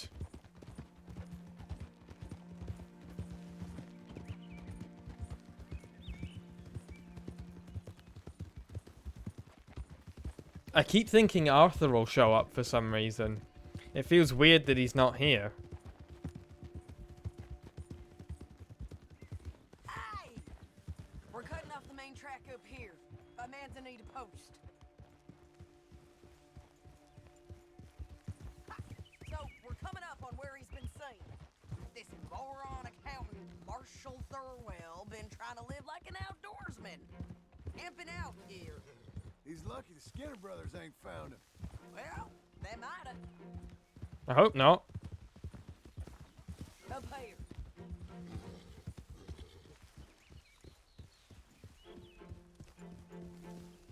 Must be it.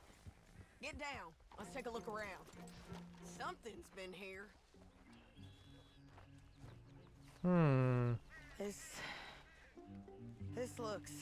Looks like a bear or something came through here. Or the Skinner brothers. The fella left in quite a hurry. There's blood. Here. Oh, he was from the south. Whoever he is. Then maybe he's our man. If he ain't become some bear's lunch. Yeah, looks like they went this way. Him or the bear? Both of them.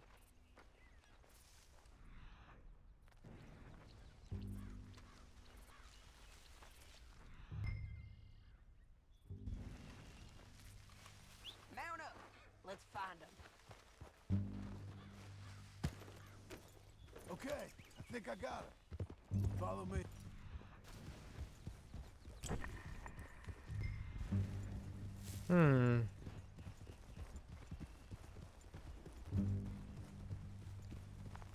Easy. I hope we don't get attacked by another bear again. Yeah, this way.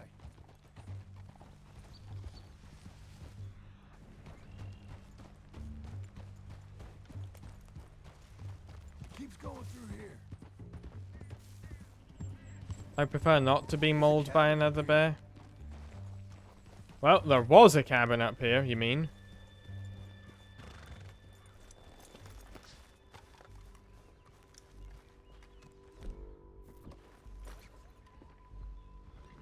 This our man?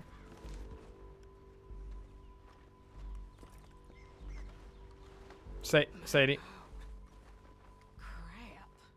Ugh, well, ain't pretty. Oh boy, that our fella? Maybe, but looks more like a local farmer to me. Or what's left Oh, his eye. Is it gone? You Marshall Thurwell? That I am, ma'am. I'm here to arrest you on behalf of the state of Lemoyne. You're wanted for theft, fraud, and avoiding arrest. Is the monster still out there? No, I think he's gone. Come out! Come on. Don't shoot. Keep walking. Come on. I'm coming. Look out! Not again!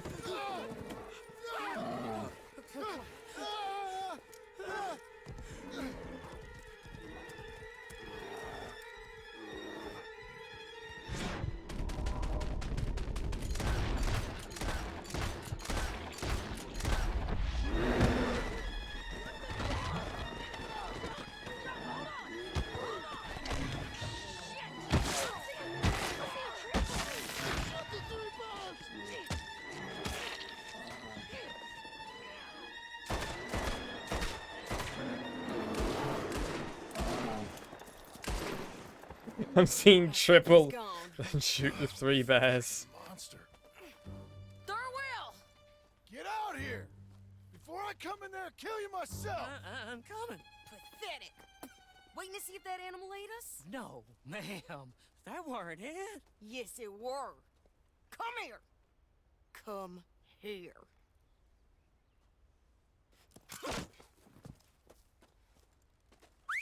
Thurwell, call yourself a man? Well, it's like Abigail says. That's one word for you. Fucking bear. I can't believe we didn't kill that bastard. Gave him something to remember us by, at least. You all right, Fucking John? bear. Yeah. Just... We always find a way to almost get killed, don't we? Mm-hmm. That's kind of the problem. Maybe it wasn't right of me to bring you along on those really heavy things. A family man and all. Seeing all this, I don't know if I can do it again. I'm my own man, ain't I? I get to make those calls. I needed the money. There's John claiming his Your own agency. man, sure. But I'm my own woman. And Sadie And claiming I hers. say who I ride with. And I don't know if your ranch and your kid and your wife are things I want to be worrying about when I hear a gunshot. Yeah, fair enough. Those are fine new clothes, by the way. Yeah, I spend my cash on who? Is it? What's your wife gonna think about this? God damn you! I just assumed they wanted to kill us. Yep.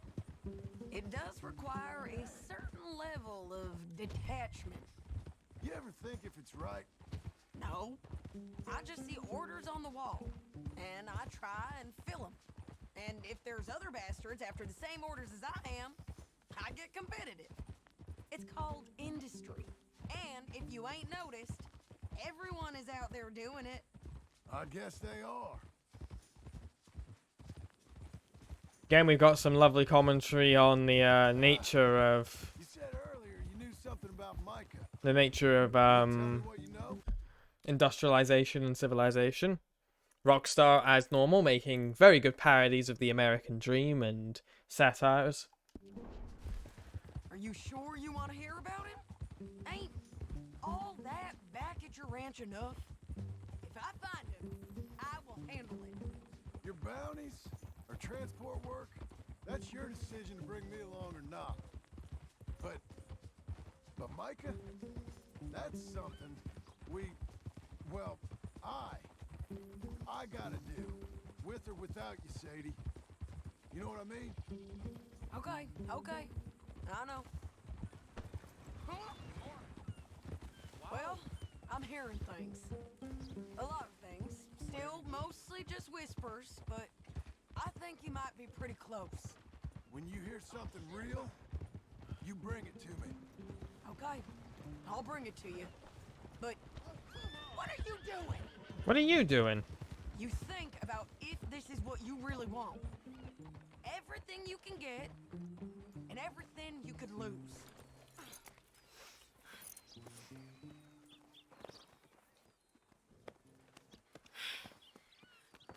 Here, put him down.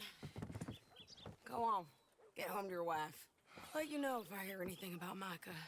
You need a hand taking him in? Him? No, I'm fine. You sure? Yeah, I'll send your share to the bank when I get paid. Thank you.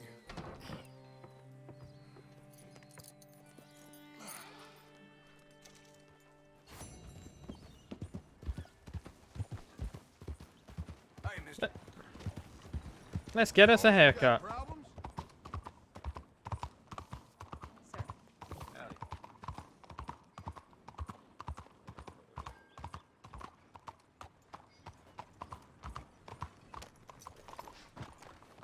Let's get things trimmed up, shall we? Ah, keeping the soap sellers in business with all that hair, huh? So, what do you need?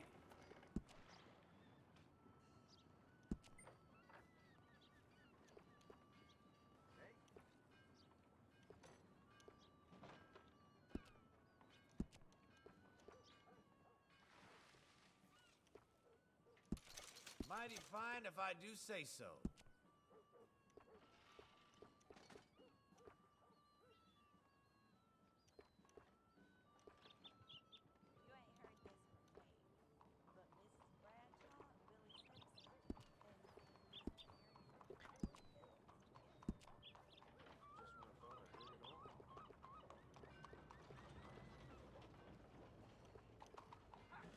Thank you. That looks pretty good. There we go. There's John Marston. We're all done here. Yeah. All right. You know where I am.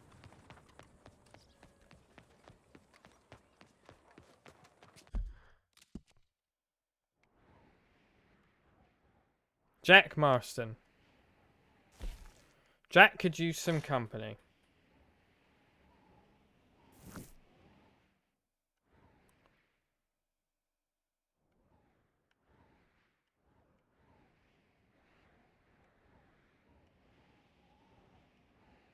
Weird that it pointed out that bounty poster specifically.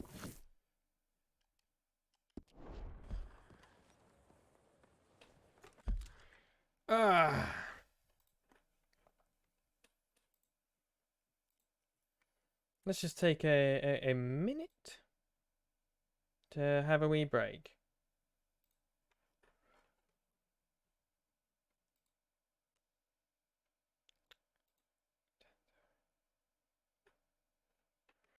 Let's go for a wee bit longer.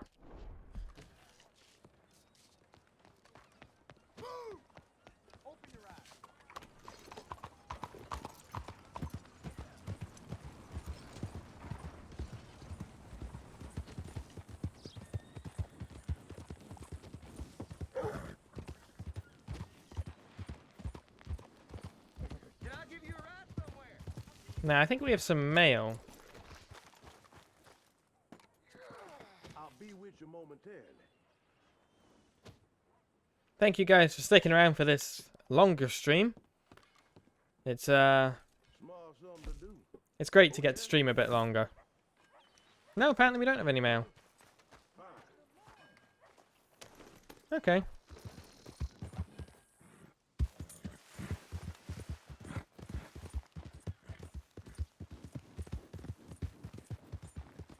Maybe in August I'll do like a subathon for my birthday. Though right now I have, I think, 10 subs, so I don't know how to divide 10 into an hour. Because then every sub is... Well, I suppose I could do...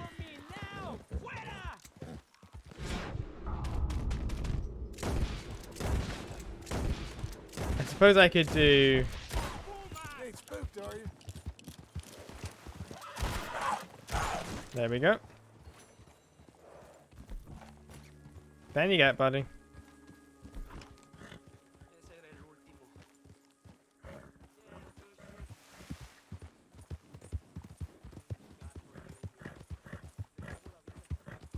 What was I saying? Yeah. Yeah, I could do subathon, make it an hour and 9 or an hour and 50 minutes to start, and then see what happens.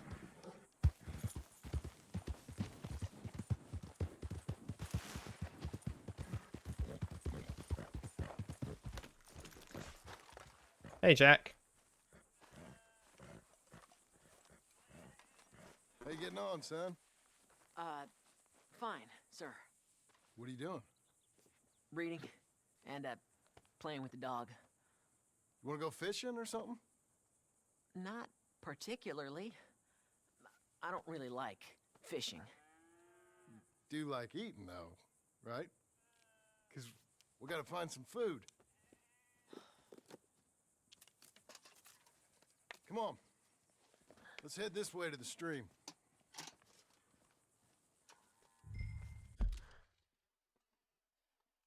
Arthur took Jack fishing.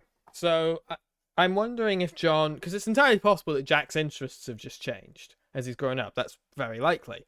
But I wonder if John's like... A bit in John's head, he's like, well, you liked going fishing with Arthur. Okay. So I'm wondering if he views it as a bit of a slight. Yeah, he clearly does. I'm sorry. It's okay.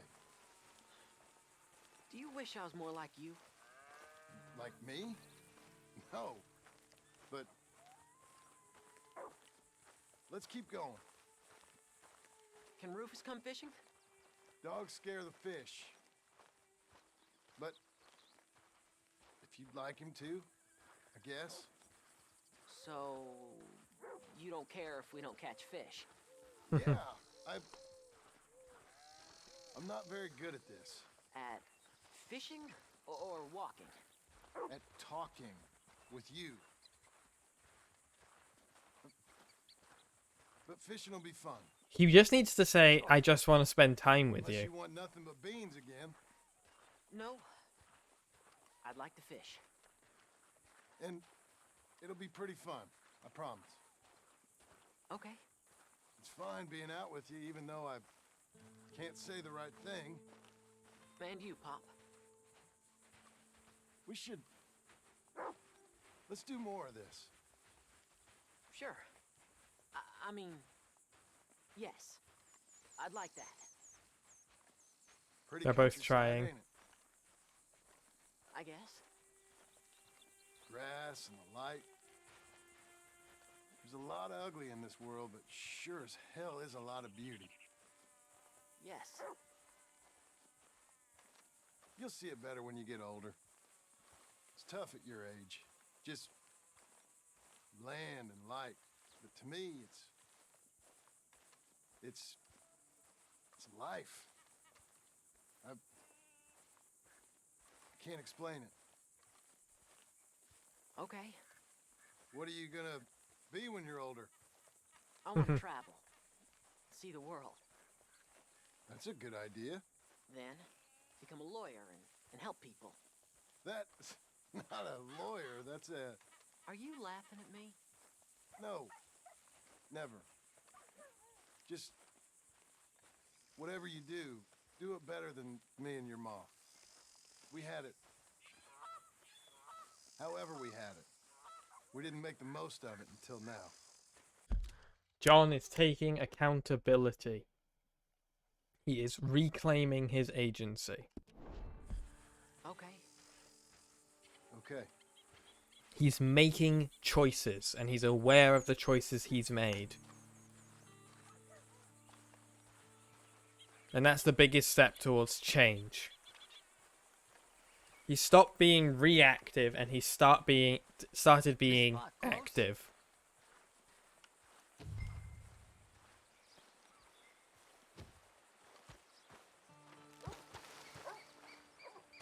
His dorky jump with the... This is a real good fishing spot. Folk always say that, and hours later they've caught nothing. Ain't you just the leading authority on everything? Well, ain't it so? Well, maybe. In this case, it's true. I hear there's some real big fish in here. Big old steelheads. Hard to catch, but real good eating. Hard to catch. Get your excuses in early. That dog of yours know he's owned by a complaining know-it-all? Come on, son. I'm sorry. No, you ain't. It's all right. Come on, let's fish. And we're back to the fishing minigames. Uncle Hosea, he was the fisherman, wasn't he? That's right. He remembers Hosea. Arthur taking me, though. Arthur taught you how to fish now, did he? Huh. Yeah. I suppose... Oh, so he didn't know. That's nice.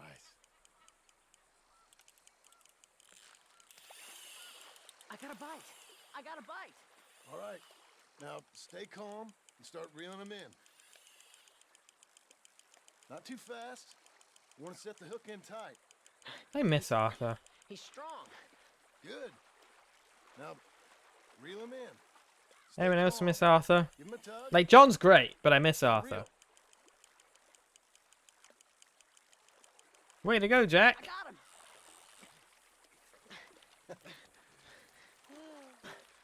What do you think? How you feel? I don't know. Thanks, Dad. I told you this was a good fishing spot. You did. Hey. My trip with Arthur, I remember now. I picked some flowers, and a couple of men showed up, dressed like they was from the city. No one like that's gonna show up here. Thank the Lord. The Pinkerton. He remembers the Pinkertons. Where's Rufus? I don't know. Relax. He's a dog. Where is he? I don't know.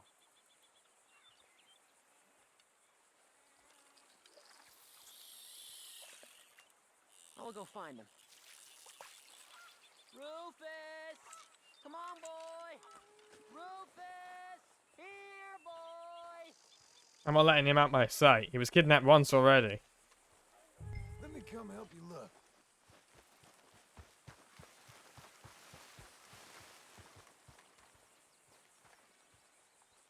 I wonder if I can track him. Nope. Rufus! Rufus! Rufus!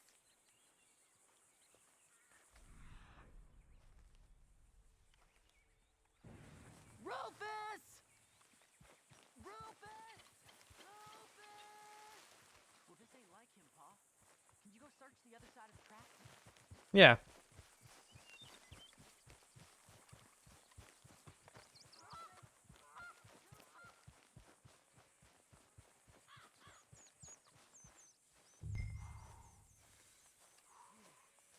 Hmm.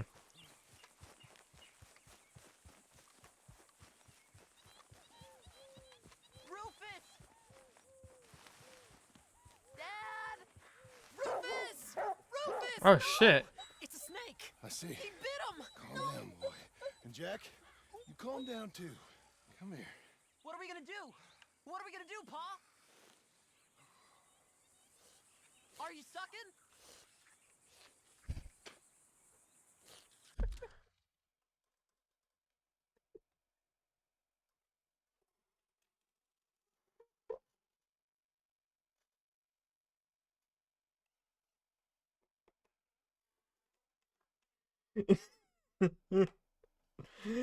I'm fucking 12.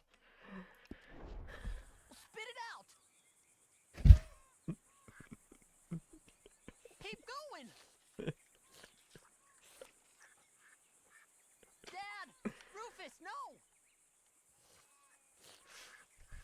Is it all out? He's gonna die! He's gonna die! He'll be okay. We just gotta get him somewhere warm and calm. Thank you for the clip, Brian. Go get the fishing rods and the fish. I'm taking the dog home. Abigail, can I get a hand? What's going on? Dog got bitten by a snake. Let's look after him. And the boy. Grab his rug. Is it gonna be okay? Jack, the dog is gonna be just fine. We never should have gone fishing. Sometimes you just don't know how things are gonna turn out. But the dog... The dog's gonna be fine. It's okay, son.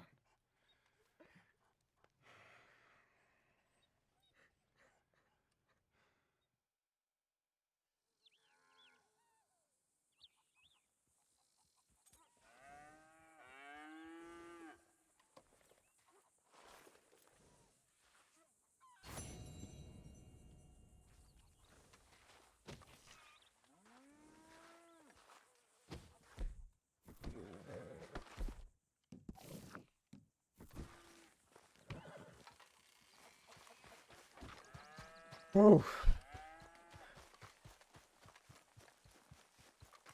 At least we're teaching Jack some important life lessons. Well, you should be working. Oh, I've done my work. Not how I heard it. You should be grateful. I'll be grateful when you get off your behind. That's our wife! To be. You doing okay? Dogs get bit sometimes. I'll get tougher, sir. Life can be real nasty, son. Worst things are gonna happen, you know. Okay, well, I'll leave you to it then. Okay, then. Did we end up getting those sheep? Oh, Rufus! Hey, whatever your name was. Rufus, boy. Dog's okay.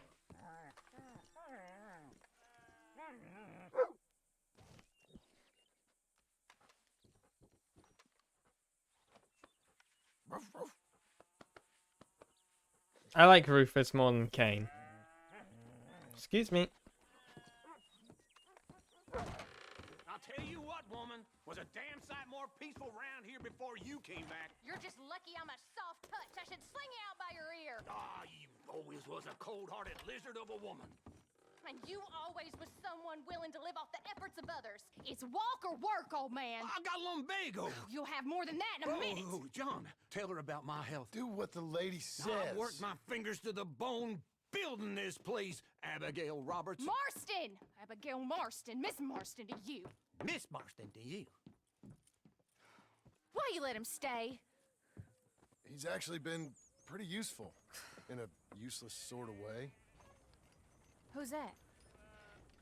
No idea. Friend or foe? We'll soon find out. It's the Geddes boys. From Pronghorn Ranch? Yeah. Mr. Milton! Mr. Milton! Duncan! Sir, Ma found some old furniture in the attic. I thought maybe you folks would want it as a housewarming present, you know? They send their regards. How kind they are. Tell your mom and pa we're very touched. Where would you like the furniture? Just over here. Then we can arrange. This is real kind of y'all. You saved the ranch. Pa said this is the least he could do. Well, that's about everything. Send your pa my best regards. Tell him he's got friends for life in me and my family. Bye, sir. Ma'am. I can't believe this. It's so kind. Sure. But there's still some more things that we need to get. How about we take a ride into town? It's been ages since we spent any time together. It has. Let's go get the wagon. John looks really bad from some angles and fine from the others. We ain't done nothing together like this since Since forever? maybe not forever, but a long time. We ain't had the time, you know? We've both been working hard. And now we got something to show for it. The ranch, this life. It's so nice, John. I hope it'll only get nicer.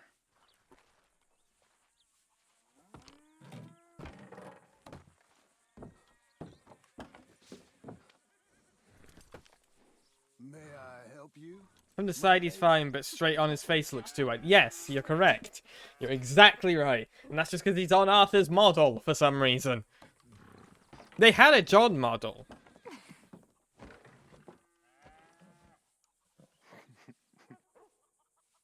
And now to Blackwater. It's funny that we've ended up back at Blackwater again as well. Equilibrium, disequilibrium, a return to equilibrium. Is there anything you want to do? You said there were some things we still needed. We can buy them from that catalog. Let's go have some fun. I know your idea of fun, John Marston. Pardon me. I ain't had a drink and, well, I left those things behind me. No, I mean, good, wholesome fun. Like, decent folk have. You want good, wholesome fun, like decent folk have. You should subscribe to twitch.tv/Skye_Blacke. Give me a follow. Go to the SkyeBlacke YouTube channel or the Black Archives. Enjoy all the wholesome fun you can find. Ignore the fact that we were laughing about the phrase, "Are you sucking?" 10 minutes ago. Got some errands to run.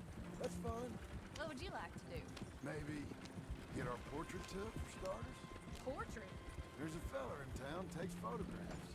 You want to stare at a portrait of yourself all day long? I hate to break it to you, but you ain't that much to look at. No, I want a picture of us, me and you. Okay? Okay, then. Sure. Is there anything else you want?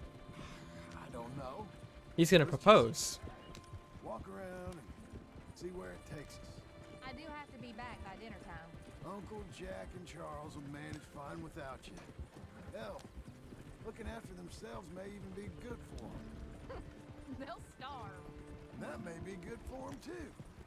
With any luck, Jack and Charles will eat Uncle. Don't get my hopes up. So maybe you're right. We'll stay. You know I am. Okay then. Portrait it is. We got a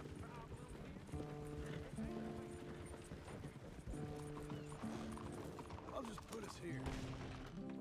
Let Bonk. me help you down. Why are you being so courteous? I don't know. There you go. I'm gonna head to the Drapers for a minute. Won't take long, but I need to get some materials. You want to come with me or wait here? And after that, we can go get our photo taken? Yeah, after that we can get our photo taken.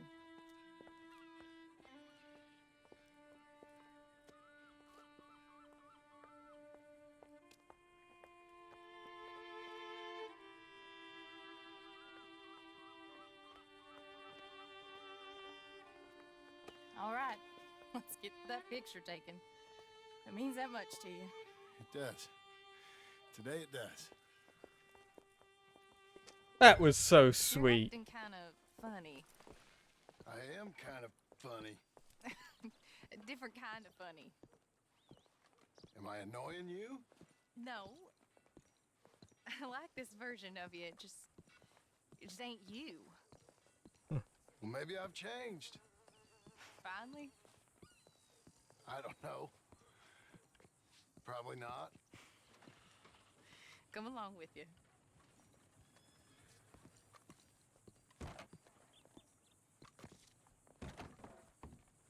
Having a bit of trouble with the door there. Hello, madam. Sir. Hello, sir. How can I help you? We'd like to get our photo taken. Oh, photo. Yes, yes, that I can help you with. Yes. So, what do we do? I'm sorry, what did you want? Our portrait taken. Oh, well, we do that. Yes, wonderful. Handsome couple, quite something, but you need a background. Background? Yes, we have Niagara Falls, Paris by night. We have Mount Vesuvius and its ruins. We have the open prairie. Take a look. Pick one. Okay, well, immediately it's got to be the open prairie. Let's see the others. How about this one? It's dramatic, ain't it? Let's see what else they got. This is pretty. Or spooky, maybe. Let's see everything. We're on a date with our wife, nice. chat. It's like being back home. Was that all of them?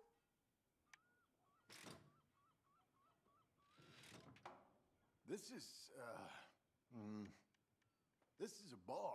Surely there's a photograph of you in a bar already. Look, this was your idea, John. It's up to you. It's got to be the prairie. I fucking love rear projection. Which is basically what this is. This one. Wonderful. That will be simply perfect. You know, I wish I had the Congo River, but they require grass skirts. I couldn't afford them. It's just so exotic. You stay there. Make a pose that you feel comfortable with. Well, this is dignified. This is so funny because, like, we naturally, you know, if we were all hanging out, chat, and I went to take a photo, we all kind of naturally fall into being photogenic nowadays. But because this is such new technology for John and Abigail, it's interesting to see the way in which they're not familiar with it. And it avoids creating something called anachronisms, which is basically when something appears traditionally in stories in the past that don't fit because of the time period. Try to enjoy it. I think I'd rather be cleaning the outhouse. Be quiet. Thought you were a cowboy, not a poser. Oh no, I'm a poser. I learned from the best. That is true. You see all the poses, obviously. Lovely.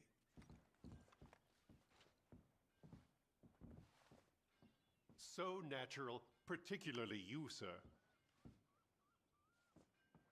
Excellent. That's actually a pretty good one. No. Oh, I like it. Wonderful. My God, there's a lot of poses. You've done this before. That might be the one. Okay, I know what one I want.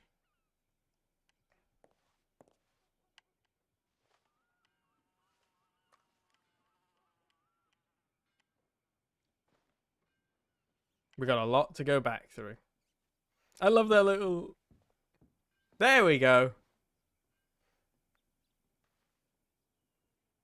You don't want to try anything more romantic? How's this? Perfect. Now, give me a minute. I'm going to develop this for you. Wait here. Take your time. What? Nothing. Nothing at all. Tough guy. Gunslinger. Excuse me? Nothing. I didn't say anything. I just posed. Shut up. You know, you're not very nice to me. Oh, I'm nicer than you deserve. True. Here. Came out beautifully.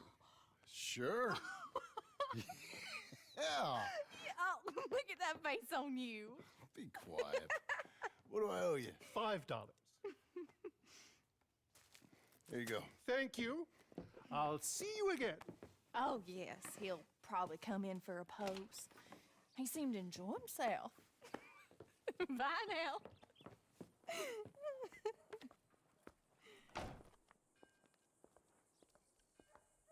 What shall we do now? There's one thing I hadn't done. I've never been to see one of them moving picture shows. Never? No. Well, come on. Let's go do that. You sure? Of course. It's the marvel of the age. I love... If you love Marvels, Abigail, you're gonna love the 21st century. We're fucking full of them. Marvels.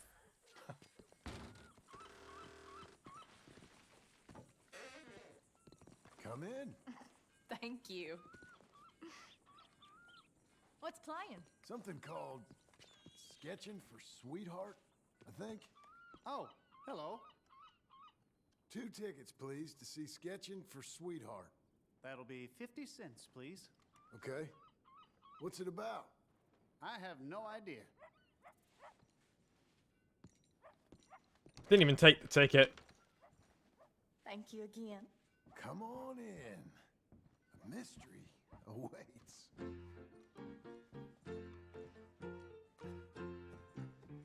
Let's watch Sketching for Sweetheart, shall we?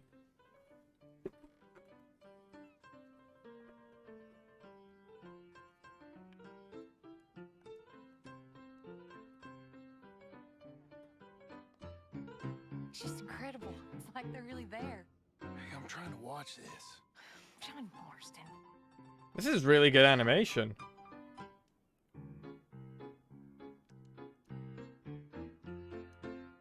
What are you doing with that arm? I thought you might be cold. John.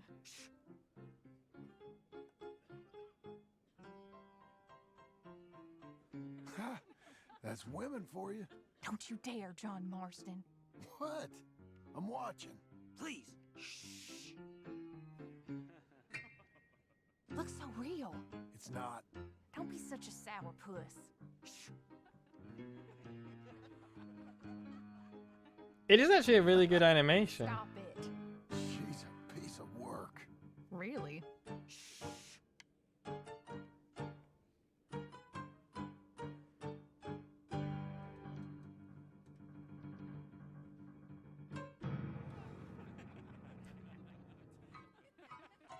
Oh my. Is it over? I think so. That was really good. Be seeing you. All right. We better get home.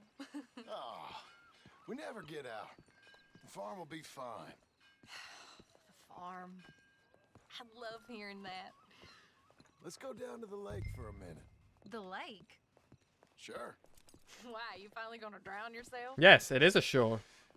In a manner of speaking, I guess I am. Happily so. You're acting real strange. No, I'm not. Come on. You're a silly man, John Marston. What about Jim Milton? Oh, he's even worse. What about Jim Martin? Let me help you in. Like I said, mighty strange. I like to row. Since when? You can hardly swim. And that's because in the first Red Dead, John can't swim. I don't plan on capsizing. They never programmed him to swim. It don't matter. We'll have it back. I hope they don't think we're... They won't think anything. They'll think we're borrowing it. I hope it don't got leaks or nothing. I might have sprouts. Okay. Relax. I'm sorry. All I can see is a strange man rowing. I thought it was John Marston, but now I suspect he's been replaced with an imposter. Here's good. Ain't it Don't pretty? say it.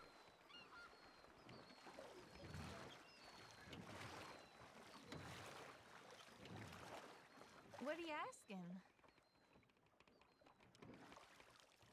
You...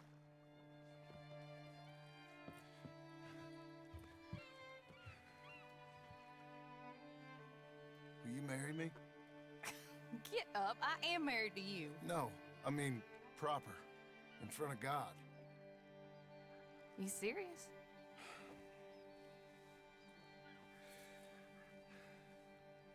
I got this ring. I've had it for a long time. Take it. You serious?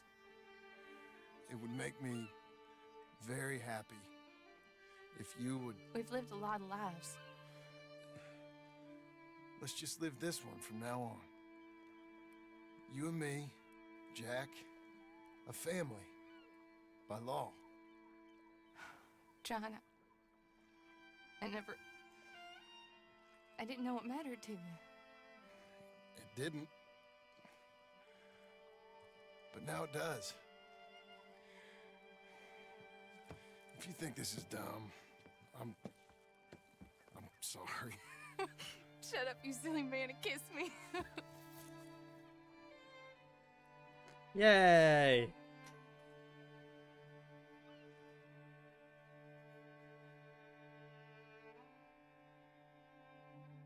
Wonder how things are gonna go wrong. Suddenly Dutch crashes in with a tugboat and he's like, Tahiti!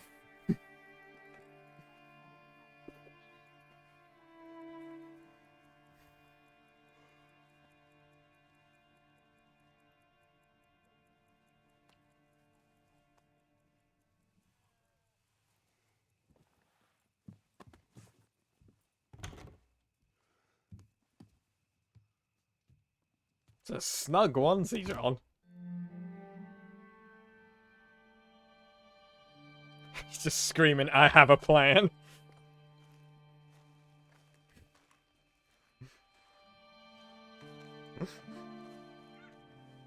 We need money.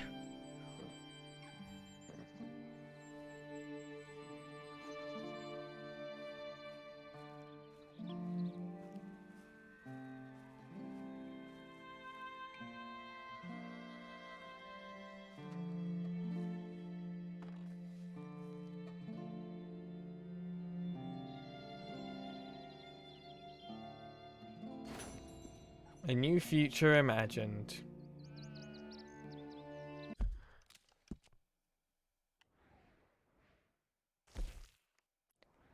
Oh. This is the last mission in the game.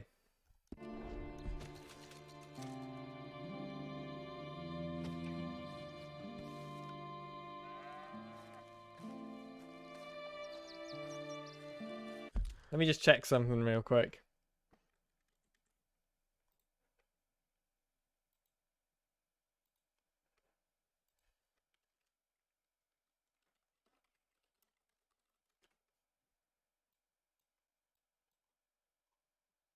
Just want to make sure I've not missed anything.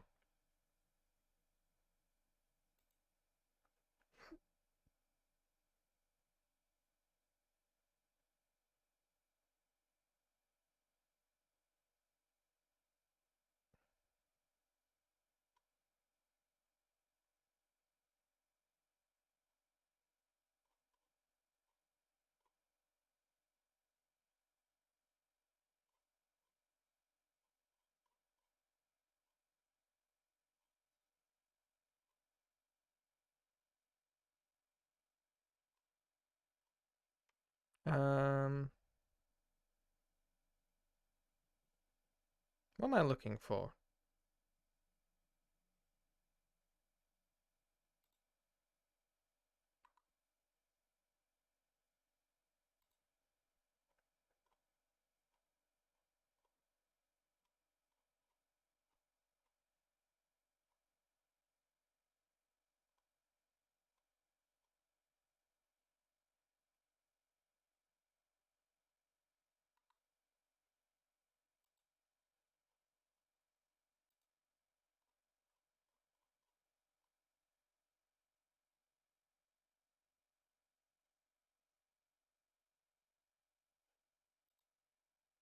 Okay, I might have missed at least one stranger mission.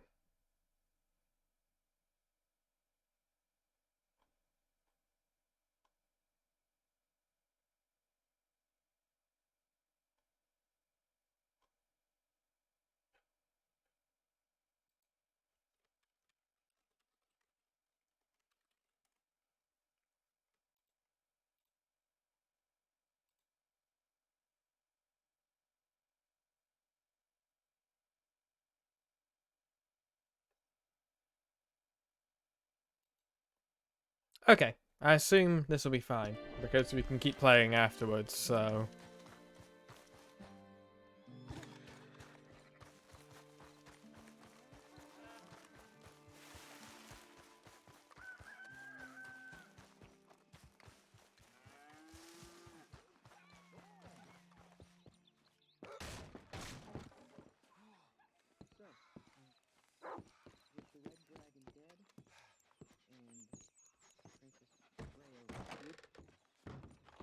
Sir Galsworthy put down his sword and took up his plow.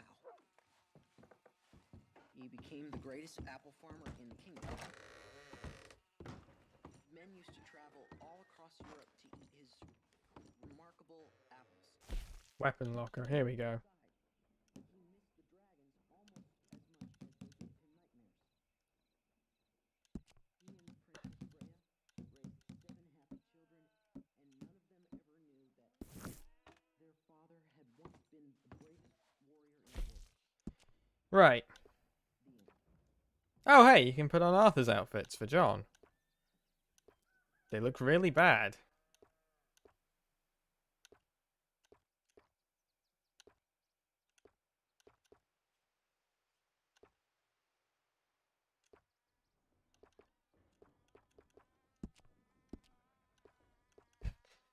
They look really bad.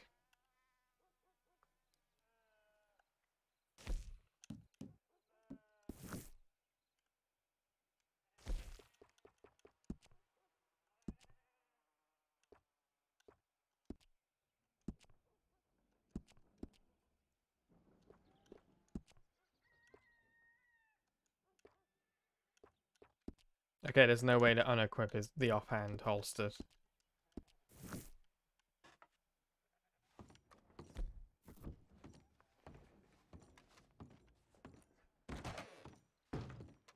Well, just before we start this final mission, chat, I'm going to give us a quick break. Sit here, enjoy the farm, and go into cinematic camera mode. Go get your popcorns, go to the bathroom. We'll be right back.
Alright, how many dynamic ways have we got to see John?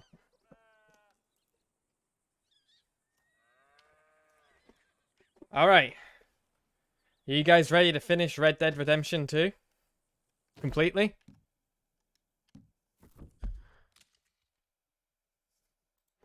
And utterly? And then maybe do like 2 more streams after this to collect all the stuff that we forgot.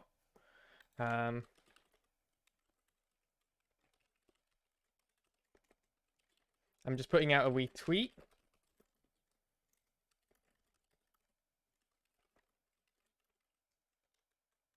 And Tumblr post if you guys want to go and promo them in the various places. Then that would be much appreciated.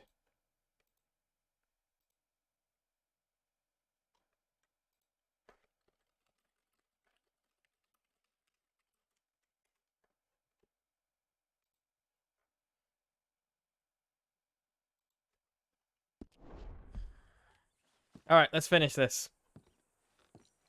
I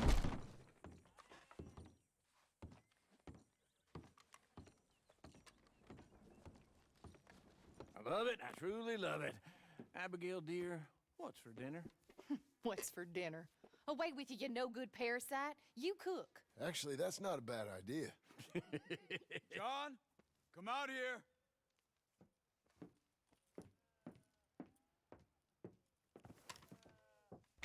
Hey, John.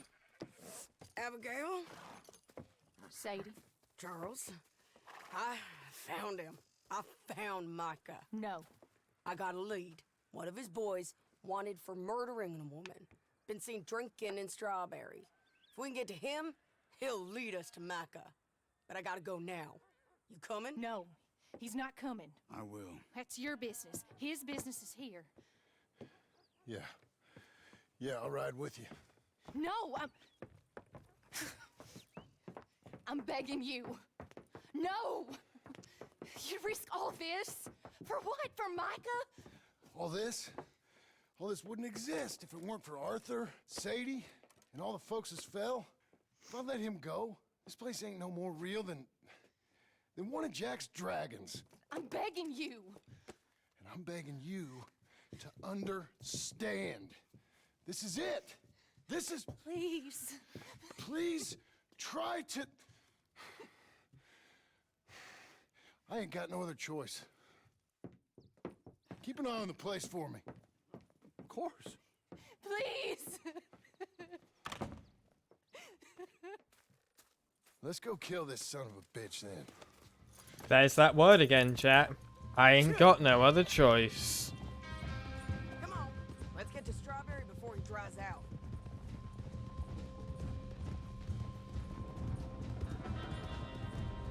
Which one of Micah's boys is it?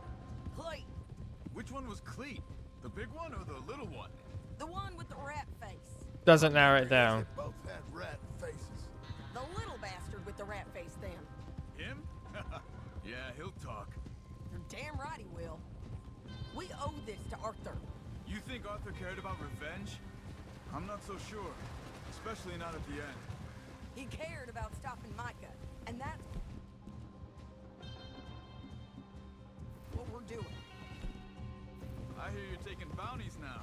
And I hear you're building houses. When I'm not killing old friends.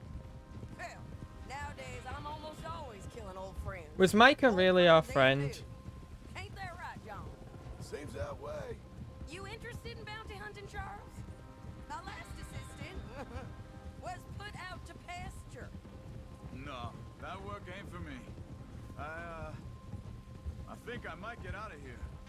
Go north. Canada. Find a woman. Start a family, if I can. I see how that life... Well, I'd like to try it. Wait, John. You've given him the family bug. I thought we would have inspired him to a life of celibacy and isolation. You know, I've been thinking I might get out of here too. Down South America, maybe? It's wild, but less mean, I guess. I'd run protection for a gold mine, or take up with a handsome revolutionary. I don't know. They're willing to move on. See something else at least. This is very interesting. They're talking about moving on while actively riding towards the last manifestations of their past. They are again letting their futures be dictated by their pasts. That all sounds good. They're stuck. Strawberry, this is it. We leave our horses by the bridge, then we find it. And even then, they're like, do you think Arthur would have really cared about revenge in the end? Okay, John, Charles, you take the other side of the river. I'll stay on this one. If we meet in the middle, we would have covered most of the town. If he's here, we'll get him. Okay, let's go. Arthur doesn't need this, but John, Sadie, and Charles do. Hey, Cleet! Been a while. Shit. Stop that man! He's wanted for murder! Hey, stop! Can't escape us, Cleet! Ain't no point in trying. Move! Come here, friend. Huh? You got... Nice, Sadie! How do I still have this revolver? Remember us? Joe, you gonna take a turn? Hey! We're all buddies, ain't we? Sure, Sadie. With pleasure. Now, Oh! Micah. Micah, I ain't seen him. No. Tell me! Charles, you want to go? Hey! Where's Micah? I don't know. I ain't seen him. We fell out. You know what? I'm bored of this. Let's hang the bastard. Good idea. Oh, wait, hold on. Bring him up to the gallows. And the town of Strawberry are just okay with this. Apparently. John, bring him here.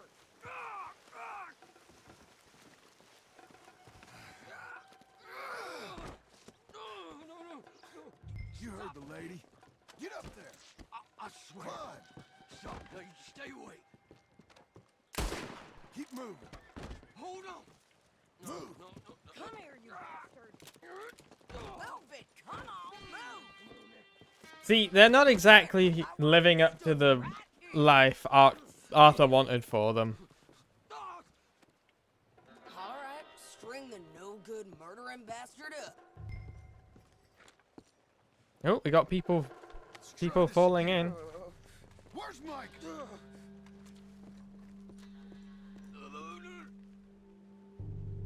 Where's Mike? I already told you I ain't seen him. You lie. It ain't my fault. He tried to kill me. Where's Micah? Talk, or I'll pull this lever. Talk. No. Oh. Wait. Oh.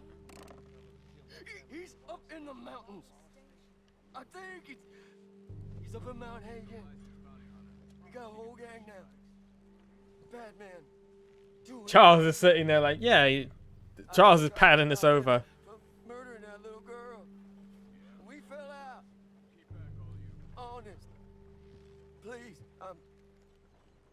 a good guy. Hang him. No. No. There ain't no need. I can't do it, Sadie. Not like this. Thank you.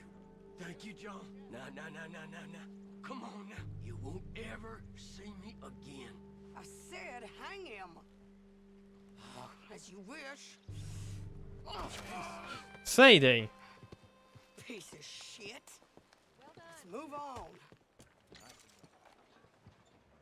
That was unnecessary. So they're so consumed with revenge. Long ride. Let's finish this. Naka, we're coming for you. Yeah.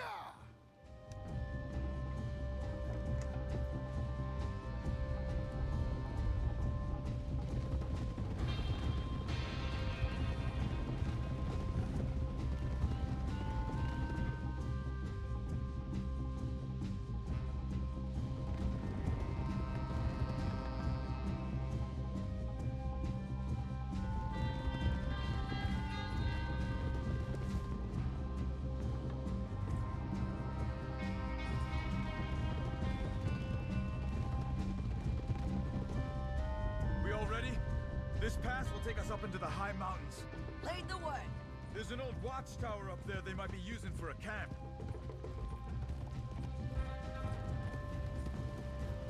So, chat, here's a great piece of storytelling. Ready? This is Mount Hagen. And, you know, this is probably roughly where we're going. One of these two buildings, right? There's Coulter. We actually pass Mount Hagen as we are leaving Coulter to go to Valentine for the first time. The story comes full circle. You can actually see where this is going to be, like, this area is going to take place.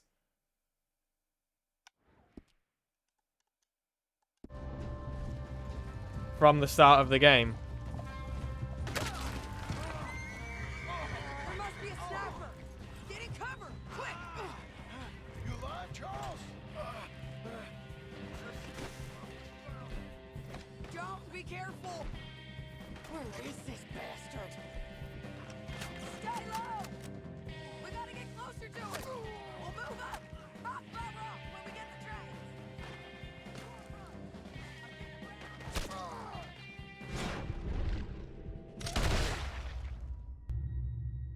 I shot first.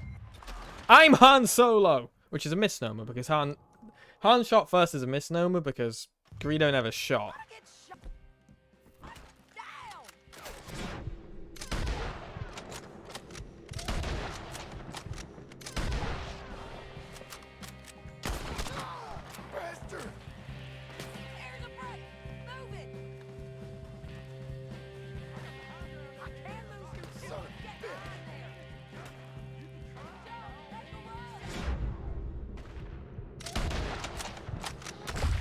I don't think we can kill him until we get to a certain part.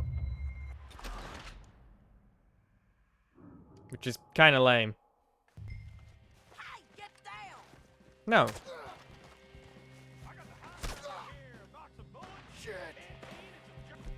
Okay, Obi-Wan.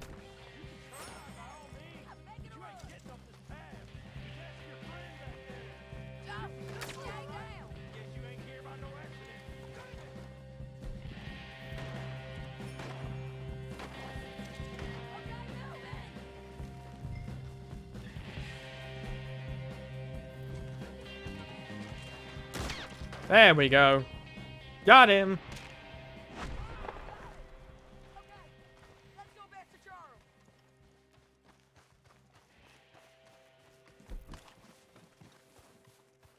Hey, you're okay. You're okay. I will be. Go on. Go on now. Move fast. They'll come down that hill and kill us all.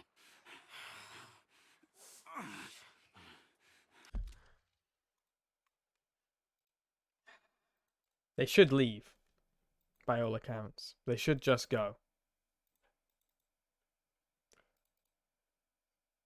But I have a feeling that they won't. And I think we all know it. Come on, John. Oh! I don't want to leave. Hey, they know we're coming now. Ooh. I will be fine. Okay. I'll follow you up. I just can't move fast. Okay. Come on, John. Shit. Wait. No, I don't want these weapons. I want a different gun. Go. Quick. I'll see you soon, brother. One way or Oh, I don't have a choice. Nope. I'm doing this with the hat on. I'm wearing Arthur's hat.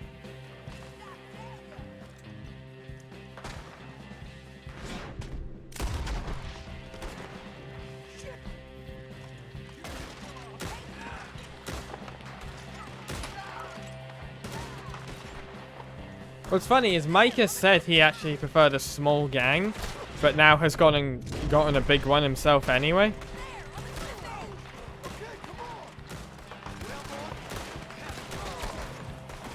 Micah is a bit of a hypocrite. I'm not sure if everyone's realized this yet. You pathetic bastards! You ran with Michael Bell, you're a fool! Fire him up! Micah has become the new Colum O'Driscoll. It's not big enough. He is the big gang of people that he doesn't care about.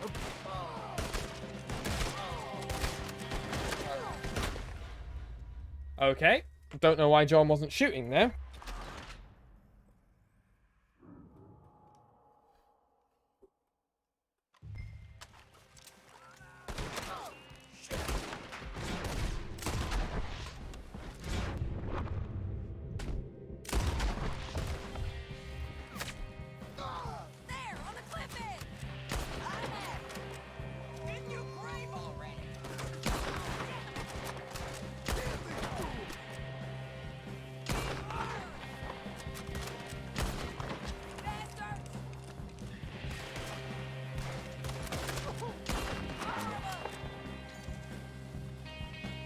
There's a camp there.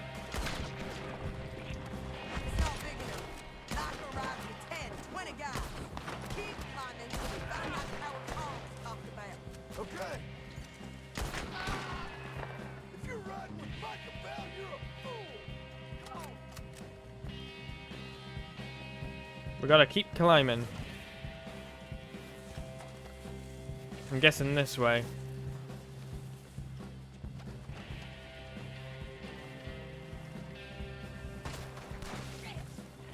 The game started with the player character and Sadie in the Wild West. Well, not the Wild West, in the snow, sorry. Don't know what I'm talking about. Wait, could I loot her hat?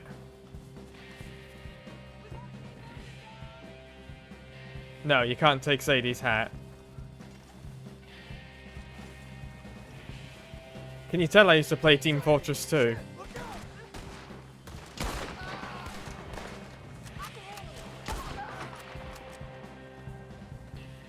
Moment I see a hat, I'm like, ooh, hats.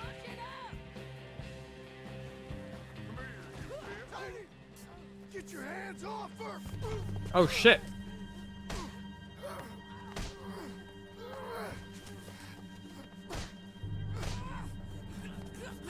Oh fuck.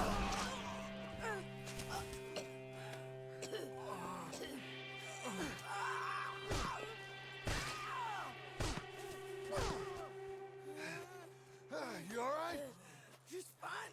She got fucking stabbed. Come on. You're bleeding pretty bad. Ain't nothing. You should sit down.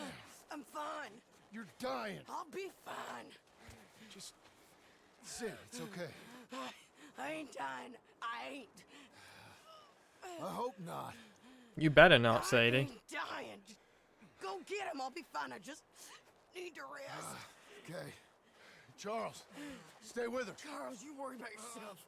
I'll be up there in a minute. Ain't you gotta have it? Hello, Joe. But I got something to take care of, sure. Just what's your problem? Yeah. Just me.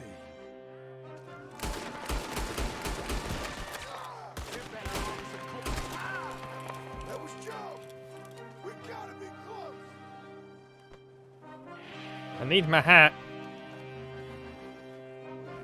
That's not my hat. I will shoot you if you stay here any longer.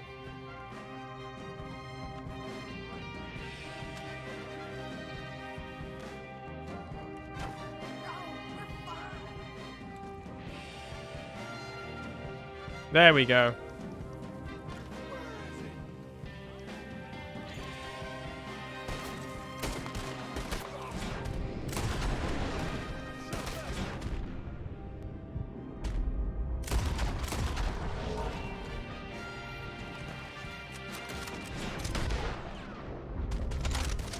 This is a really cool final mission.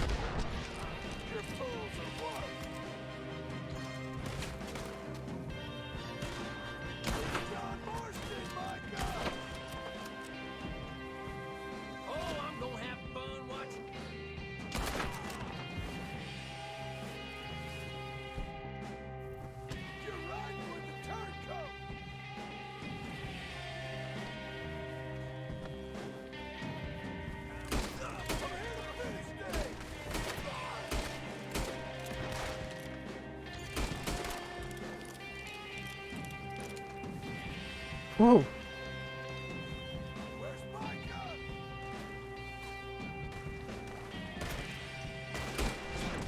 Will you people stop shooting off my hat?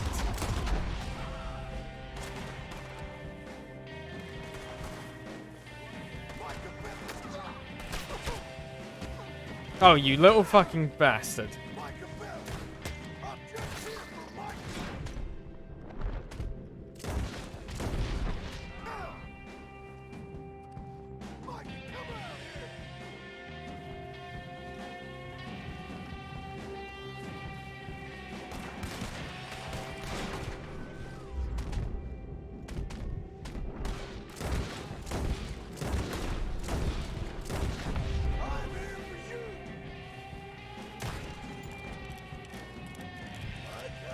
Well, that was an appropriate time to run out of ammo.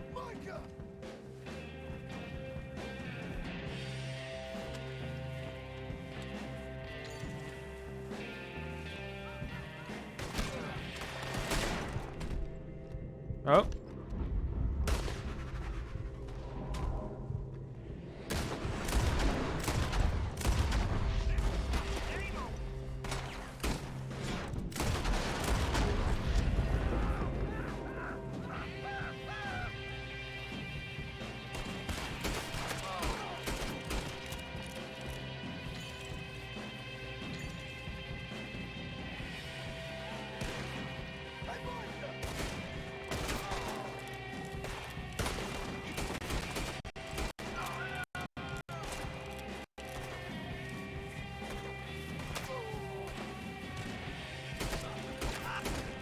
Game is struggling a wee bit.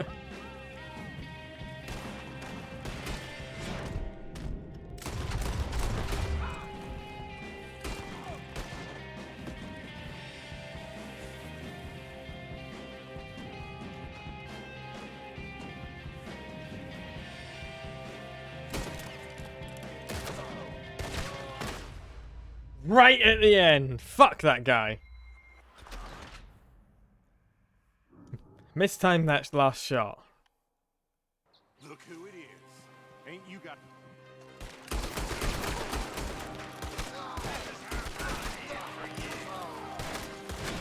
I thought we would have spawned in sooner, or yeah, later in the mission, honestly.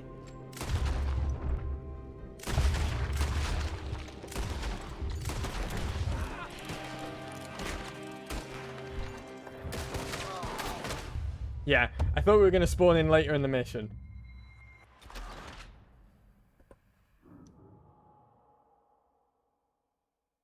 Look who it is. Ain't you got a habit of just showing up?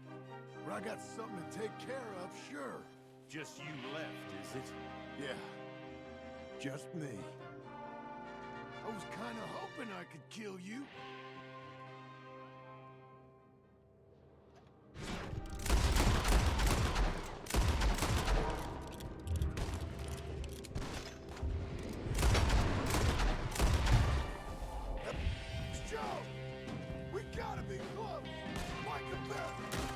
I'm just gonna walk with my gun out. Take it slow.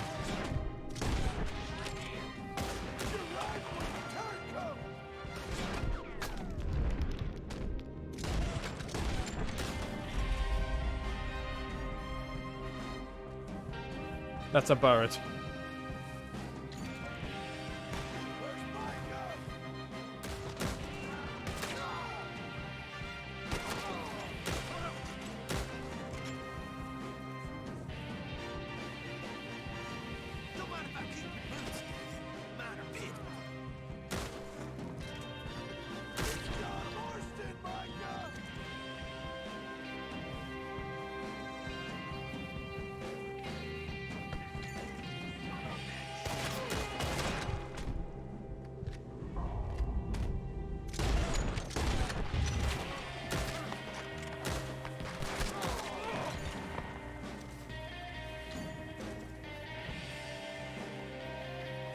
I love a good ascent up a mountain.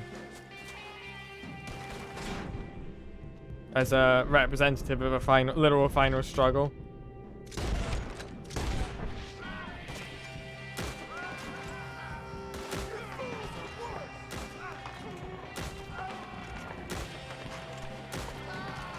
It's a very cinematic gameplay sequence, naturally. And it's really, like, I feel powerful.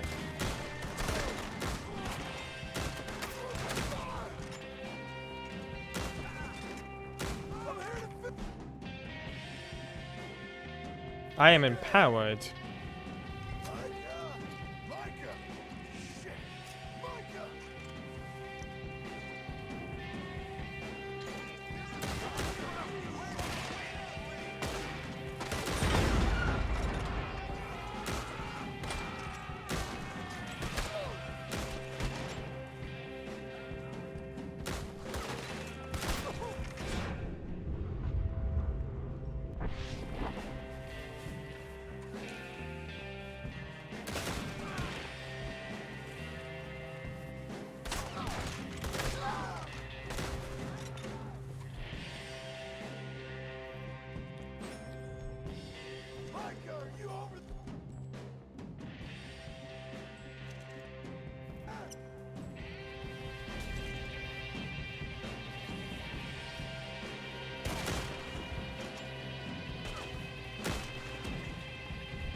This is my personal nemesis, this guy.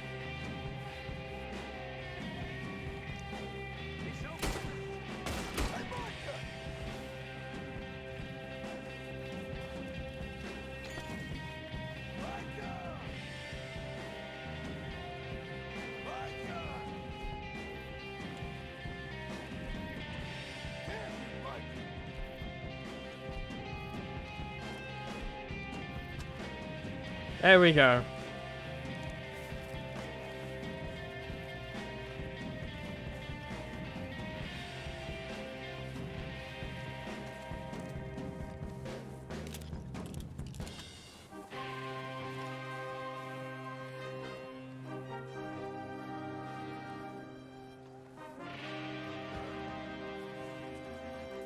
Micah, if you're here, come out.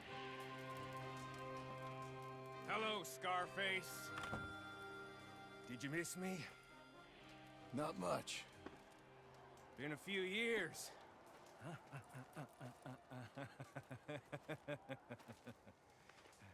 How's that, whore of yours? She's good. Didn't reckon I should waste my time killing you. But I felt different. So it seems. Well, maybe after all this is over, I'll go pay her a call. And the boy.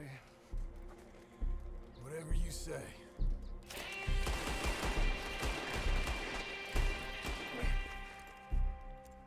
I got more men coming, John!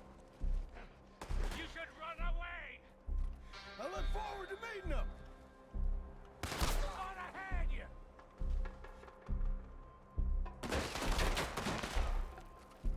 Run like you can, just fine here. Almost got you there. It's just here. Come take a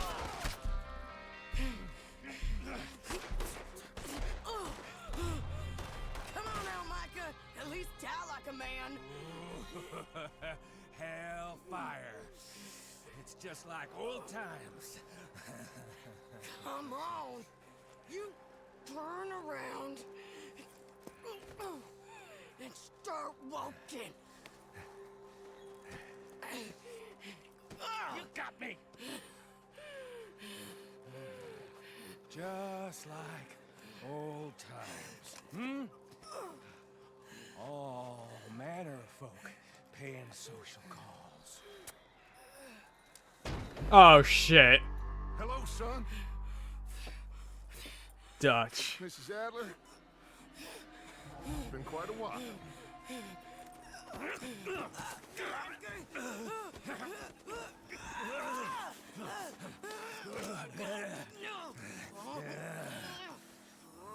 Now, John. Now, what were you saying? What are you doing here, Dutch? Same as you, I suppose. Dutch Ooh. and I are teaming up once more. We got money. We got dreams. That's not why we're here, though. Join us, John. Join us. Let her go. Now, I can't do that, John. Let's see how smart Dutch really is. Dutch. Dutch, come on now. You shot at me, son. You started. You betrayed me. I could say the same as you. I was trying to do my best. You just cared for yourself. I think differently. Join us. Join us, John. Let her go! She ain't well. I don't want to kill you, John. Arthur saved my life. More than once. Arthur's been dead a long time. This is a new century. Dutch. Dutch. We all did our best for you. That sounds a lot like I gave you all I had. Things turned out the way they did. Dutch, killing me won't solve nothing. Put down your gun, Marston. Say something, Dutch. Say something. I ain't got too much to say no more.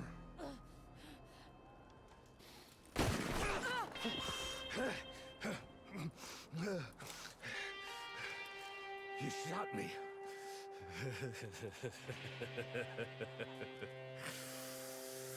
You shot me pretty good.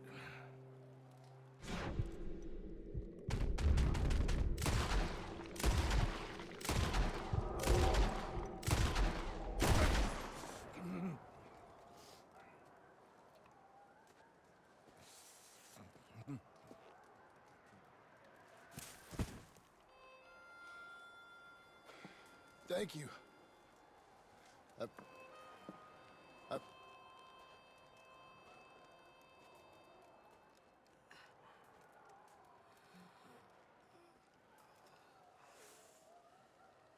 You okay? Fine. You're crazy. I hope so. Help me up. Let's go get Charles. There's money. Lots of money. In the cabin is Blackwater. I'll go see. Hurry up. I got a wedding I want to go to.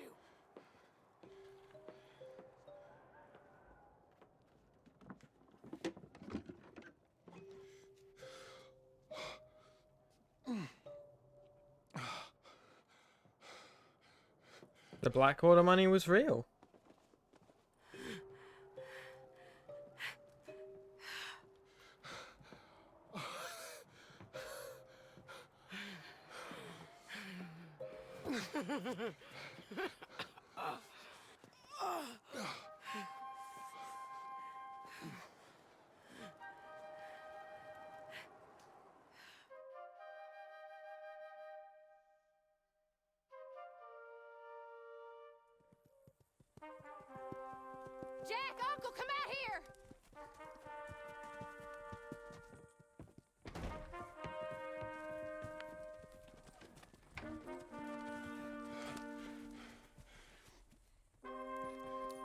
It's over, Abigail. It's all over.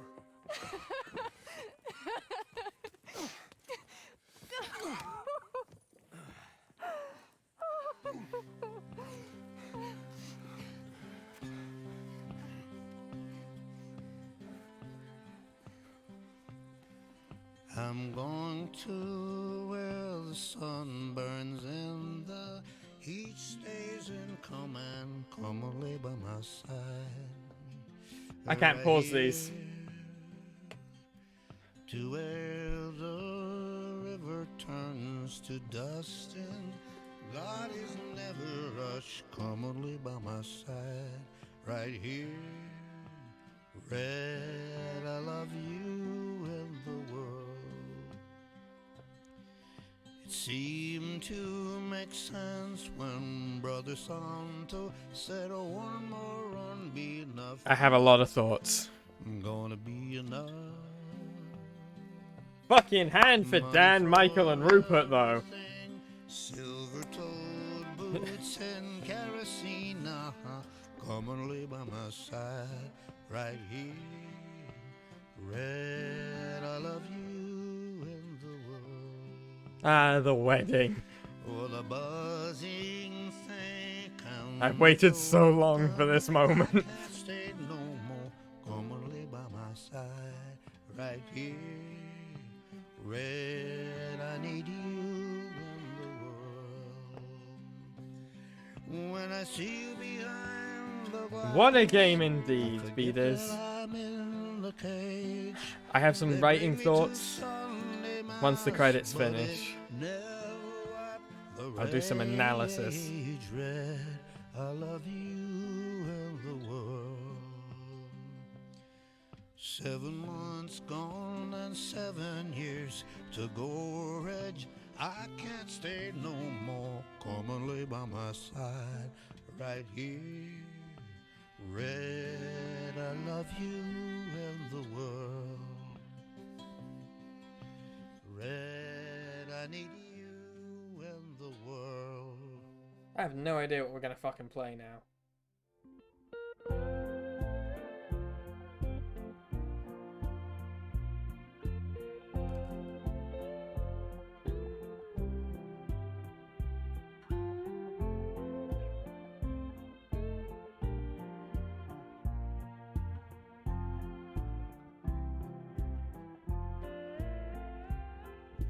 Cruel, cruel world, must I go on?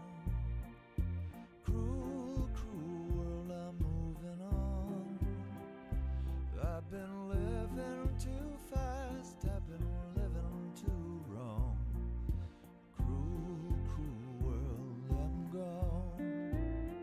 This big old world sure got me running round. Heard a voice, it told me settle down. With the moonlight as my guide and this feeling deep inside, I know now that I'm homeward bound. As I wander through the pines, the whisperings they tell of the many before me who tried and fell, seeking fortune and ways to get to glory days, looking for a place in this old world. Cruel, cruel world, must I go on? Cruel, cruel world, I'm moving on. Fuck you, Micah. I've been living too fast, I've been living too wrong. Cruel, cruel world, I'm gone. Oh. I said Goros. That's one of the Pinkertons.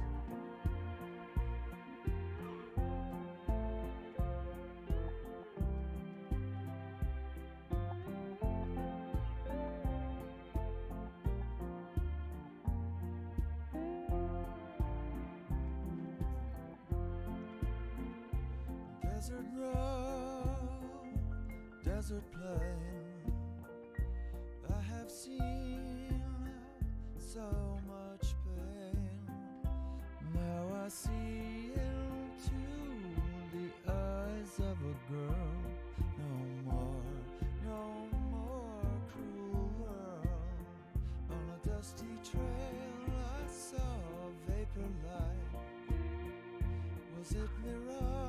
just don't know, but it seemed right. I felt mission, I felt trust. I knew then that I must go to her. I know. Away from this cruel world. Cruel, cruel world, must I go on? Cruel, cruel world, I'm moving on. I've been living too fast, I've been living too wrong. Cruel, cruel world, I'm gone. Cruel, cruel world, I'm gone. We streamed this for like 87 hours or something, chat.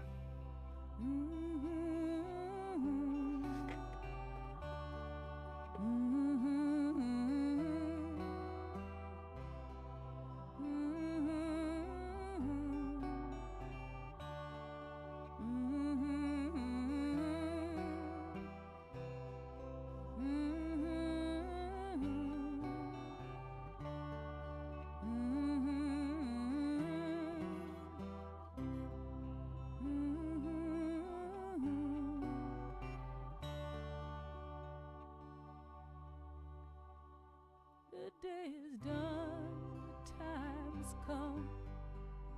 You battled hard, the war is won. You did your worst, you tried your best. Now it's time to rest. Now it's time to rest.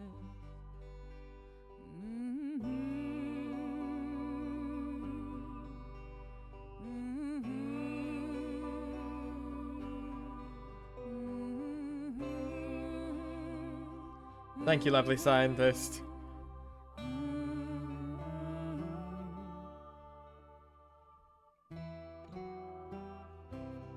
See the fire in your eyes. See the fire in your eyes. Mary! See the fire in your eyes. See the fire in your She is the author person.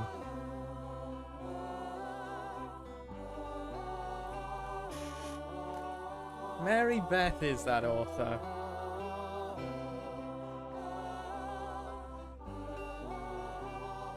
Thank you, Chorus.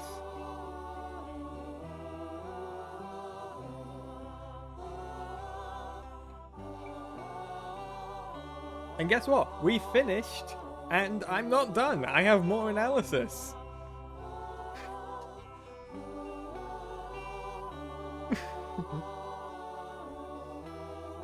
One of the analyses is I'm fucking hungry. I've been going for I've almost been going for 6 hours.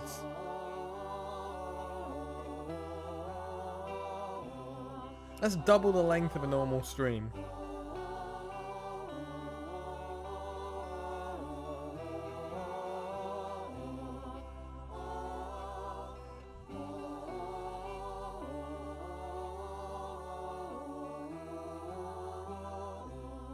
Thank you all for sitting in here with me. If you're a new viewer, if you're an old viewer, especially though, if you're an old viewer, someone who's come in from, you know, the early parts, who's been with me for all 78 hours of this, if you watch the VODs, if you've watched the stuff over on the Black Archive, if you want to go back and see my thoughts about every episode, you can go to !archive.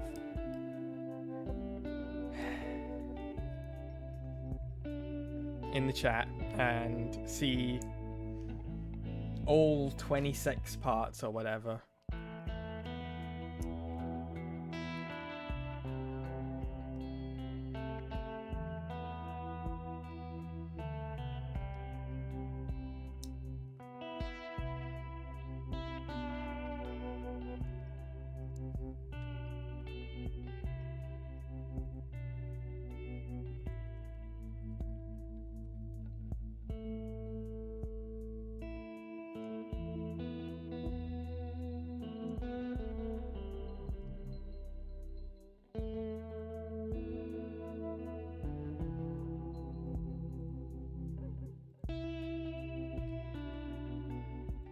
You can also follow me on social media with !social and join the SkyeBlacke Discord for more game discussions and things about when we go live and stuff like that. I like that it keeps showing the train to, one, reinforce the fact that Red Dead Redemption 1 starts with John on a train, but also the train is a great symbol for industrial progress, historically speaking, and within our cultural understanding, the train represents a huge leap forward in industrial understandings and cultural advancement. So to really give that sense of a changing world, they keep going back to that image of the train, which is also probably why we continuously robbed trains during the game. It was our attempt to steal the past from the modern world. Tilly!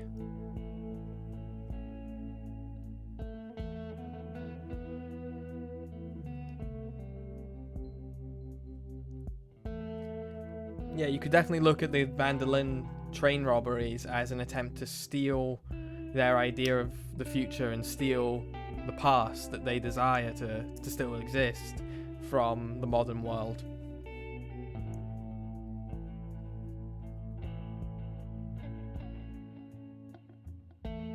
God, that was a bit pretentious, wasn't it? If you like that internet post where it's like, sometimes the curtains are just fucking blue, leave, because this is not the stream for you.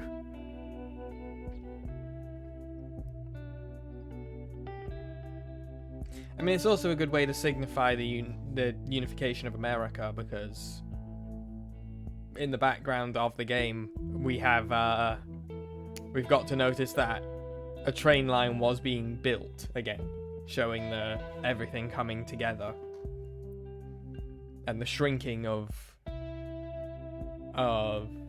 the Great American West by everything being united by the railroad.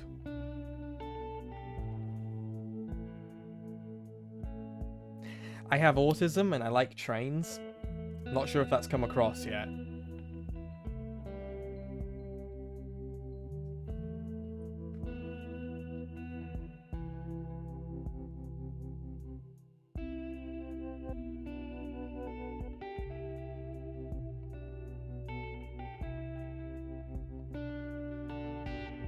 Pearson.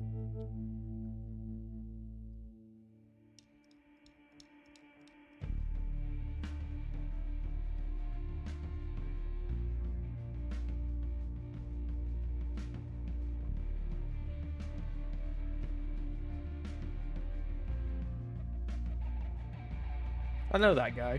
Yeah, I like trains person.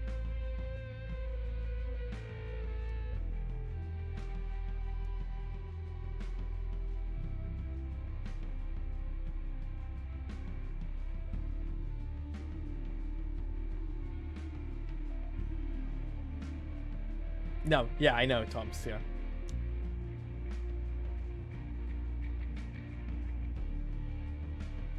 Yeah, I know Tom Ridgewell. Pretty cool. Pretty cool guy.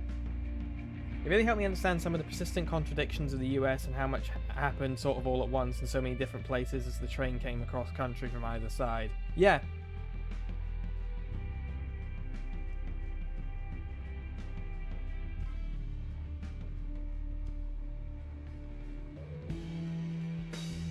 There's some great, I can't remember the name of them, but there's some great documentaries on like Rockefeller and stuff that talk about the taming of the American wilds via the train. Was it Rockefeller who was big on trains? I think it was.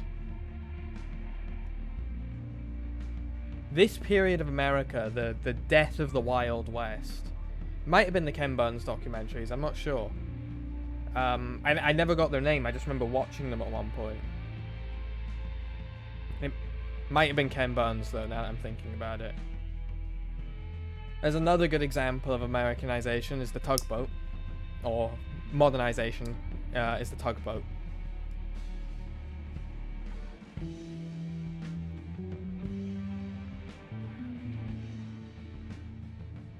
It's them. Rockefeller was an oil tycoon. He was an oil tycoon, but he did also use very big. He was very important on the train line. That was the fucking what was her name? The people that we. The guy who gave Arthur tuberculosis. I can't believe I'm forgetting. I'm blanking on his name. I've mentioned him so many times.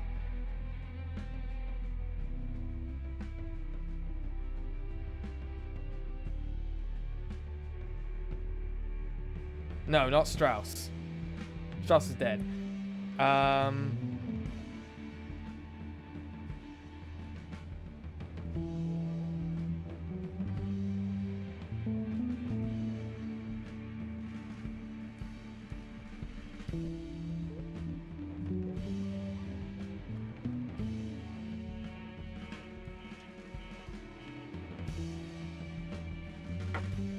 What's his fucking name?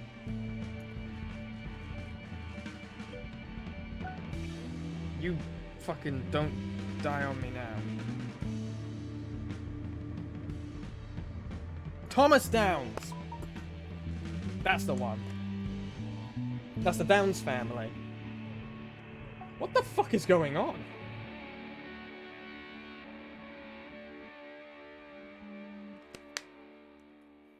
I was about to Google Rhino, so don't worry about it. Yeah, that was the Downs family. So we got to see that in the end they made it. And had a prosperous life.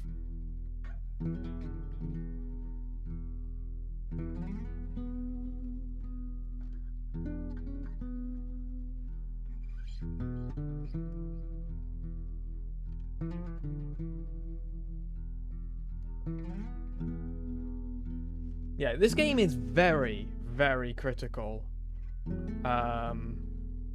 about the American dream and the founding of America, of modern America.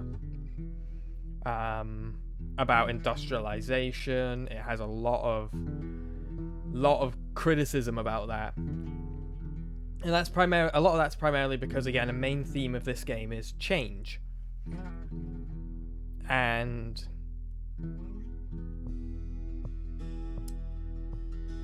it's one of those interesting ones because its ideas are not that you must conform or you can't fight change, but it's that the world is changing around you and you have to change with it. You just don't necessarily have to change for it.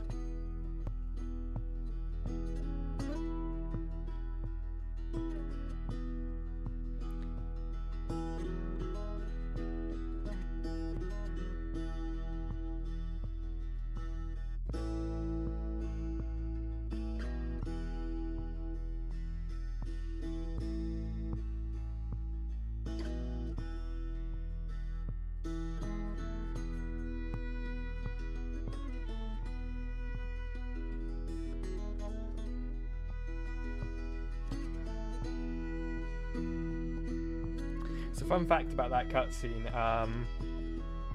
the actress for Mary Linton wasn't available, so that's Roger Clark doing the mocap for that. That's Arthur's actor.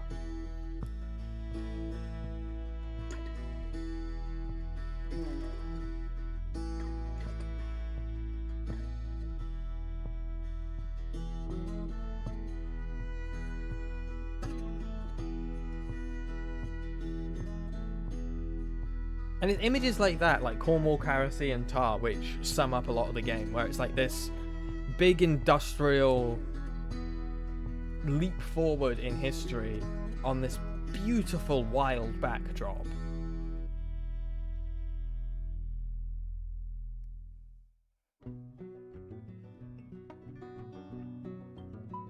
Who the fuck keeps messaging me? Oh, that was Lovely Scientist, I'm sorry. That was Lovely Scientist putting something in the Discord. I love you. Thank you. Out of nowhere, my phone went off like 5 or 6 times in this credit sequence. Let me turn it on silent.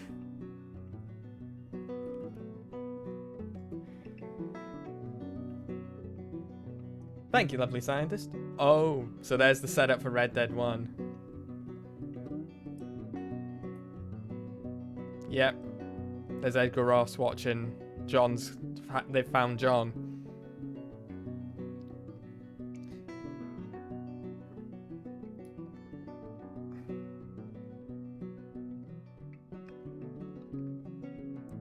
See, that's very important. I've got a lot of thoughts I need to get out. So they might end up all just coming out as a bleh, but I'll try to make it as coherent as possible.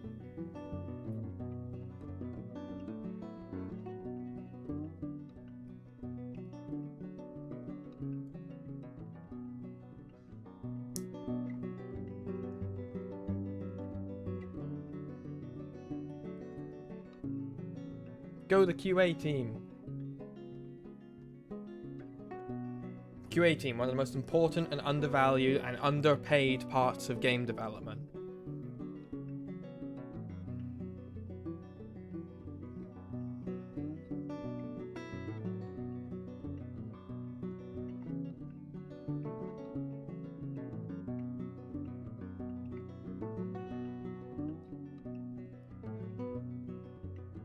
The music in this game slaps.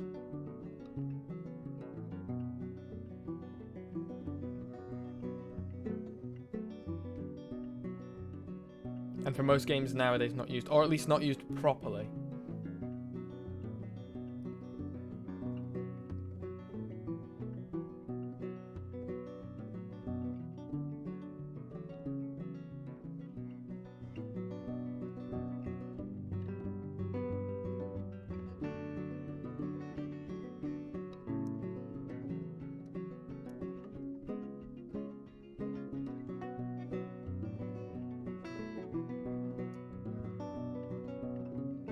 A long fucking credit sequence. This credit sequence has been like 10 minutes. I mean, it's a big game. And the last game wrote by Dan Houser as well. He left Rockstar after this game came out. And he's wrote every Rockstar game. Up until this point. So it'll be very interesting to see what GTA 6 is like without Dan's influence.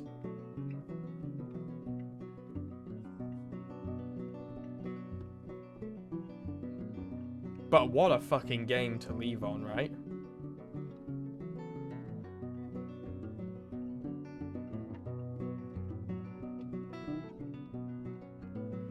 Technically speaking, Red Dead Redemption 2 is quite bad. It is restrictive, it plays against itself in a lot of ways. It wants to be a big open world exploration-y game, but it also wants to be a linear, story-driven railroad game. But narratively speaking, sound speaking, design speaking, every other aspect, this game is fucking amazing. It, like Arthur though, it in a lot of ways is fighting against itself. It's trying to be two different things at once.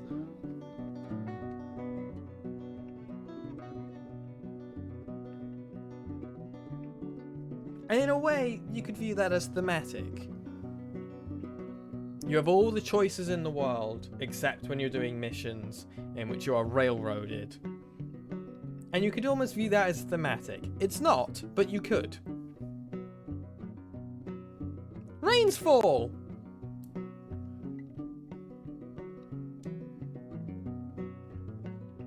GTA 5 has a pretty good story. At least it's not GTA Online.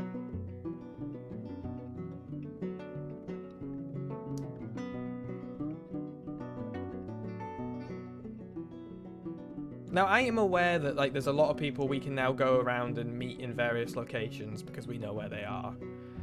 And rains fall and eagle flies.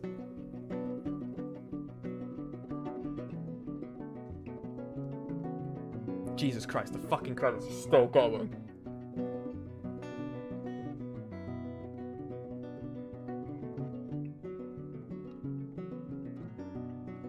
An outlaw, his most trusted senior gun, a somewhat wayward prodigy of John, John's common law wife, former soldier, an expert hunter and fighter, a common thief, A con man and thief, John's son and ex. What I love that they're all like they've all got their own listings.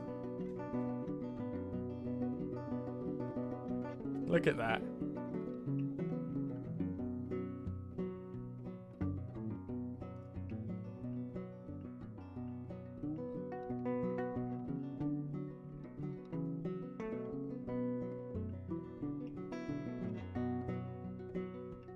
I'm really glad I did this too. I'm just wondering what we're going to do next.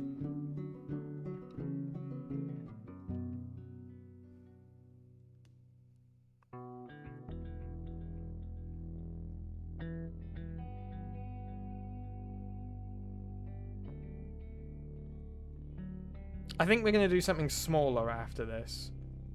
I don't have any way to play the first game at the moment.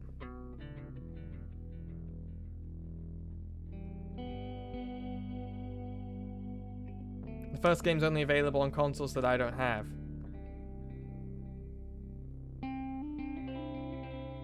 I'm not streaming through PlayStation now. I think the latency would get to me. Especially when I'm trying to stream live.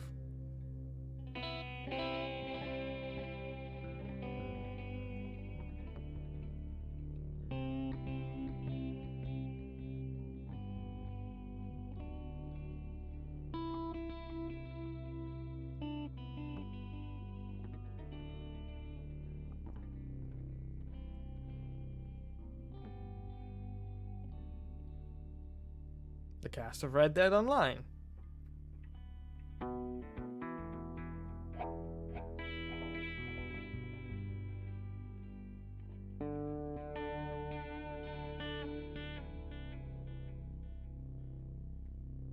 Additional motion capture.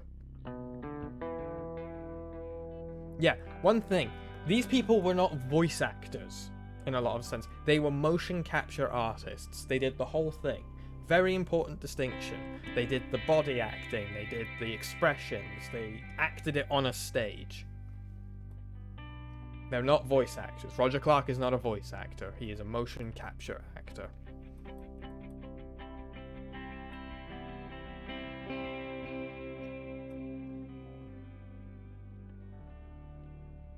They did stunts.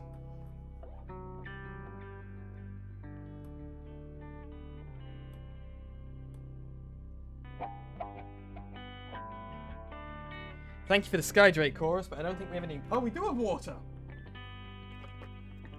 And everyone, yeah. Everyone take a drink and a stretch.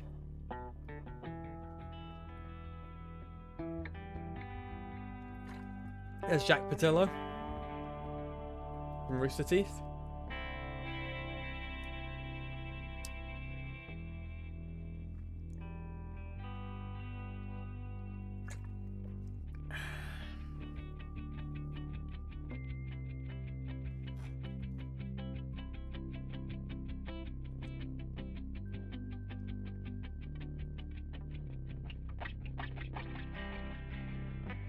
So much talent went into this game, man.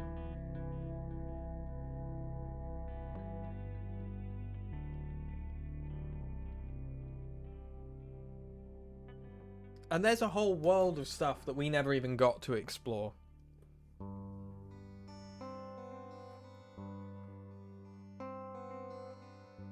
There are side quests we missed. There are random encounters we missed.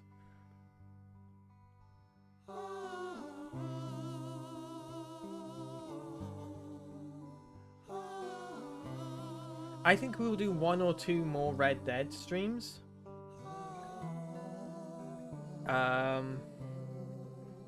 Going around and maybe doing some of the final post-game stuff.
We should do a poll in the Discord for the next live story analysis game. Good idea, Rainer.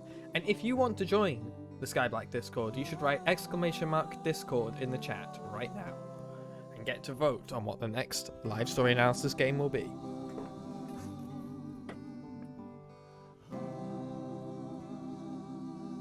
Thank you.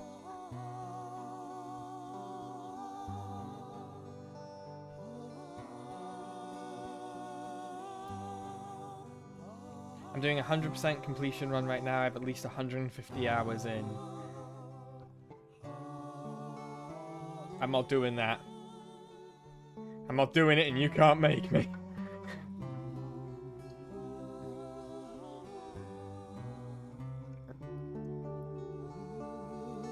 Well, we did all the stranger stuff that was available to us, except I think 2. Which was, we did, except for 3 things, the stranger missions that just involved collecting stuff. We never did that.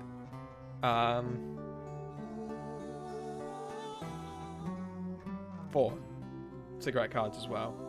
So we never did them, but we did every other story thread that we could so far. And that put us at about 70, 78, 80 hours.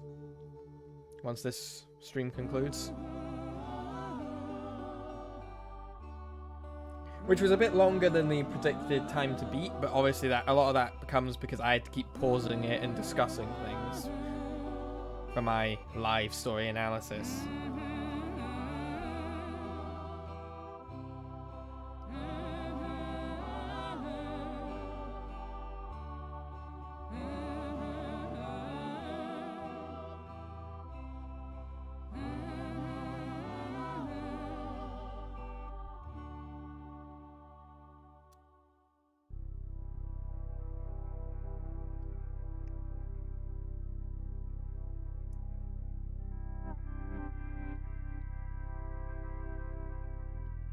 What's the Tiltify link? The Tiltify link, if you want to donate to Planned Parenthood, you can do !donate.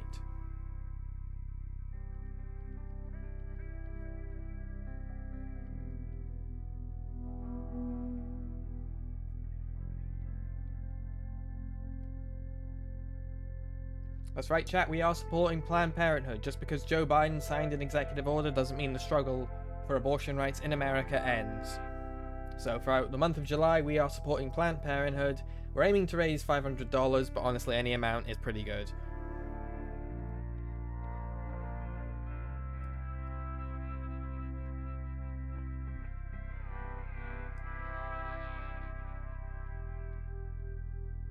Oh, it feels like the text is wobbling. I've looked at it for so long. Ugh.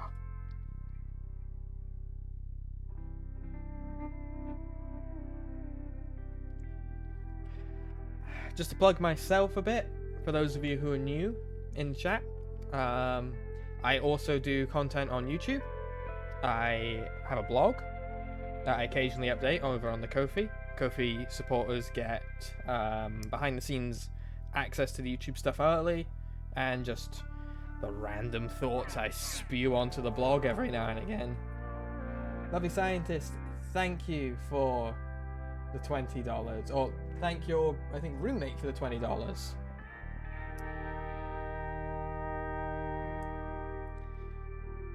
You can find all of my links with !social in the chat.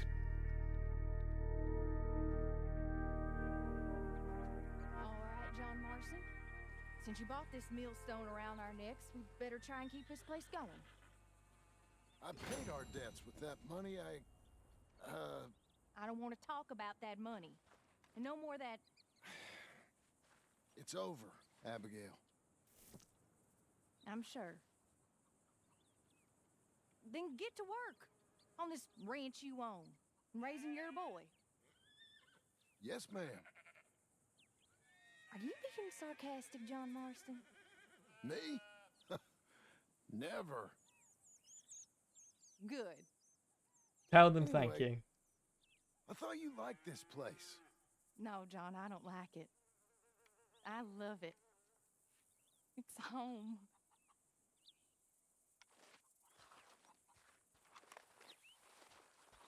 Is there a sitting spot here? It'd be really great if there was a sitting spot. There's not. Okay, we're going to head down to the house to do our final thoughts. So the story of Red Dead Redemption 2... It's a long story. It's a story of change, of consequence. What you reading, Jackie boy? It's about knights. Knights. Brave men of old England. It's a story about a lot of things. The English aren't brave, Jackie. Now, I once beat up 6 Englishmen in a bar in Canada, knocked them all out. Really? Why? Accents. Just gets on a fellow's nerves, you know? Yeah, fuck the English. Strange that isn't in that book of yours. You know the English had talking horses. You're kidding me. I never lie, Jackie boy. I met them talking horses in Canada. Brian was his name. There's just one problem, though. What? Horses is boring as hell. Worse than Englishmen. Oh, go on. I got work to do.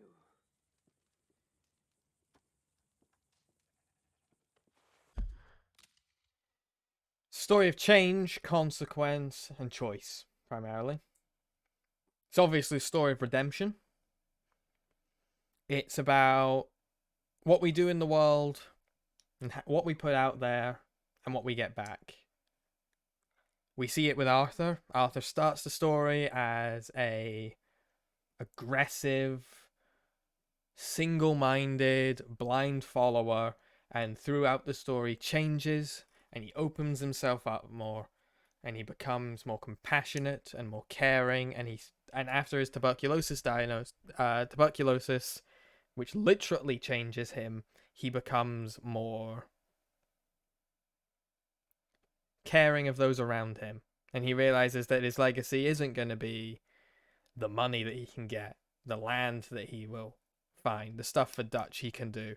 His legacy is instead through people like John and Sadie and Charles and Abigail and Jack, and he starts to see the way in which he leaves an impact in the world.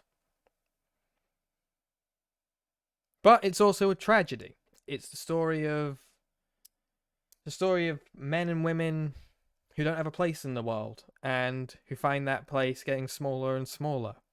It's a story about people being consumed by greed and unable to see it because they've deluded themselves that they're somehow exempt from the system that they're fighting against. It's about the loss of friends and family and what happens when those networks break down. It's about the need for companionship and trust. And at its core, it's fundamentally what happens when systems fail each other. Personal systems, greater systems.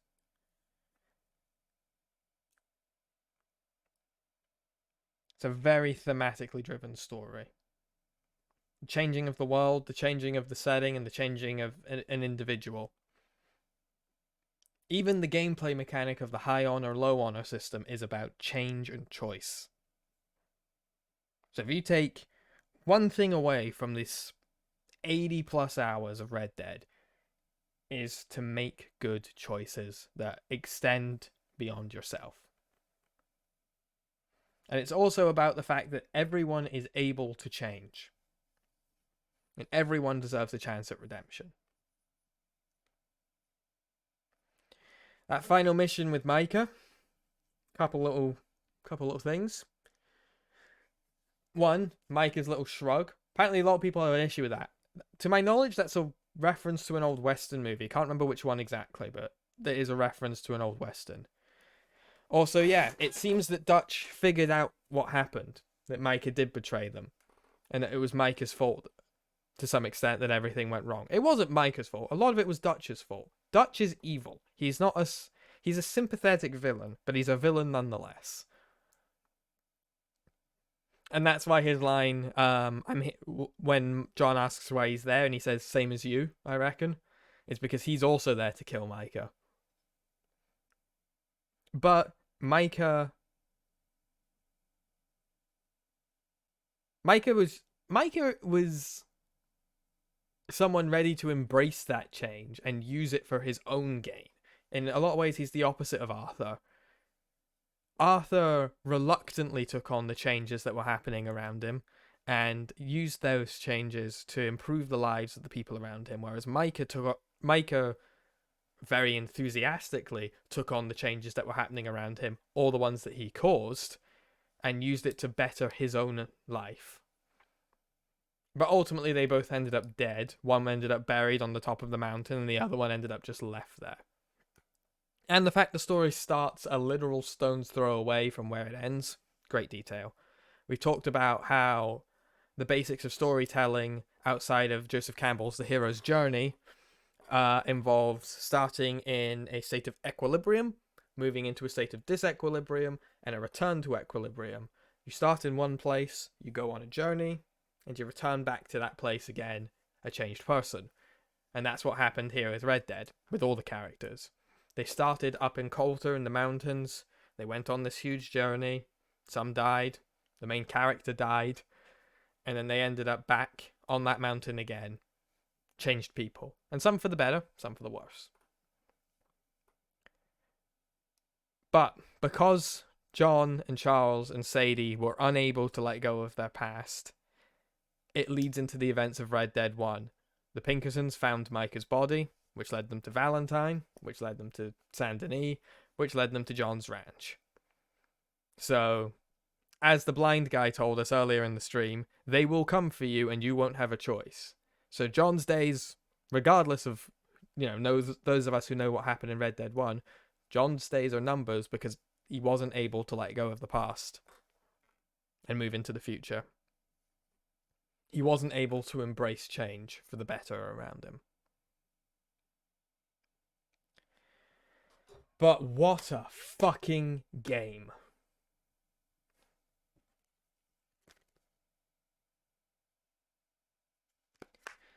So, I'm going to say this for the last time. Ladies and gentlemen, and all who lie out with or between, I hope you have enjoyed this Red Dead Redemption 2 live story analysis with me, Skye Blacke. For those of you who do not know me, my name is Skye Blacke. I am a professional filmmaker and a writer, and I have a degree in film and English, and I use those degrees to analyze video games from a narrative perspective so that we can get a better appreciation for the art that we all love. This has been Red Dead Redemption 2, the story of Arthur and John. And I thank you all very much for coming and watching. And I'll see you next time.